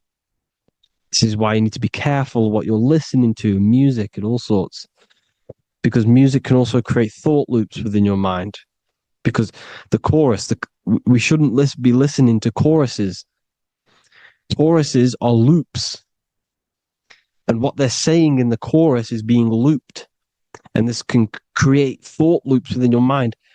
Go and listen to an old song that you used to listen to about 5 years ago, 10 years ago, 20 years ago. Go and listen to an old song and you guess what? You will get nostalgia. Why will you get nostalgia? Because that song will trigger the thoughts that you were thinking in that time of listening to that song. So songs with choruses create thought loops and they reprogram your subconscious mind. It's important why music is very powerful. Mind and mind, same word. See, language is the truth, people. This is why I use language in all of my presentations, especially the English language. It's riddled with occult truth. I is my me. I, you, and me are I, one. We are not the name, we are I. Every single one of you is I because we are all the one, all mind. Now, the only thing that is truly mine is my mind. When you say something is mine, it's an illusion. It's not yours. The only thing that is mine is mind, my mind. Okay? It's my mind. It's the only thing. It's the same word, mind and mind. Like I said before, everything's one. Hot and cold is different degrees of the same thing, of the one substance, of degrees. The 7 colors are different frequencies of the one white light. Everything is one. There is only one. We are all one. Everything is one. Hot, cold, day, night. It's the same degree of one, which is mind. The mind's perception is what's giving it, labeling it hot or cold. The mind's perception of colors is what is giving it red or purple, hot or cold. There is only mind. The mind gives things perception. There is only one, that is mind. The conscious and the subconscious mind. The male and the female, these are married. The subconscious mind is your hidden part of the mind. Okay, it's hidden. You can't really, you can access it through different meditations and Reiki teachings, and dreams or manifestations of your subconscious. This is how you know mind and matter are one, because your mind creates matter in dreams. Your subconscious manifests everything in a dream, in the astral realms. The conscious is what you're conscious of, what you're consciously thinking of. So me, I am conscious that I am speaking into this mic and creating this video. My subconscious mind is the hidden part of the mind, which is speaking to my heart, telling it to beat. It's telling my food to digest. It's regulating all my blood. It's doing everything in my body without me being conscious of it. Without me being conscious. The subconscious is the feminine. The conscious is the male. The Bible, of course. Proverbs 12:4. Helpful, not helpful, an excellent wife is the crown of her husband, but she who brings shame is like rottenness in his bones. In the same way, husbands should love their wives as their own bodies. He who loves his wife loves himself. You can take that physically, you can take that literally, or you can take it metaphysically. See, the Bible's written in such a way where you can take it as your level of realization.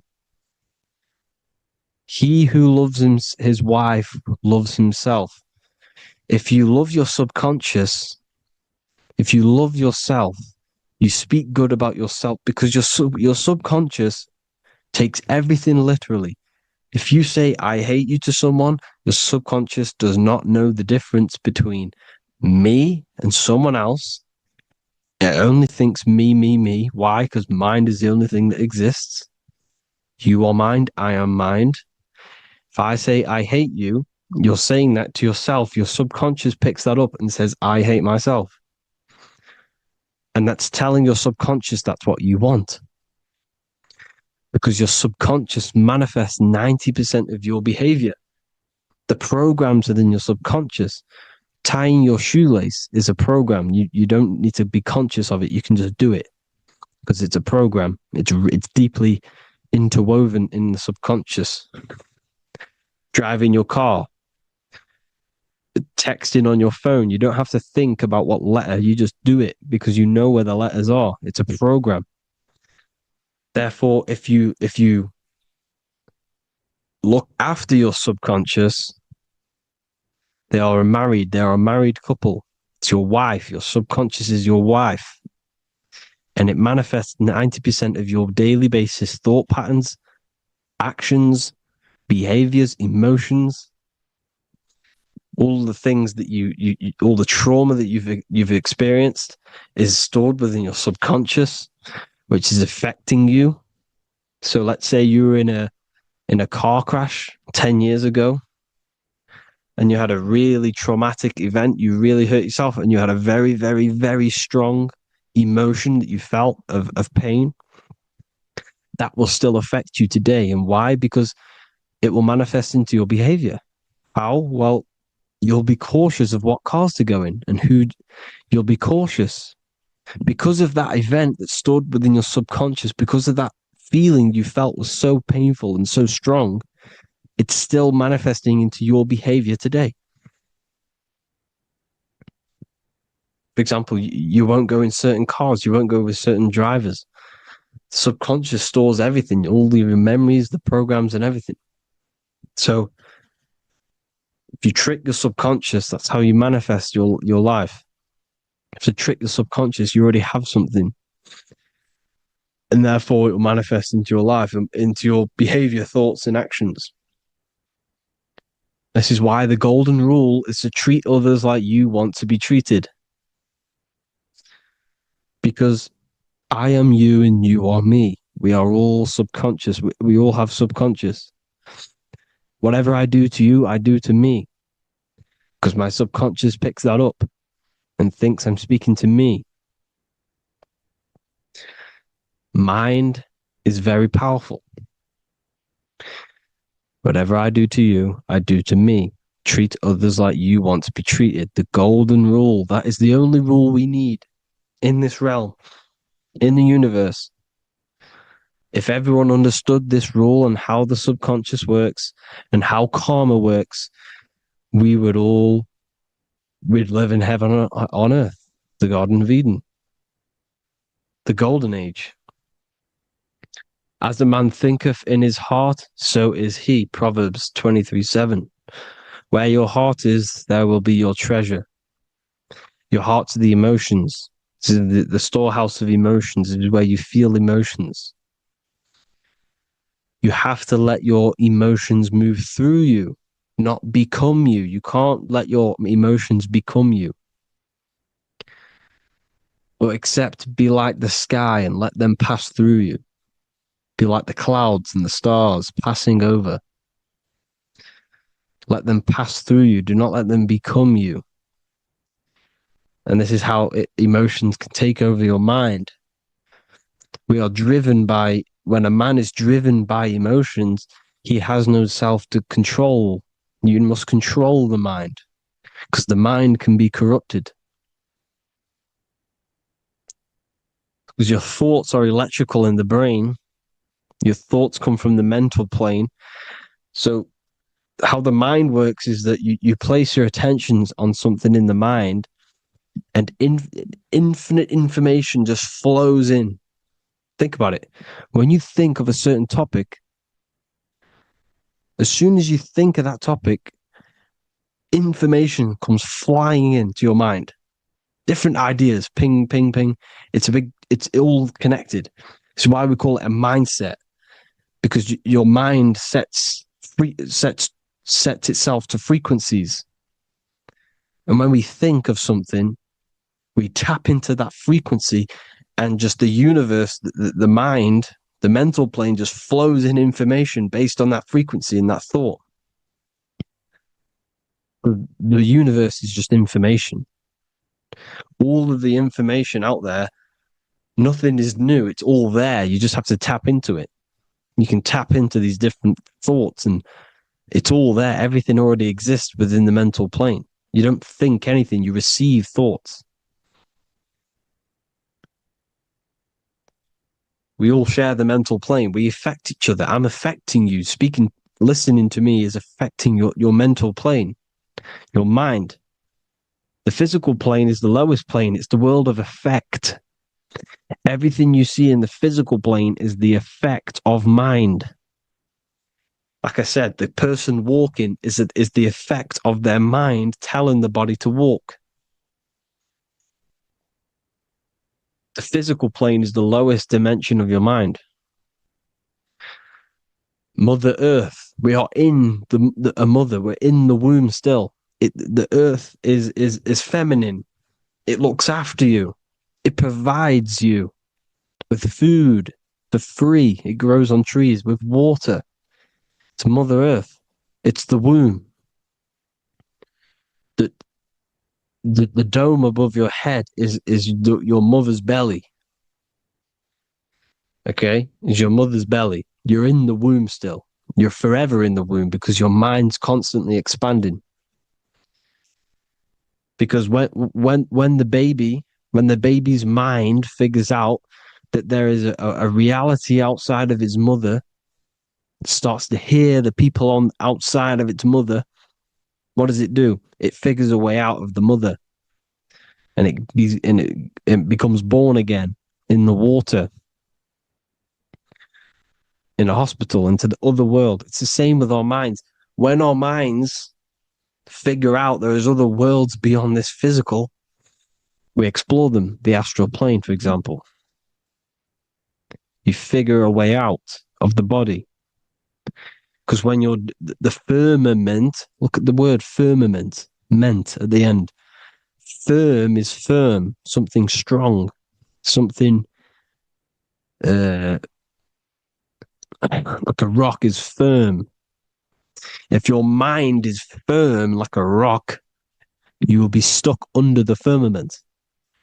So, for example, people who are very programmed and can't think outside the box, they have a firm mind and they'll be stuck under the firmament because your mind is the only thing that's keeping you under the firmament. It's the only thing. When you're doomed, doom is dome. This is the dome, which is your head. Your head is the dome. Above your head, above the earth is the dome, the ethereal barrier. But that's just an external manifestation of your head. You don't leave the earth, you leave your body to leave the earth, because your body is the earth. It's a dimension within your mind. So when you're doomed, you're domed. Your reality is your level of realization. You realize something, or when you have an idea, the mind, in the EYE or I. Same thing, mind, it's all mind. Reality is your level of realization. You realize there's other worlds. That's your reality. Your perception's your reality. Mind in Latin is mens. Jesus was known as the fisher of men, which is the fisher of minds. He was fishing minds worthy of knowing the higher truth, the deeper occult knowledge. Jesus figured out that we are all God. And he got killed for it because in that age they were trying to suppress this information. Jesus figured out he was God because we are all God, every single one of you, and they killed him because we're all mind. We are not the body. We're the invisible intelligence, which is God. But you are not God if your mind is attached to this physical world, to the worldly pleasures. If you master your mind and travel the depths of your mind, that is God. Mental and men. Look at the word mental. It has men in it. Men in the Bible means mind. Here you see the Masonic symbol with the eye, the mind. Looking over, everything is the one. Everything comes from the one. All the lines coming off it, giving its life to all of the life forms. Down here on the bottom, you have duality, black and white. Up here, you have singularity. One and the two. Unification and division. The lower self is divided into the left and the right. So the Bible even says, I forgot what verse it is, but it says, it's better to go through life with one eye than to have two and be cast into the fiery abyss of hell. I'm not sure what verse it is, but you can research it yourself. It's better to go through life with one eye, to be unified consciousness, dimension. No brainer. The language tells you the truth, people. Dimension. The dimensions are in your mind. Entertainment. Entertain the mind. Disappointment. It's all in the mind. Environment. The environment that you are in is a product of your mind. Within, rearranged spells high twin. Within is your mind, and your external world is mirrored from the decisions you make in your mind. Advertisement, commitment, it's all meant, it's all mind. Everything is mind. Everything. So, this is important. The collective thoughts and collective beliefs. The collective, because we all share the mental plane. And because of this is why we are in a weakened state of consciousness at the moment. Because the collective thoughts and the collective minds overall are asleep. And they don't believe in anything. You see, everything is true within the mind. You think of something, it is there instantly. You think of a chair, it's there in your mind. You think of anything, it's there instantly. So everything's true within the mind. Anything can happen in the mind. Anything can happen on the physical plane if the collective consciousness, the collective minds, believe it to be true. This is why back in the days, in the ancient days, you look at all the old world stuff, you see all this crazy technology, and it's because as a collective, as humanity back then, they believed that they had much more open minds. Therefore, the things manifested in the physical world